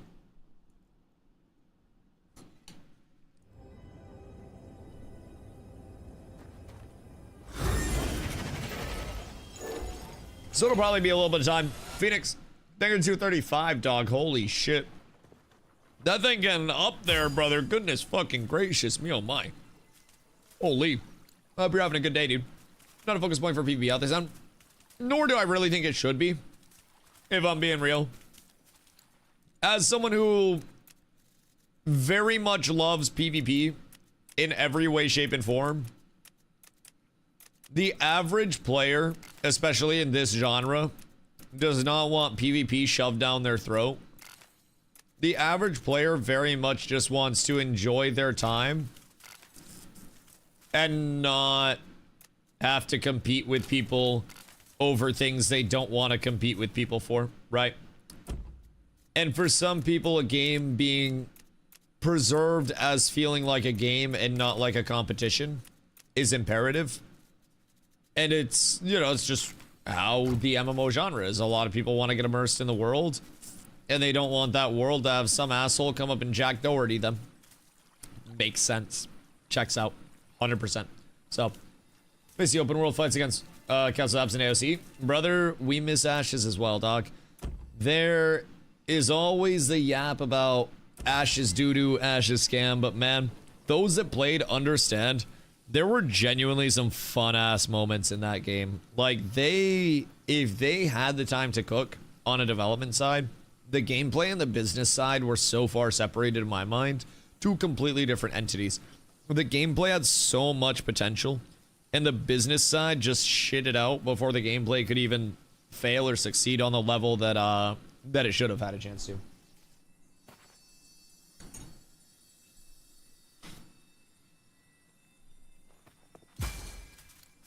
There's supposed to be open world over here.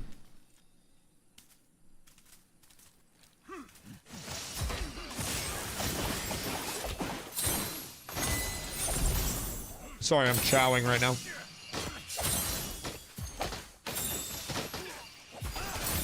There's supposed to be open world over here to some extent in the future with the PvP region they're bringing in. But again, I'm not sure if I can allow myself to get excited for that yet. Just knowing the size of their layers. I don't feel as though the PvP region is going to be as hot as people think it might be. Again, just because of that primary limiter of the layer size.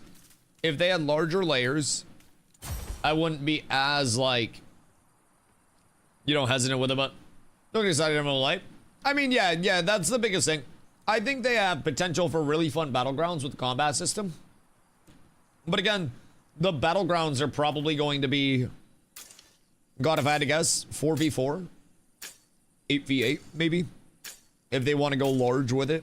But like a 4v4 battleground would make a lot of sense with it being a 4-person group over here. So with the battlegrounds, I'm not expecting anything too incredibly grandiose. There's literally no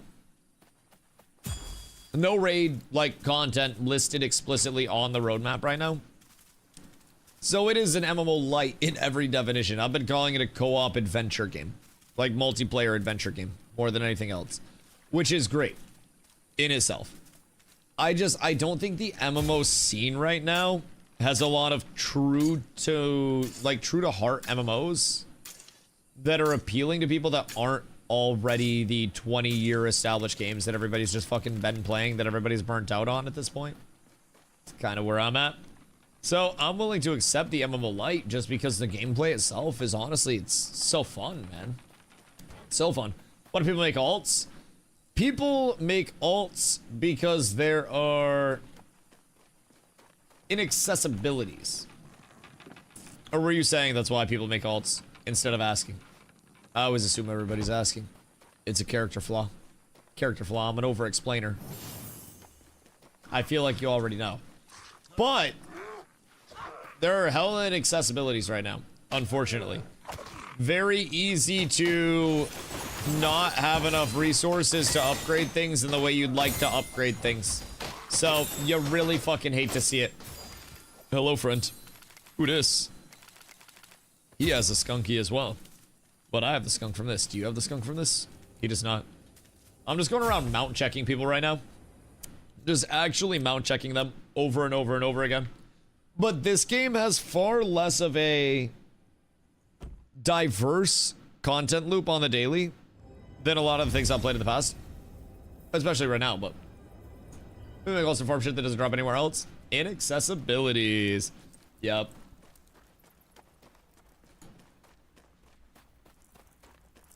Non-repeatable, one-time content is bad.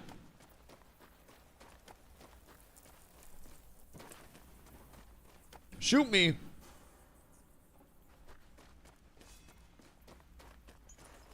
But I think it's bad. It's not bad, it's horrible. I agree. I agree. I'm sorry I misspoke. I'll work on that next time. They have so many great decisions with this game. So many. To the point where it's like, oh my god, you guys really have something good here. And then there are just a couple things where it's like, okay. Okay. Who decided this was the route that you were going? I just want to talk. I just want to talk about a couple things. Why?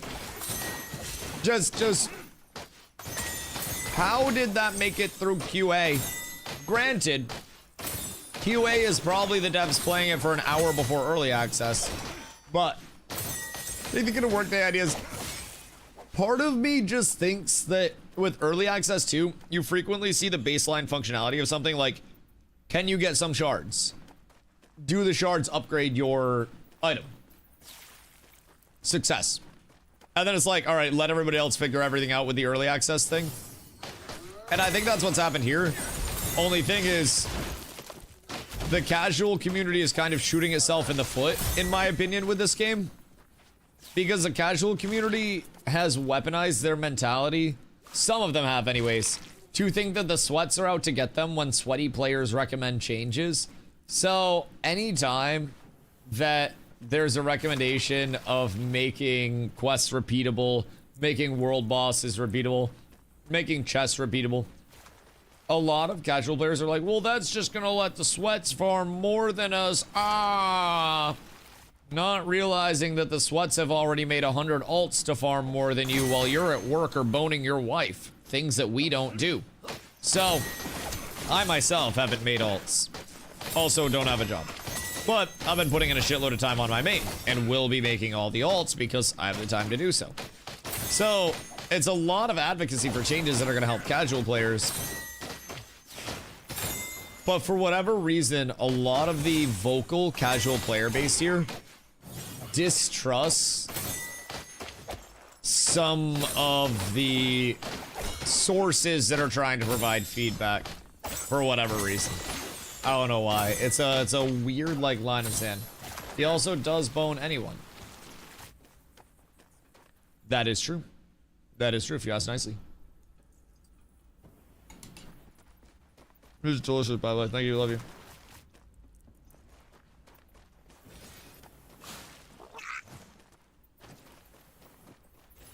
Only play rogue.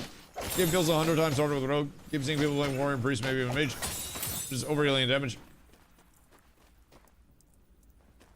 I'm here trying to calculate when to engage. I want to run so I don't die because I have no survivability at all. What weapons are you running though? Because a lot of that is like weapon based. Meanwhile, good day, my goat. What you be doing? Yo, you want to go to a Renfair in Maine in a couple of months?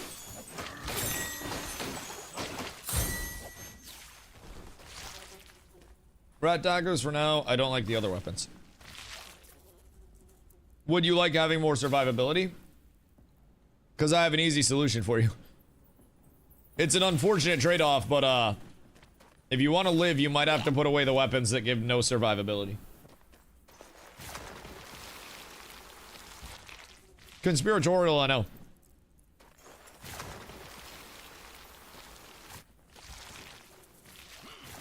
Thorn and toothpick tend to be more forgiving. Thornlace toothpick, cheese moon toothpick. Granted, with cheese moon, you can't use anything in your offhand, so that kind of sucks. But still a phenomenal option. It is unfortunate that without special circumstances, like, yes, Rogue does feel really bad and has very little, like, sustain. But we have to keep in mind, a lot of the Priest and Warrior builds are physically built around that. Charger Cantos, PvP is very fun. I didn't try it today, no. I was out for most of the day, and I haven't had a lot of time to really, like, look into it at all. It looks very old Final Fantasy-y, which isn't inherently the worst, but it seems strange from an MMO standpoint. Like,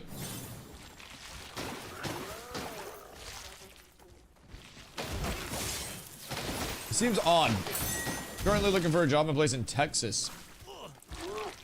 Why Texas? The fuck? Great ball, hard to crack out on a weekend test. What's that, Darkantos? Is it only up for a weekend? Yeah, that also kind of sucks. I mean, listen. I'm not, like, inherently looking at it just, oh, this is bad because pixel art or anything. I fuck with pixel art.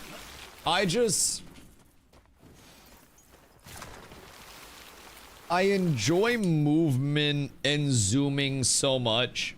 It's hard to look at anything that doesn't immediately provide that and just be like, all right, yeah, I'm gonna full send it in here, you know?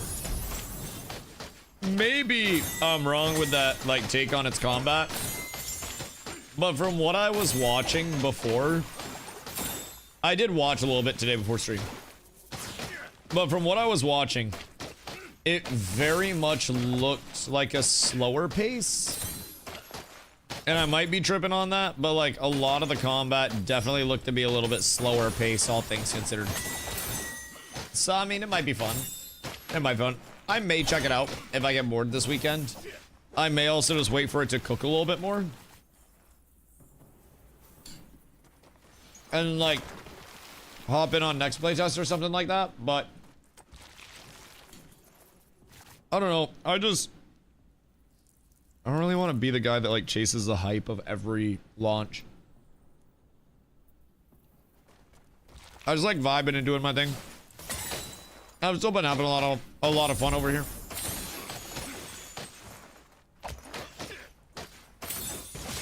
I like Texas. Like, city Texas? Or, like, out on a ranch in Texas? Like, what side of Texas? Because there are two types of Texas. And I don't necessarily know. I feel like I'd see you enjoying the city side of Texas. But the city side of Texas... Cat with abs is absolutely President, thank you for the follow. The city side of Texas is literally just worse than every other American city because it's hot and they don't have electricity.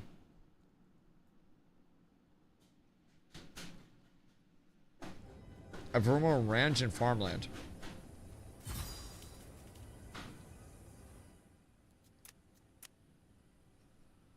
Wait, so Texas?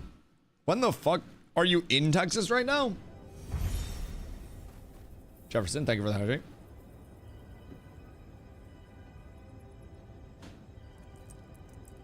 I've been in Texas for 2 weeks. You have a southern accent yet?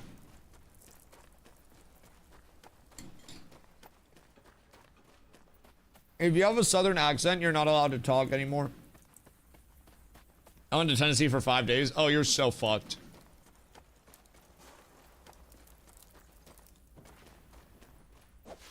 Awful news. Awful news. Are you banging the country music? What's it like down there? Is the average vehicle Like a pavement princess pickup truck?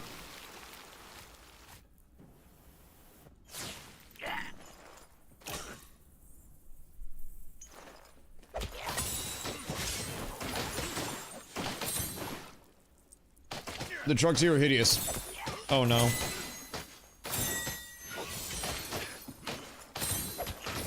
Like...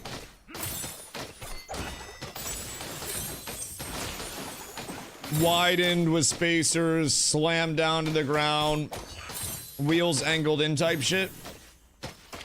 What are we talking? Because I'm not gonna lie, when I went to Phoenix to visit Carla's family, I saw some shit. Excuse you. Squatted trucks, slammed obnoxious lifts. Yup. The trucks that have literally never seen any form of like needing to be a truck whatsoever.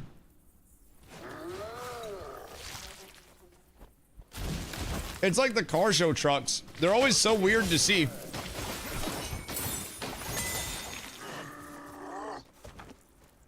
It's like seeing a dog show poodle out in the wild, where it's all just like prim and proper among a pack of wolves. It always just stands out so much in a bad way. This person's on several trucks for work versus like, oh. I mean, I don't fault people for wanting to be like car guys or whatever.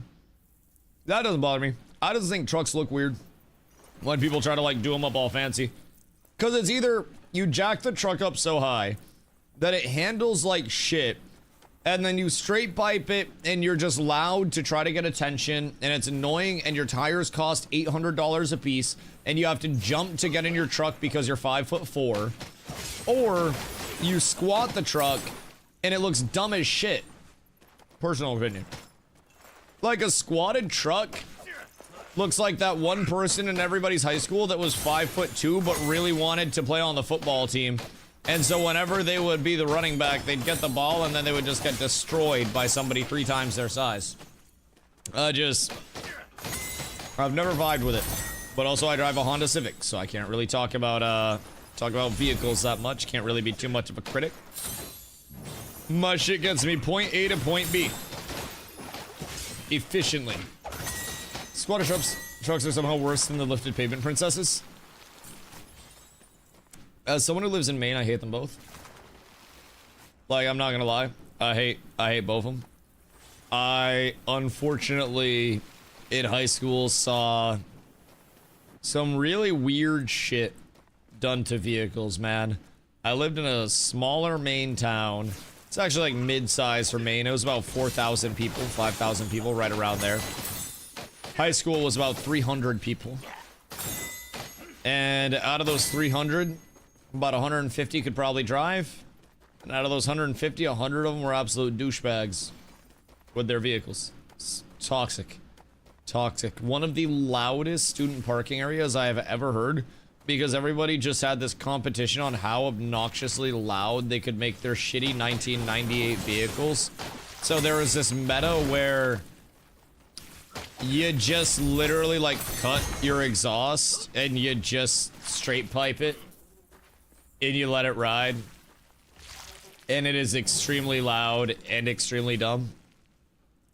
And so many people were rocking that shit as a disgusting meta. I hated it. Thunder to 3-inch lift with wheel spacers, oversized mud tires, used for work and mudding.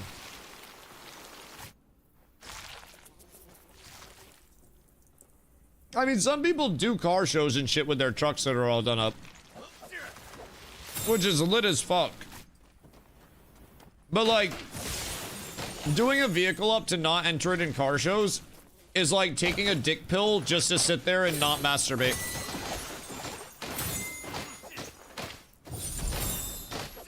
You're not pushing it to its limits.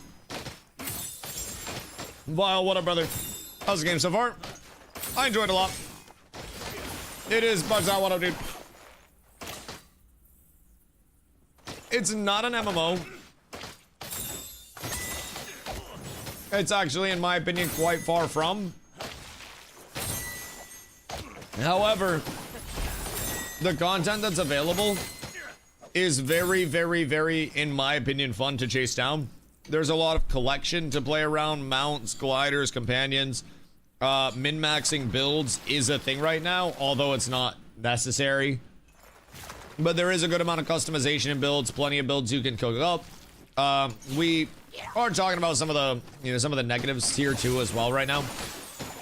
So as early access is, there are some systems that just like aren't entirely in yet. So there are some fluidity issues at certain points in the game. Well, that's gonna happen. And those things will be fixed at a certain point in time. It's just, they haven't been fixed yet, so they're a little bit of an inconvenience. But it is a really fun game, I will say.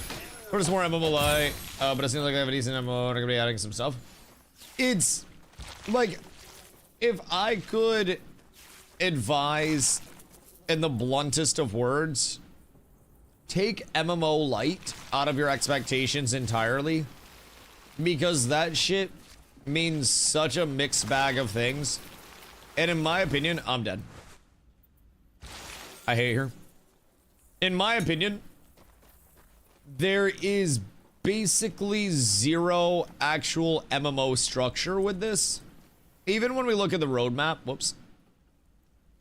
The most MMO-y stuff they have here is like a guild system, an auction house, and a PvP region. Outside of that, heroic mode for dungeons, we don't know if that's even gonna force max people in a group because nothing in the game does right now. That's probably gonna be solo accessible. We don't know if the world boss is going to be difficult or solo accessible, or if it's gonna require 4 or 400, granted their max layer size is 20.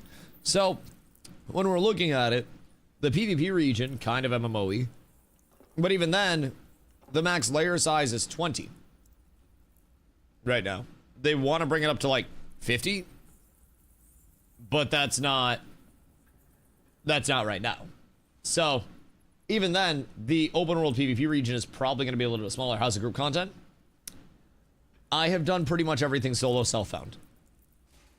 The group content is fun, and it's fun to get into the dungeons and complete them with a group. There are ways that you could like talent and have threat modifiers.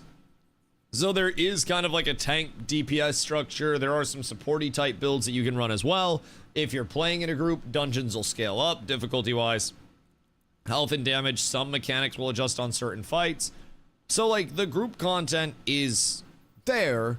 You can play in groups of up to 4. There's no group finder or anything like that. There's not even a friends list in the game outside of the Steam friends. So it's an early access through and through, right? Group content right now, in my opinion, is neither forced nor incentivized, which to some people is going to be amazing. To others is like, ah, fuck, please give us something, you know?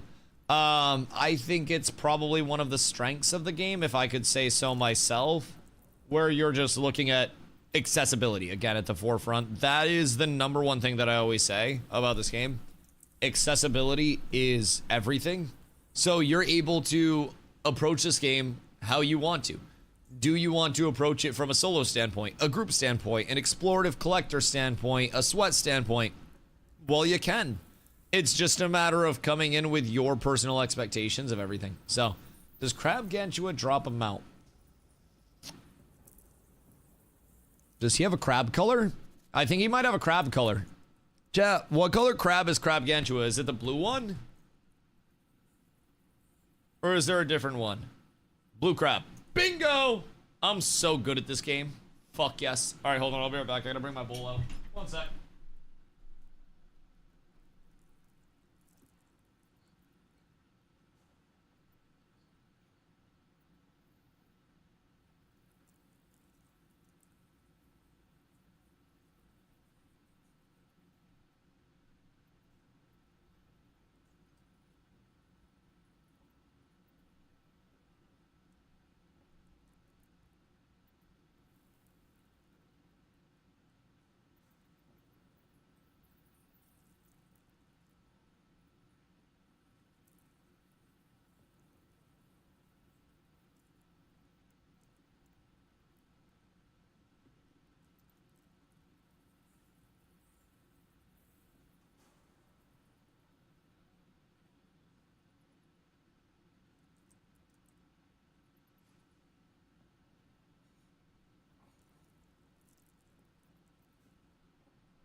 I'm here. Increased Lego drop rate, over 150 runs an hour, no Lego drops. Personally, I like that legendaries actually feel kind of legendary. I'm not gonna lie. For those that really, really, really want to optimize their way to them, you can always trade stuff for them, like player to player. But it took me about 85 hours of game time to get my first legendary, which was, at that point in time, roughly 50 hours of farming bosses for my legendary, which will be generous and say 10 boss kills per hour, one every 6 minutes. That leaves me with a lot of runs before I got my first Lego, right? So I try to keep that in mind. There are people who have got their legendary on their first run. There are people who haven't got their first legendary until way into their character. Hi. I liked that grind though, personally. Doesn't matter which enchant I have on my arsenal weapon, it does not. Your arsenal weapon has to be the weapon that's striking to proc the actual enchant on it. So if you do have anything, since the arsenal weapon isn't actually hitting, it's just a stat stick. Unless something has broken at some point, that is how it's intended to work though. Yes, of course, of course, of course. Stay tuned for future patches to see if they break it. If you have extra currency, it doesn't hurt to slap something on just in case it breaks. But as of right now, it shouldn't TM have any impact on it for you. I also thought the same thing, and I was like, maybe I just slap a fiery on this bad boy. But yeah, it's only on that individual weapon proc, which is kind of sad, but does also make sense. But yeah, Bartat, don't get discouraged on the Lego, big dog. At least you're not fighting Monster Chuck. Because let me tell you, Monster Chuck and all of his dumb bullshit trains can go right to fucking hell. I hope he dies. I hope his family dies. I hope there is a rat trap that is placed where he meets his ultimate doom and demise. I am so incredibly tired of this man. That's rude? Good. I hope it hurts him. I hope he understands that my words have pain behind them. And it's pain caused by this little floating asshole. He doesn't have the balls to, like, come down and stand on business. He just flies away like the fucking rodent he is. That's valid. Fuck Monster Chuck and his whole lineage. Fuck Monster Chuck. Fuck Hide and Seek. They're fucking narc-ass communist bitches. Thank you. I don't mean to, like... I don't mean to go at him like that, but god damn, bro.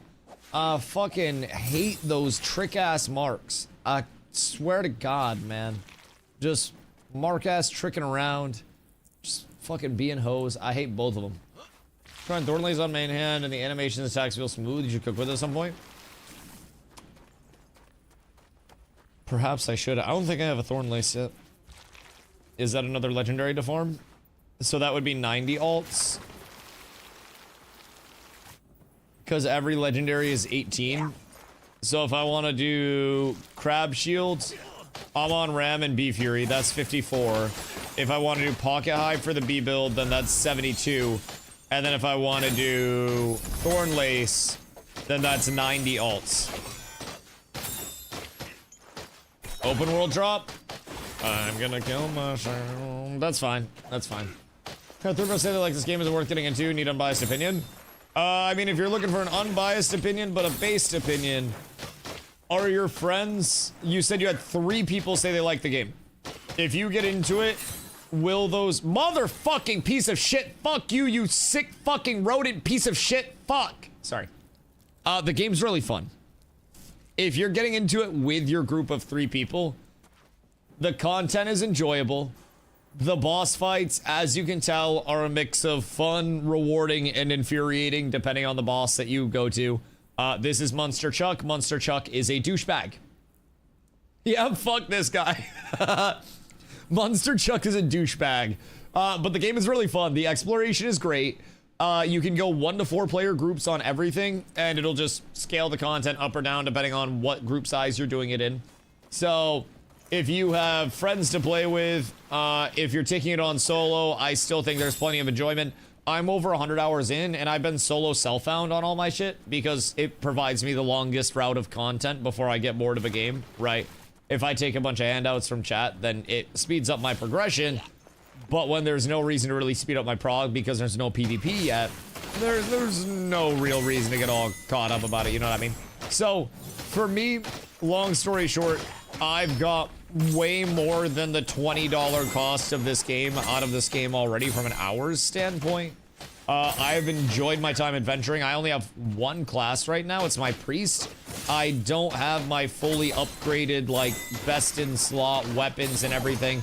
I still have a lot of tedious work to do, and I still have some brute force grinding. What the fuck? To try to get my legendary weapon in the first place. So that's kind of what I'm doing here. I am killing Monster Chuck over and over again because he drops a weapon called Amon Ram. So I am looking for Amon Ram and Legendary, Bee Fury and Legendary, which I have here, and Crab Shield and Legendary, which I have here. Once I get all three of those, I've got to upgrade all three of those bad boys, which is going to take some grind in and of itself. So I've got to be ready for that. Amon Ram. It could be Ram.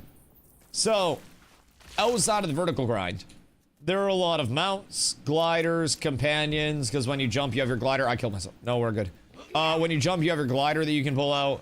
So there's a lot of cosmetic grind, a lot of, you know, horizontal progression, a lot of exploration, things you can discover.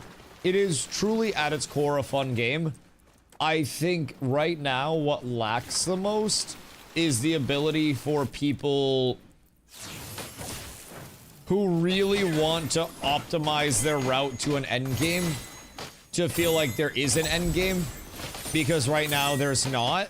Like, you can actually complete everything that's in the game right now and run out of content that's meaningful to do, especially if you're a one character person.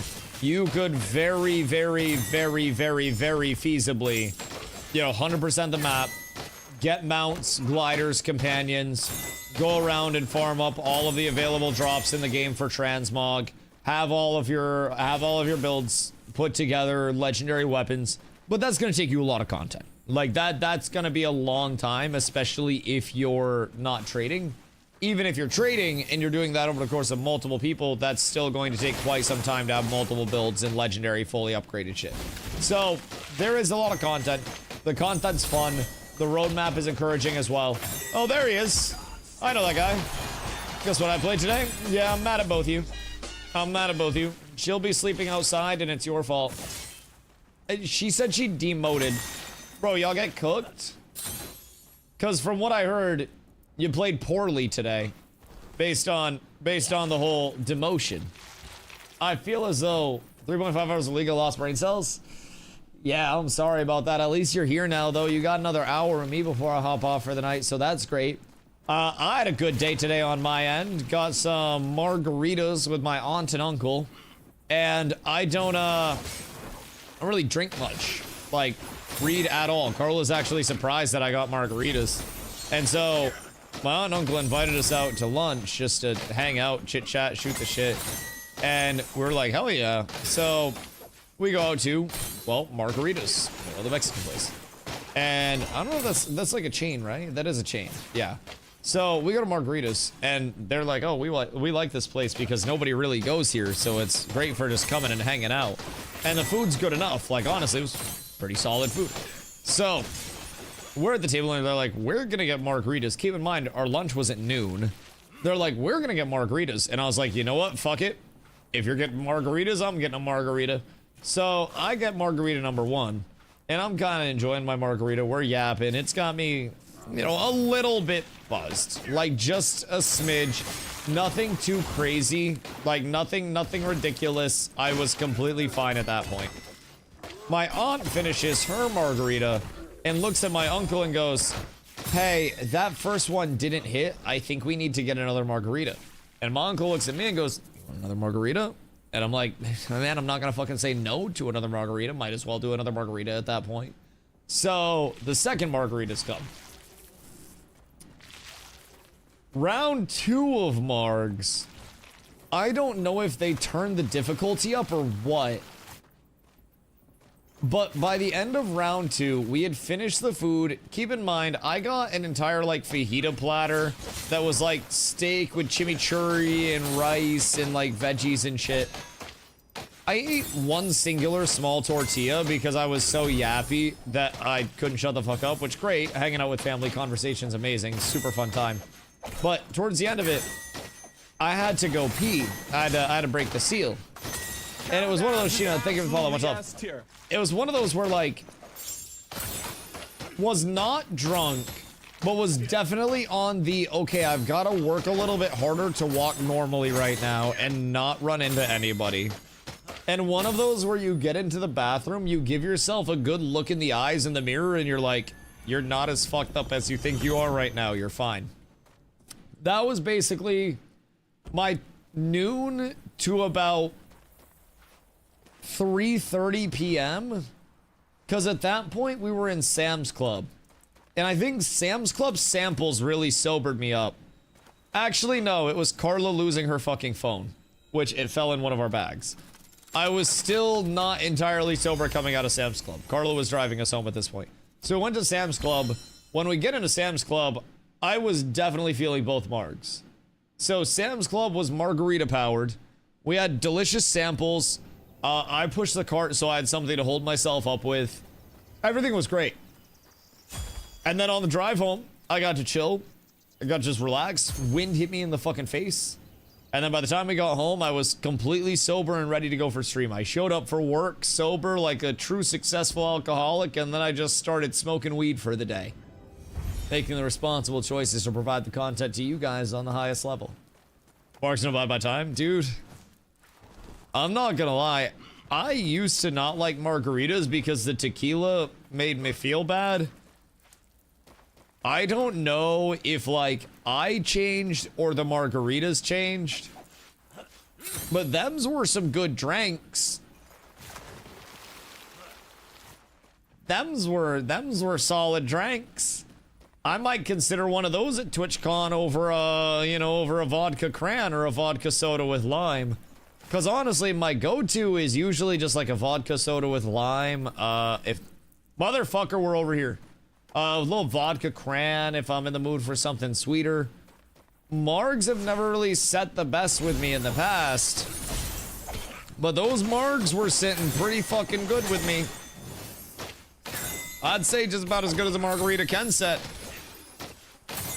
That was a wonderful experience. Would definitely go back, would do again. But that was my early day. Much better than playing League, if I do say so myself. Far superior. And then I got to hop on and run into this douchebag again. Munster Chuck. Munster Cuck, as we call him, affectionately. I hate this motherfucker. I hope he dies. Does he have a good day? I mean, Carla lost her phone coming out of Sam's Club and scared the shit out of us because then I was slightly inebriated, also trying to manage the fact that Carla's cell phone was missing. So I'm out of the car because we had, like, you know, we brought out the groceries at this point. Oh, I gotta get on the train. Wait, no, my memes. Oh shit. I was too worried about making a penis. I'm not gonna lie. I was standing in the goo so I could make a penis. That's what I've been doing with a lot of the mechanics in the ad phase. And I might have stood in goop for too long while I was explaining. And then I didn't have any judgments up. That was entirely my bad. Entirely my bad. League's fun though. Shut the fuck up.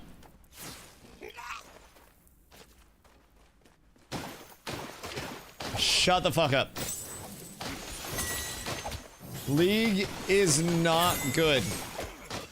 League is not kosher. League is not halal. League is sin.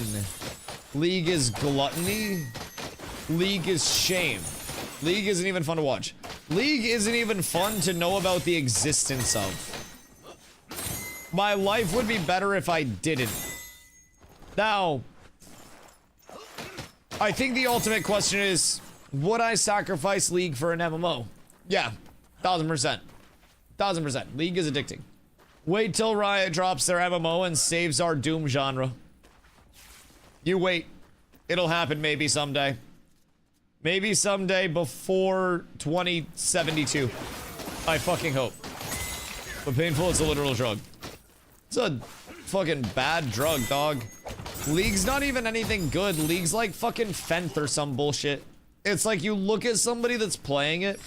They're clearly not happy playing it. They're clearly not enjoying themselves. They've got bags under their eyes. They're team chatting like fucking crazy, trying to avoid a 3-day suspension from the overlords. And they all hate their existence.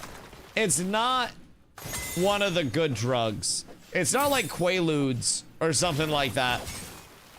See, a solid MMO is a Quaalude. I get my suspensions from time to time.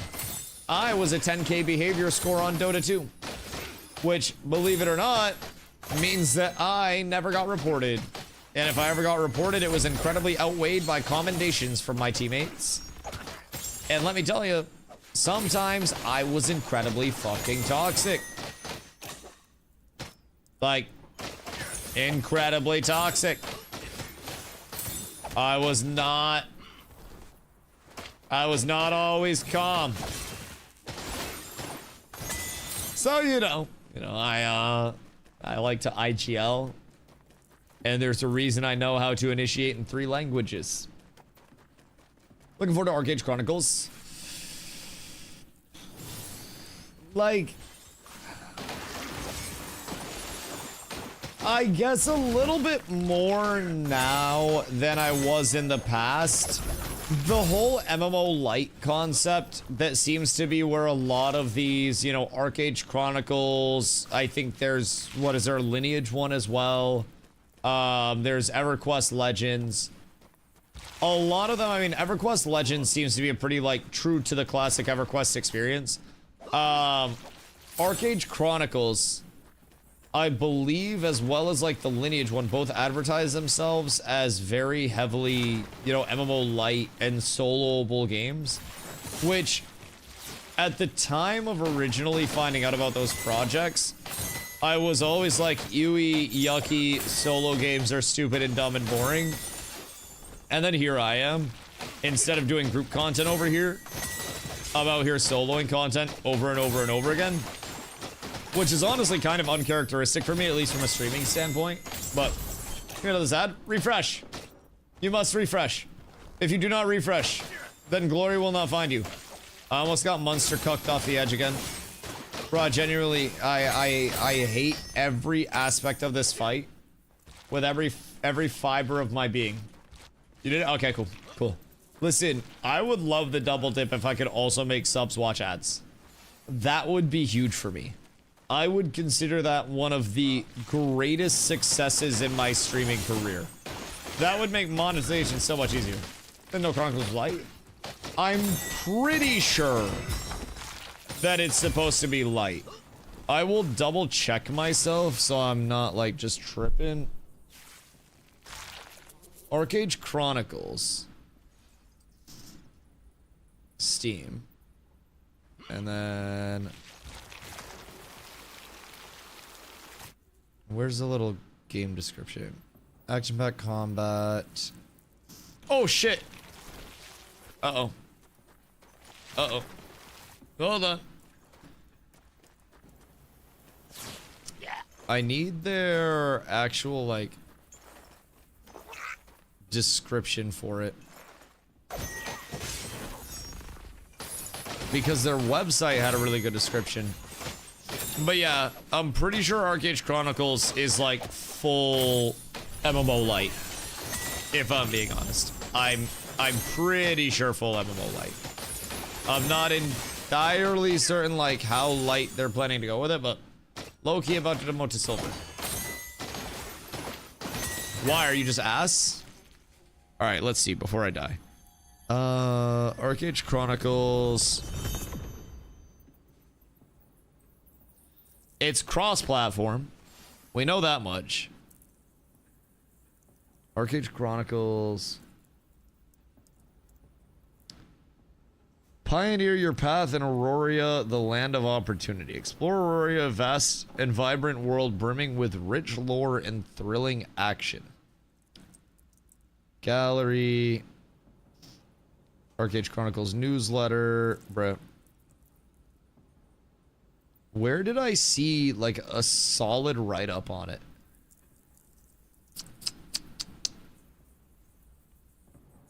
Arcade Chronicles genre, maybe? I just Googled that. Okay, so they're classifying it as an online action RPG. It blends the massive scale, cooperative multiplayer elements and persistent world features of traditional MMOs with the narrative depth, dynamic real-time action, combat, and non-linear progression of a single-player RPG. So, Chronicles is active, non-targeting combat, skill combos, dodging, blocking, and parrying. It retains traditional multiplayer features, allowing players to explore interconnected open-world zones, take on 20-player raids, and engage in world events and bosses. Okay. I mean, if it does have raids and world bosses, then that fucks just immediately, if I'm being honest. But it...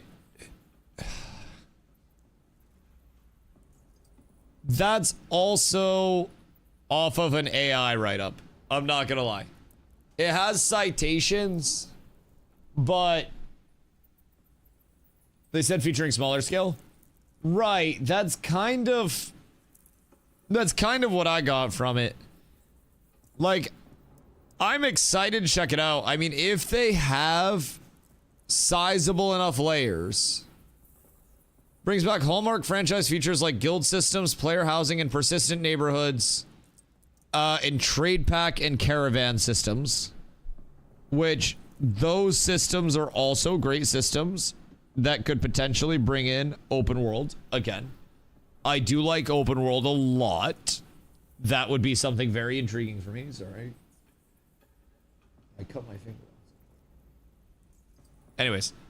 I like open world a lot. That's something that I liked in Ashes as well.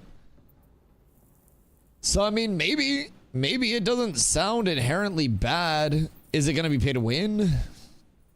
That is another question.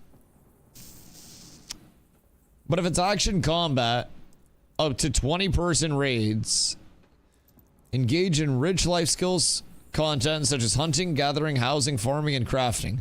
Learn new recipes, trade with other players, and build a pioneer society together.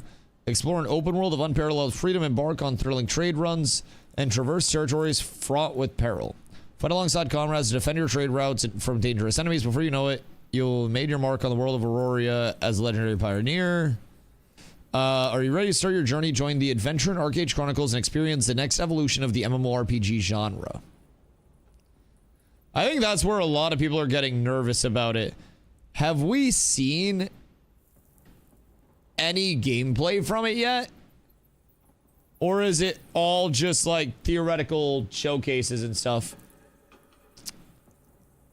Because it seems like it could be just peachy. Like, seems like it could be great. It's got the Arcade name to it. Cinematically, it looks good. When's this coming out? I want to say people were saying end of this year, but I'm not sure. Late 2026, early 2027. Have they unveiled anything yet? Or no? Let's take a picture. Oh. Like, have they formally said anything or not? Because I always struggle with, like, the trust me bro dates on things. That always concerns the heliante out of me, if I'm being honest. Jazz, I appreciate you, dog. I appreciate you. She's getting lonely. Bro. It's probably, if I had to guess, better that she's lonely than with a League player. Bro, don't worry, trust me. You know what, Dr. Namaste? You're a doctor.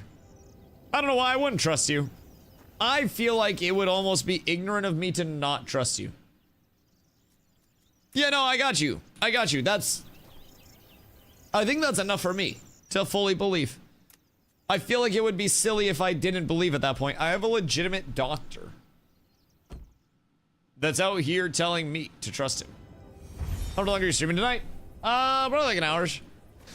It always depends. I always vibe code it. It's a cool thing about streaming. I can literally, if I wanted to, I could just be like, oh, I'm kind of tired. Gotta take a shit. End stream. And then I could just come back tomorrow and do a longer stream because Carla's got to work tomorrow anyways. So I'm not going to be like, you know, just hanging out with her all day and hanging out with family all day. So she goes back to the grind. I'll be back to my normal degen grind. So I'll probably be on right at 2 tomorrow and then stream a little bit of a longer stream. So probably be on for another hour-ish or so. Give it a little minute. You wouldn't want that, bro. I'm not gonna lie. Like, that would not be one of those, like, ooh-woo fantasies. Brother, when I go into the bathroom after stream, it is a fucking war zone. A war zone. I do 15 hours a day, 11 in surgery. Wait, are you actually a doctor? It's the internet. So I can't trust anyone. But I also inherently trust you because you're in my chat. And I have no reason to not trust you. I primarily do reductions. Like, boobs? What do you mean reductions? Like, you make boobies smaller? All of it. Is a part of you sad when you're reducing, you know, like cannons to nothingness? Is it almost like being asked to deface Mount Rushmore in the favor of a more optimal look? Always wondered that. I did 2 hours on toes Monday. Oh, God. Ew. Oh. I don't want to know. I'm too squeamish. Fuck that. Oh, gross. Gross. On the forum, some of them need it for back recovery. Yeah, them shit's heavy, right? I feel like there's a way where we could provide some form of support to, like, the giant boulder ones to stop the back pain from coming in. Like an elastic of some sort. Where we could basically, like, scoop them up from under and then kind of like, where do we connect it? I feel like the solution for bras would be having it wrap all the way around. So, you know, like, you know how the harness is for, like, holding a cup work, like the old jock straps? Have it wrap all the way around, like, between the legs, so that way you have the full, like, under titty grab, and then wraps all the way around and wraps around your thighs on each side. What about they do, but they need to be able to drive? Is it that they couldn't drive, or that they were unwilling to make accommodations? Because I feel like sometimes you just gotta slide the seat up a little bit. Maybe roll the window down, get a little sunroof action going. I personally am a complete the mission by any means necessary type of person. Huh. I've never met a titty reducer before. That's interesting. That's interesting. So, like, are people still, like, do you do like increasing boobies too? Like, do you do the whole, like, the whole slider, so to say, on the video game creator scale?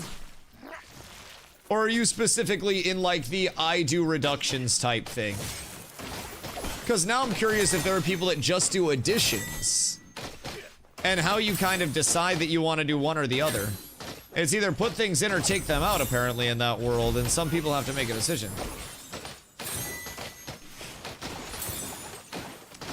Because I feel like, you know, being holistic and offering a full service... Uh-oh.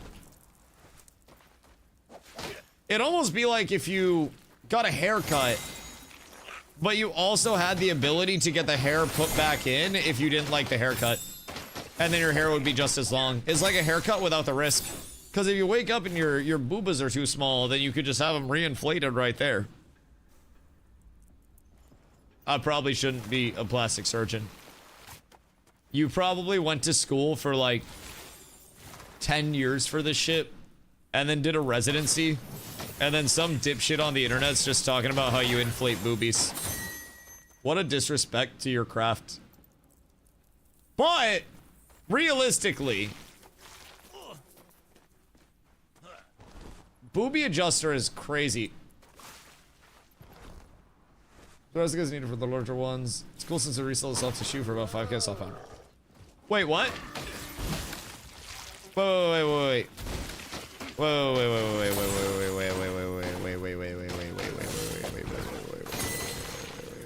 Now I don't know what to believe. Now I don't know what to believe.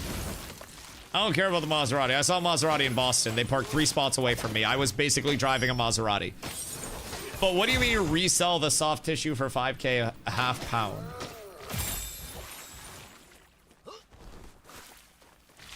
He's a black market doctor.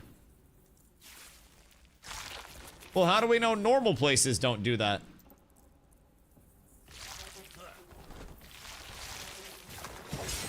Because I feel like it's possible. I mean, what do they do with it? Just throw it away? I feel like you're not supposed to waste any part of the animal when you're butchering it.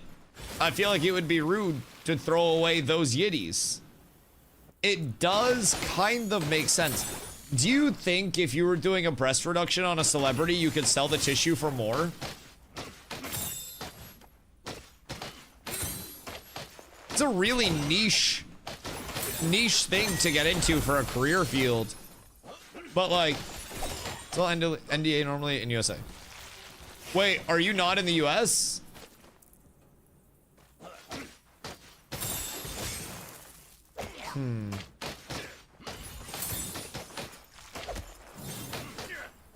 Breast fat transfer. It just sounds so disrespectful to call it fat. You know? Art, I think. That's what it should be referred to as. Can I sell my own boob fat tissue? No. No. The fuck? Why? No. Why would we desecrate those? We need those. We can't be without those. What would we do without those warlocks on our side? What if somebody breaks in and I break out my sword and they defeat me in sword-to-sword combat, and you come out of the room and all you have to swing are those sweet titties? But you've reduced them to nothing, and you can't even swing them. There's no whip.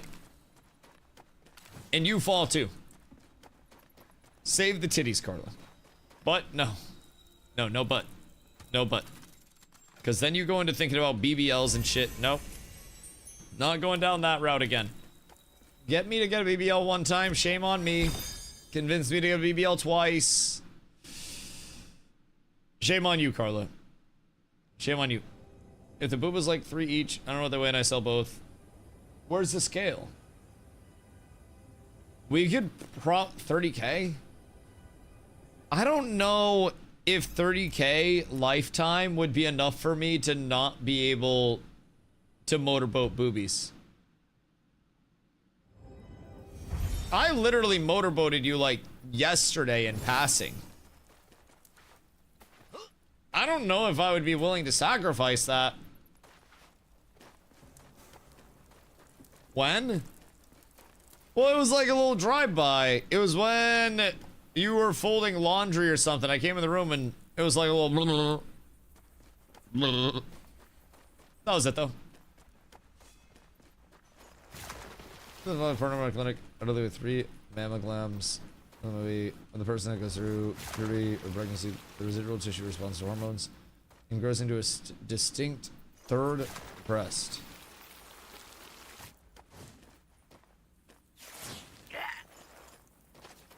Wait, like...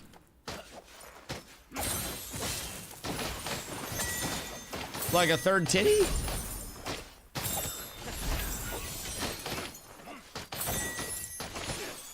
So, like... I'm gonna go along with it. What compelled you, and at what point in your life, to be like, I'm going to study tits, and I'm going to cut them up? Like, I'm squeamish, so I would not enjoy that. But like, at what point in your life were you just like, I want to change the size and shape of breasts? Was this like a high school decision? Were you like a titty enjoyer all throughout life? Like, what? I know you said you do more than that. But like, how does one get into the whole specificity of like, okay, I'm going to inflate, deflate titties instead of like, I wanted to be a vet.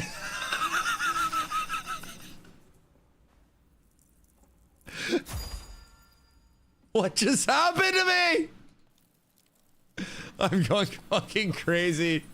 Okay, wait. How? You wanted to be a vet. No, that wasn't even you. That was the game. There's a bug sometimes on these trains where it just kills you. For no reason, just happened to correspond there.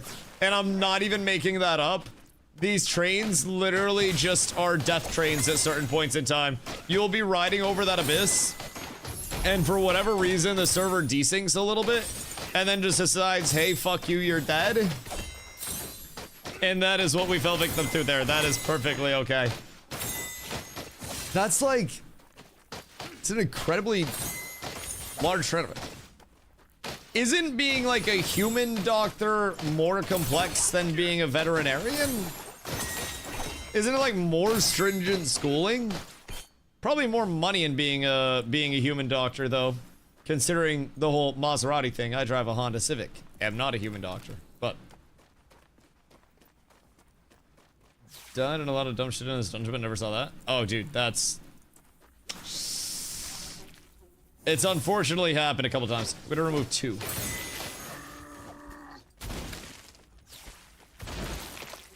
Quadra boob.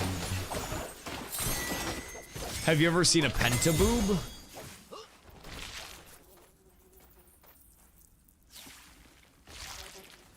Pentaboob would be crazy. So you've seen quadra boob. How do you even like... How do you motorboat that? It's like an all around in a circle type thing. 11 quads. Oh my god. Brother, that's impressive.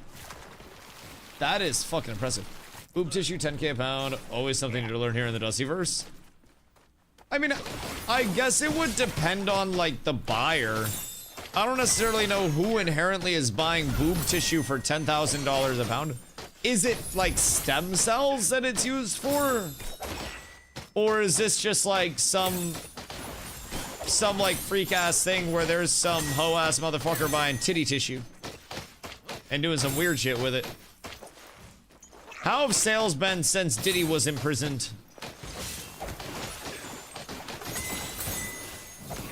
If consistent, that makes sense. Some don't ask, don't tell stuff. Well, I'm gonna ask. See, that's the thing about like don't ask, don't tell stuff. All I have to do to get somebody to tell me is ask by that logic. So, they call it incomplete regression here. So normal development, plants naturally fade away everywhere except for 2 specific plants such as. Okay, wish I was a movie doctor. No, you just want to look at tits all day. You wish that you could stare at boobs all day without making women uncomfortable, Mozzie. I know you. I know your type. I too appreciate some good breaths. Unfortunately, my girlfriend yells at me when I stare at hers. And for whatever reason, only she gets to stare at other people's tits. We were in Boston, and I'm sitting in the car smoking a bowl, just people watching. And I'm watching some dude yelling on his phone, watching 2 dogs. And she makes a comment to me. She's like, she makes some like joking comment about like how I'm staring at somebody. And I'm like, oh no, I'm looking at that dude with his dogs. Why, what's up? And she's like, there was just a lady that ran by that had the bounciest, fattest ass ever in tight pants. And now I'm out here like, where the fuck that bitch go? I didn't get to see. I was scammed. But apparently, she's out here looking at some goddamn fat, bouncy ass in tight pants. And I'm not getting a heads up. It's a goddamn shame. It's a goddamn shame. Well, women / some men not developing cancer, however, nice tits do make me smile. A good cover story. A good cover story. Yes, Mr. Beast also wanted to give those people those prosthetics to make sure that they lived a good life, not to establish himself as even more of a legitimate philanthropist moving forward for Beast Industries and foundations. Yes, yes, yes. How many spark crystals does it go from level 4 to 5 on a legendary weapon? 15. For one weapon. 15. There are more boobs that I wouldn't want to see than I would want to see.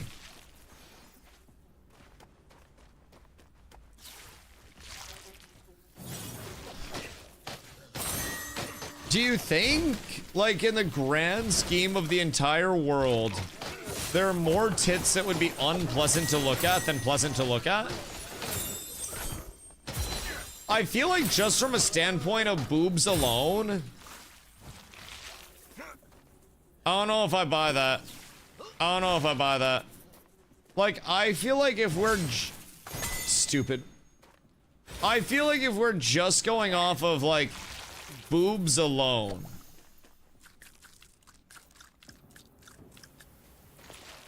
I feel like there's not necessarily a level of wouldn't.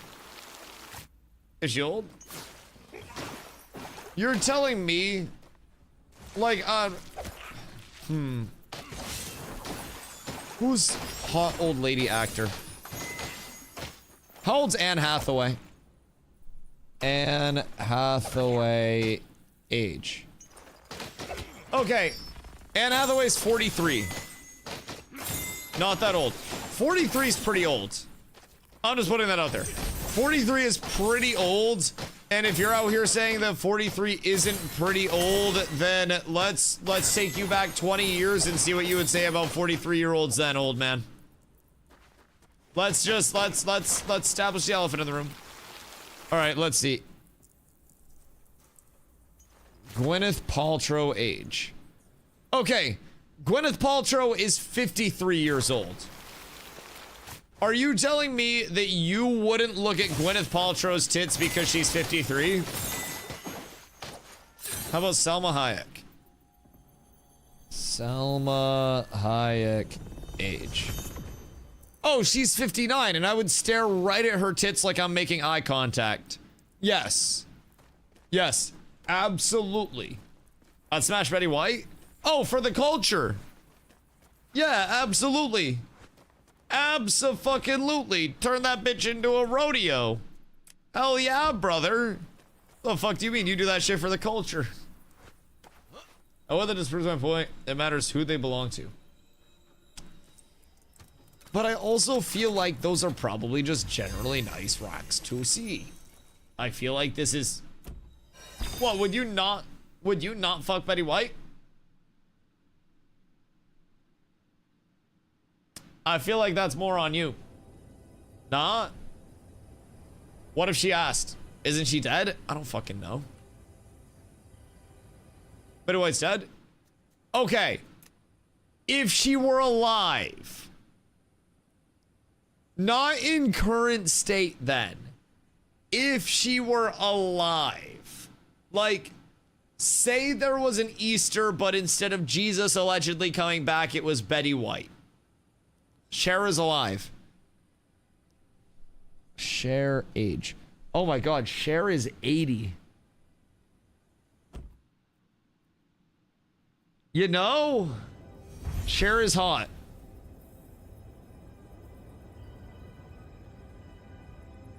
Like, for being 80, I feel like she is still undoubtedly clappable, yes. Like, 80 is insane. No! Okay. I found a picture that seems to be a little more realistic. Now, for 80, still absolutely clappable. Absolutely clappable. But she definitely looks at least 50 in this picture. Who was the old goth lady? Is that Cher? She looks alive. That's a big step up. That is apparently progress based on where we were going before. That is my bad. That's entirely on me. Wait, who's Cher's boyfriend? Alexander Edwards. 40-year age gap. Wait, what? Cher boyfriend. What?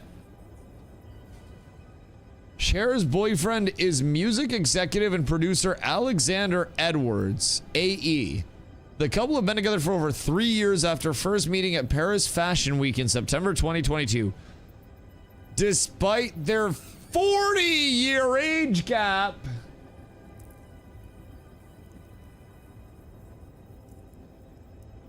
they remain deeply in love, with Cher famously brushing off critics by saying, "Love doesn't know math."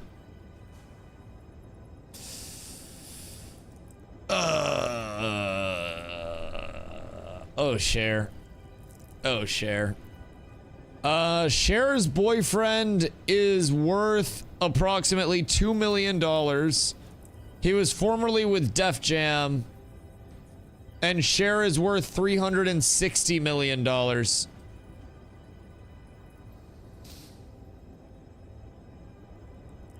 So, like, definitely, probably trying to cash out there. I'm not gonna lie. I don't know if there's a prenup or anything there, but I would recommend probably a prenup. Even someone like Demi Moore is like in her 60s. Okay, what we're establishing is, I think we can all agree titties are timeless. I think there is a common appreciation for a good set of bazoongas, a good couple of wowies, and I feel like sometimes humanity forgets what truly brings us together, and it's room temperature Dr. Peppy and some absolute blasting boobies. No, Dr. Namaste, you yap whenever you'd like, brother. Have all the coffees you want. It was a pleasure yapping about titties with you. You have inspired some very, very, very solid discussion here, Monfrere. You have a wonderful night. Drive safe in your apparent Maserati. I still don't know if that was all serious or not. But if you actually drive a fucking Maserati and are a titty surgeon, then congratulations to you, sir. You live a pretty cool life. We'll see you around, brother. We'll see you around. I appreciate you. What a fucking wild world. Funny enough, I was just telling my aunt and uncle, it's not expensive. Brother, I drive a fucking Honda Civic. A Maserati's like fucking, what, 100,000 and change? Like, what are we looking at for a 2026 Gran Turismo? 145,000 for the base and then 166,000 for the Trofeo. Brother, I made about $38,000 from Twitch last year. That is approximately 5 years of my unadulterated income off of Twitch. Just for perspective. My Civic's paid off and it'll probably last me until it dies. And then at that point, I will hope that I have enough for another Civi. You could get a used one, I think, for like 60 to 100. But I would want an SUV. I wouldn't want a little car. I have a Civic Type R. Oh, I hate the Type Rs. The sports in the Type Rs, does your Type R have the metal pedals? Because I'm gonna be fucking real with you, dog. I hate the metal pedals that are in the sports in the Type Rs. I feel like anytime it's slightly wet outside, they become so slick. I don't have a Hyundai Sonata. That's fucking lit. I changed it to matte black aftermarket. That makes sense. I didn't like the actual, like, the finish. It wasn't grippy and it didn't physically feel safe to drive for me. Like, I wear Nikes a lot of the time that have rather flat bottoms. Like, I wear a lot of, like, Jordan 1s. I wear a lot of Air Force 1s. And when I'm driving, I need a little bit of grip. Just drive barefoot. Why would I do that? What if I have to get out the car really quick? Everybody says drive barefoot until you get in a road rage incident and somebody comes up to you with a fucking gun ski and then you gotta get out the car and start blasting. Flintstone type shit? That is true. That is true. That'd be good for cardio too. Bring sandals. Driving in sandals is even worse. And I wouldn't want to pop out and fight in sandals. I don't really think many people win fights in sandals. I feel like sandals are kind of detrimental to winning fights. And I've always said, like, I do personally have an exit strategy. Should I ever find myself, you know, at the forefront of confrontation, I would just take my dick out. I don't think there are many people in the world that would start a fight with somebody and then continue it if that person immediately just took their cock out. I'm just putting that out there for your consideration. Somebody comes up to you to rob you, literally just pants down, stand there with your dick out looking at them. What are they gonna do? Stab somebody that has their dick out? That makes them sus as fuck. Like, that makes them so incredibly sus. I feel like anybody that continues when someone has taken their dick out, immediately you get to say pause, and then the fight's done anyways. Wear Crocs, but in sport mode? Oh, I got a lot of hours out of Crocs when I was working in food service. So we had to have non-slip sneakers, of course, because all corporate food service non-slip sneakers, or non-slip shoes. But Crocs had like their industrial Crocs that were non-slip on the bottom, had the strap for sport mode, and then didn't have the holes. So they were like a clog type beat on the front, but they were still crocky enough, and they had just enough of a heel that nobody would yell at me for wearing them. And they were all black, so it was snazzy. So I put in thousands of hours on Crocs. That shit was... You were the same shit in jail. Well, I hope that I don't find myself wearing them again. No sock, though. See, that sounds awful. I got hairy feet. So that would be slightly bad.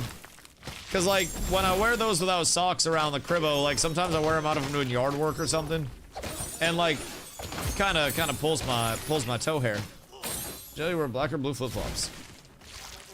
How many of y'all been in the fucking flip-flops? What the heliante is this?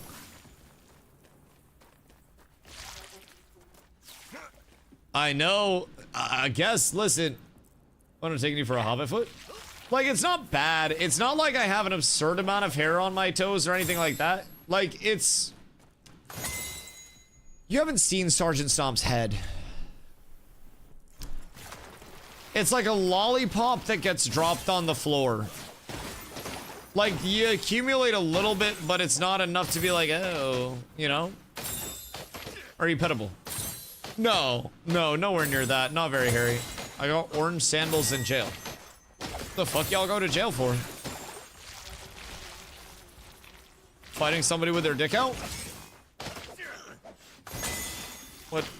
What y'all be doing? I swear to God, if it's some bitch shit like weed, me, drugs. Drugs or weed?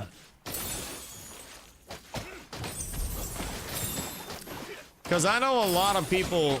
Drugs. Oh! Word. Word. Well, hope you're doing better now, big dog. Oh shit, no! No! Not like this. Not like this. I don't know, for indecent exposure, I was drunk and pissed on my girlfriend's dad's car at 19. Oh no! Wait, what the fuck do you mean? So, he called the cops on you for pissing on his car? What was the car? Was it a Maserati by chance? And did your girlfriend have giant honkers that caused her back pain? Because I might know the dad. Huge range of discussion topics in the last hour. And I still haven't got my legendary. It's kind of crazy. DWIs. Yeah, wouldn't recommend that. Have you considered a bicycle instead? So that's actually one of my favorite games to play when I'm driving around when the weather's nice, because obviously in Maine, weather's not always the nicest. But when the weather's nice, there'll be people on bicycles a lot. So one of my favorite games to play when I see people bicycling is exercise or DUI. You basically have to determine whether the person is riding a bicycle for exercise or because they no longer have their license and need to commute somewhere. And it is an absolute banger of a game, especially if you ever walk by people and you get to follow up on your thoughts, which I have personally done a few times with people. The invasive thoughts do win sometimes. I have also learned that asking people where they're biking is a really good intro for that. You know, what you up to today? Where you taking the bike to? Asking someone, are they riding a bicycle because they have DUIs, is not the most tactful approach to that conversation. I had to take my dick out to get out of that situation. Was a little terrifying. I was really back against the wall there.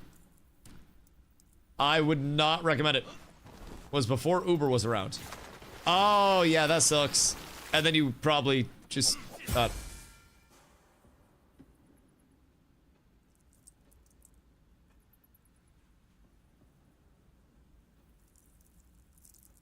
Excuse me? Okay, no, that's enough of this for the night. That's enough of Monster Chuck for the night. No, I want to leave. I want to go.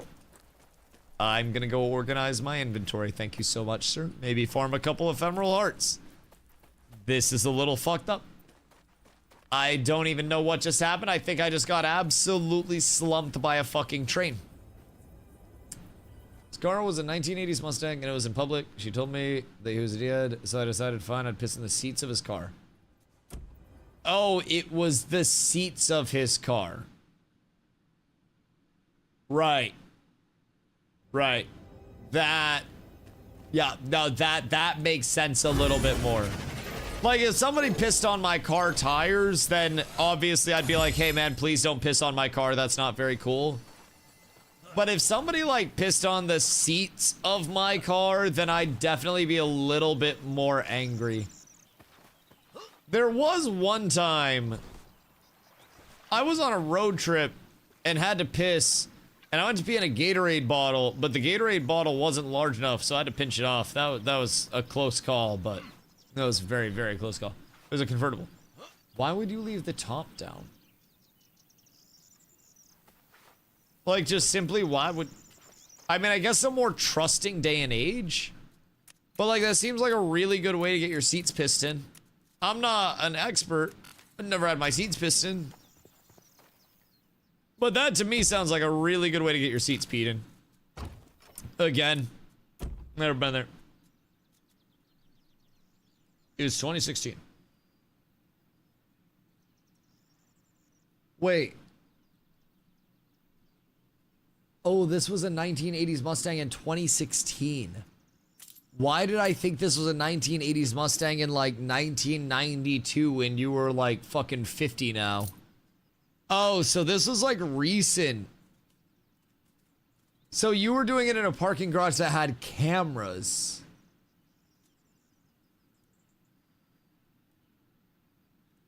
My brother in Christ.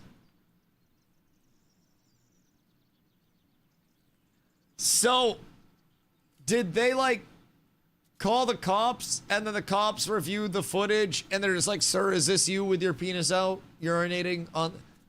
Were you subtle, or were you on the hood, like, hanging hog over the top of the windshield, arcing it into the seats? Were you standing by the windows, like, peeing in, or was it a standing on top of the car? Tell me it wasn't a standing on top of the car, arcing into the seats. In the middle of a parking garage with cameras. Did this go to court, by chance? Because I might need to do some research if this went to, like, an actual trial or anything like that. Because there could very well be a video somewhere of you absolutely hanging hog over the front of somebody's 1980s Mustang. Just full pants down on their hood. I'm not saying that a guaranteed exists, but there's probably a too solid of a chance that that thing exists out there. Just be aware. Put Venice in the chat. Am I normal for never really, like, desecrating other stuff? I don't know if that makes me abnormal for, like, not just slinging my dick around, but... Hi, Geralt. What you be up to? Slinging your dick around? Hope you're having a beautiful day, brother. Standing on the hood and pissing into the seats.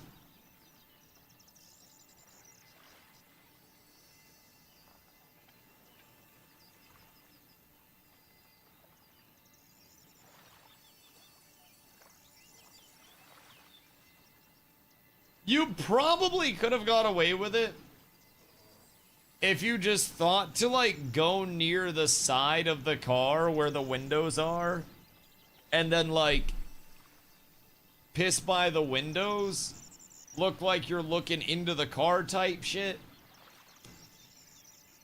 But God, like, how did they know? Was somebody watching the camera, or did somebody, like, catch you standing on the hood? She was on, she thought it was funny and filmed me. Oh, that's a mistake. Was that what got you in trouble? Was that? Did the video make its way out? Man, did P&B Rock not teach us anything? Don't trust these hoes.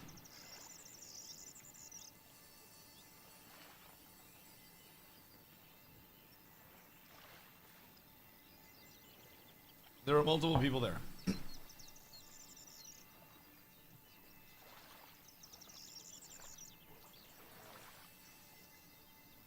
So this wasn't just... I pictured this as like a middle of the night stealth operation.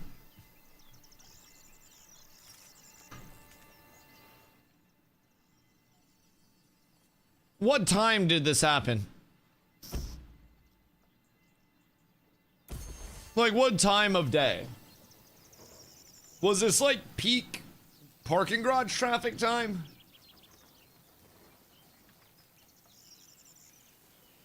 Because now it seems like you just walked in and started hanging hog. Which is a little fucked up. 2-ish in the morning. Active ass parking garage then. I don't know how you didn't get away with it. Shit, I pissed in worse places at 2 a.m. I can't say I've never took my dick out at 2 a.m. in a place I shouldn't have taken my dick out, but that's not the point here. Maybe I'll piss off my porch tonight just for fun. Just in solidarity with you. Huh. So we had somebody in chat that was like a former drug kingpin and went to jail because of it. And then somebody in chat that had his dick out in a parking garage and went to jail because of it. And then somebody in chat that drives a Maserati in a just the size of tits. It's weird too, because I was telling my aunt and uncle today when we were at lunch that I meet such a wide variety of people through stream and interact with such a wide variety of individuals, and you never really know, like, who you're going to run into. It's a really strange thing. Really strange thing. Every day is a little different. People ask me how I can stream so much. Stays like this. It's refreshing. You never know. Don't hit me with that like you're somebody interesting. Most of you guys are boring as fuck. Most of you guys are boring as shit. I'll be completely honest. There is a very high chance that most of you are absolutely mundane like me, making less than $50,000 a year, living in an apartment, knowing that we'll probably never get approved for a mortgage, jealous at everybody that got a 2% mortgage rate in the COVID era. Say it with me, I will never be enough. The sooner we all accept it together, the sooner we can get through it together, chat. And trust me, if 10 of us, who will never be enough, come together, then we may be slightly almost enough. You're on your own there, bud. Listen.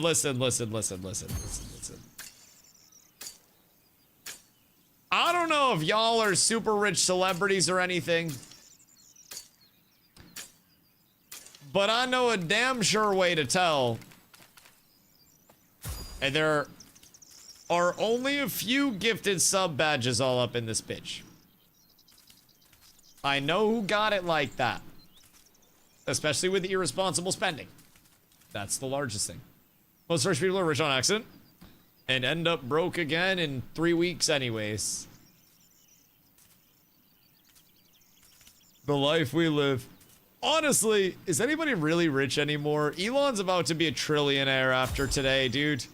Is anybody actually rich anymore?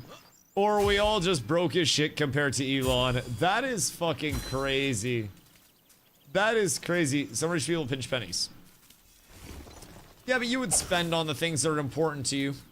Quality for wealthy people is something that they're willing to spend on. And they would see a value in keeping this top tier entertainment around and invested in. Therefore, they would want to be boots on ground investor in Dusty Corp. At least any sensible wealthy person. I don't want to talk about the ones who aren't necessarily building wealth, those who aren't built for it in the long term, those who are looking for the short term way out.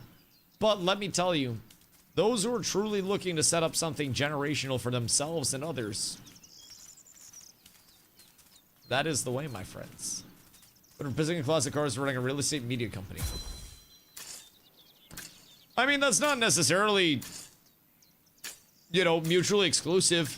Now you can just piss in people's houses when you go to take pictures of it. Carla and I actually watched an entire, like, YouTube documentary on the sink pissing epidemic. Apparently, there are a bunch of, like, trade people and, like, handymen who are going around just, like, pissing in people's sinks. How to get rich? Lasers. Lash, I'm telling you, brother. Lasers. How did our lasers end up today, actually? I didn't see the end of the day because I was out. I saw that they were around 37 at one point. Where'd they end today, though? That is the question. 3703. Lesh, if we hit 40 tomorrow, then it's a day of celebration. I'll let you buy me a drink. Also, I'm just saying I'm up 10% on DocuSign since I went in. I know Ouster is extremely exciting right now. It won't be tomorrow. Wait. It's Friday, isn't it? Huh. Yeah, no, won't be tomorrow. Won't be tomorrow. Monday? I think if Monday's red, I'm just gonna YOLO my entire future into Ouster. I think it's time. Tuesday? Is there a holiday? Oh my god. Why, bro? What holiday is Monday? I want a YOLO. What the fuck, man? What the fuck? I actually don't want a YOLO. I want to diversify at this point. I want to buy more DocuSign and Nokia. But my Nokia cost basis is so low that I don't want to buy more Nokia because it's going to make my cost basis look less impressive. It's a genuine problem. My cost basis on Nokia is like 5. So I don't wanna pollute that by buying more Nokia, but I might buy more Nokia. I think that might be the play. Memorial Day. Huh. Huh. Why did I have to close stocks on Memorial Day? The stock market didn't die.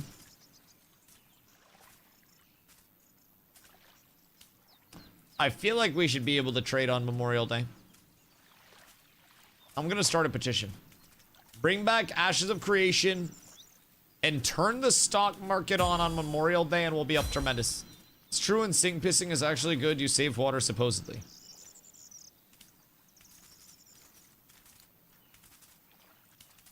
But aren't you like vaporizing all of the piddle that's splashing around and then you're getting piddle everywhere if you're sink pissing?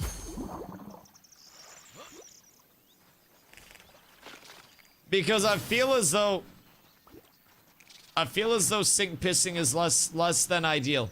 It seems less sanitary. Maybe that's just me, but Friend Slop Fridays. No. You stop that, zombie. You stop that. I would rather have Mean Girls-esque on Wednesdays we wear pink theme streams than Friend Slop Fridays. That would only be met by a slip and slide Saturday. And you know what kind of slip and slide I mean. Both can be true. But is it gonna happen in a pixel MMO? Zombie, I can't have it happen in a pixel MMO. Is it the fact that Dracantos PvP you think is actually fun? Or is it the fact that Dracantos PvP is? That is my honest question for you right now at this point in time. Is it fun or just is it there? Is it the one that you want to go home to, or is it the one you fly out after a war? Isn't pee inherently sanitary? That's why Patch the Houlihan drinks his own. Don't even really have to boil it by that measure as well. It's gritty and likes taste. You can drink it warm. Isn't that effectively the Earth's water cycle as well? Because the Earth basically just pisses on itself and drinks it. So Mother Nature doesn't. It's this beautiful cycle worth celebrating and revering. I do it and I'm a fucking freak. I don't understand double standards, man. Women. It's fucking crazy. But for whatever reason, Mother Nature's getting away with all of it. Directly into the drain and remove the pop-up.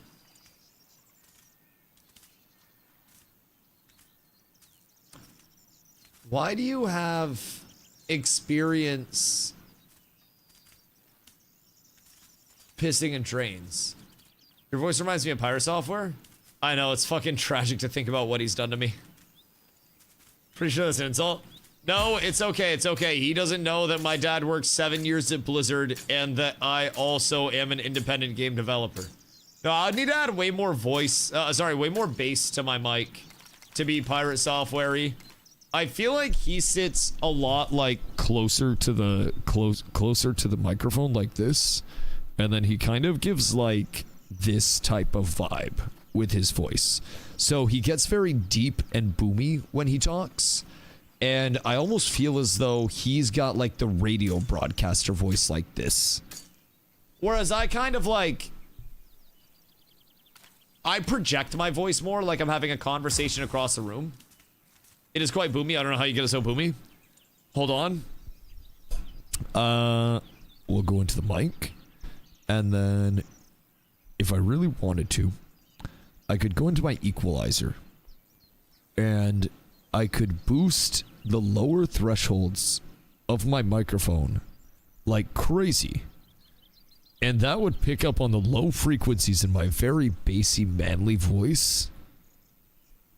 And it would blast the deep frequencies to absolute oblivion. Very accurate. Already sounds deeper. I literally changed my equalizer. I'm not even kidding. I just changed it back. So this is me talking normally. I'll change my equalizer again. This is me jacking up 90 hertz at 160 hertz and talking the same. I don't know if it actually sounds any different on your end, Or if it like dynamically adjusts like that, but I'll turn it back down now. And then it's back down to normal. It does? Very different. Is it like distorted levels of different? Or like, what are we looking at? Hold on, I think I can like unmute myself. I'll be able to hear myself. Hold on, you're gonna hear double me for a second. How much different does it actually, is it like deep? How much different does it actually, is it like deep? Okay, wait, is that what I always sound like? Because that was at 9. And then this is at 1. It's deeper in my ear hole. It's deeper in my ear hole. Wait, it was. Oh my god, it's boomier. Yeah, so it's probably just that. It's like mic settings, mic orientation. It's how you talk. So if you lower your voice like this, then your voice is naturally going to sound a lot deeper going into a microphone like this. Yeah, it's a little bit weird, but thus is the life we live. Consumes all other ambient sounds around me. Mike is awesome. What's your mic? I use a Shure SM7B, and then I have that routed through a Go XLR, which unfortunately the Go XLR no longer has support for it in the way that it used to. So that inherently is a little bit sad. But I have a Sony A7, Shure SM7B, Go XLR. I kind of like live my dream. I'm not gonna lie, dude. I'm so blessed to have the setup that I actually have. I consider myself so goddamn lucky. And it's genuinely all because of you guys. Just straight up all because of you guys. I am immensely, immensely, immensely grateful for everything that I do have. Because again, I wouldn't be able to do it without y'all. Bring back Wildstar? Why you want Wildstar so bad? People have said they get Wildstar vibes from this, right? Make your voice deeper without hurting your throat by talking slowly. Yeah, I also talk very fast. Yeah, that's another big thing. Boys! I'm tired of shit. I've been up a long time today. We're gonna send a raid over to Mr. Sewer. He's forming up a bunch of legendaries or attempting the 24-hour stream. I'm gonna catch some sleep, make a big burrito, probably watch some TV with my Corla, and I will be back tomorrow. She goes back to work, so I'll be on right around 2 because I ain't got shit else to do. And we'll be grinding, hopefully, finding my legendary Amon Ram. Because I can't believe I haven't yet. Boys, if it is your first day here, I appreciate y'all coming through and spending the day with me today and every single day. Make sure you guys drop the follow so you know when I go live on the daily. My name is Dusty. I stream every day starting around 2 p.m. EST typically. I have streamed 1,057 days in a row. And tomorrow will be no different. So if it's the first day here, start up the streak, kick up your feet, spend some time. Boys, I will catch y'all bright and squirrely tomorrow morning. And we'll get a banger of a stream in. I love y'all. I appreciate y'all.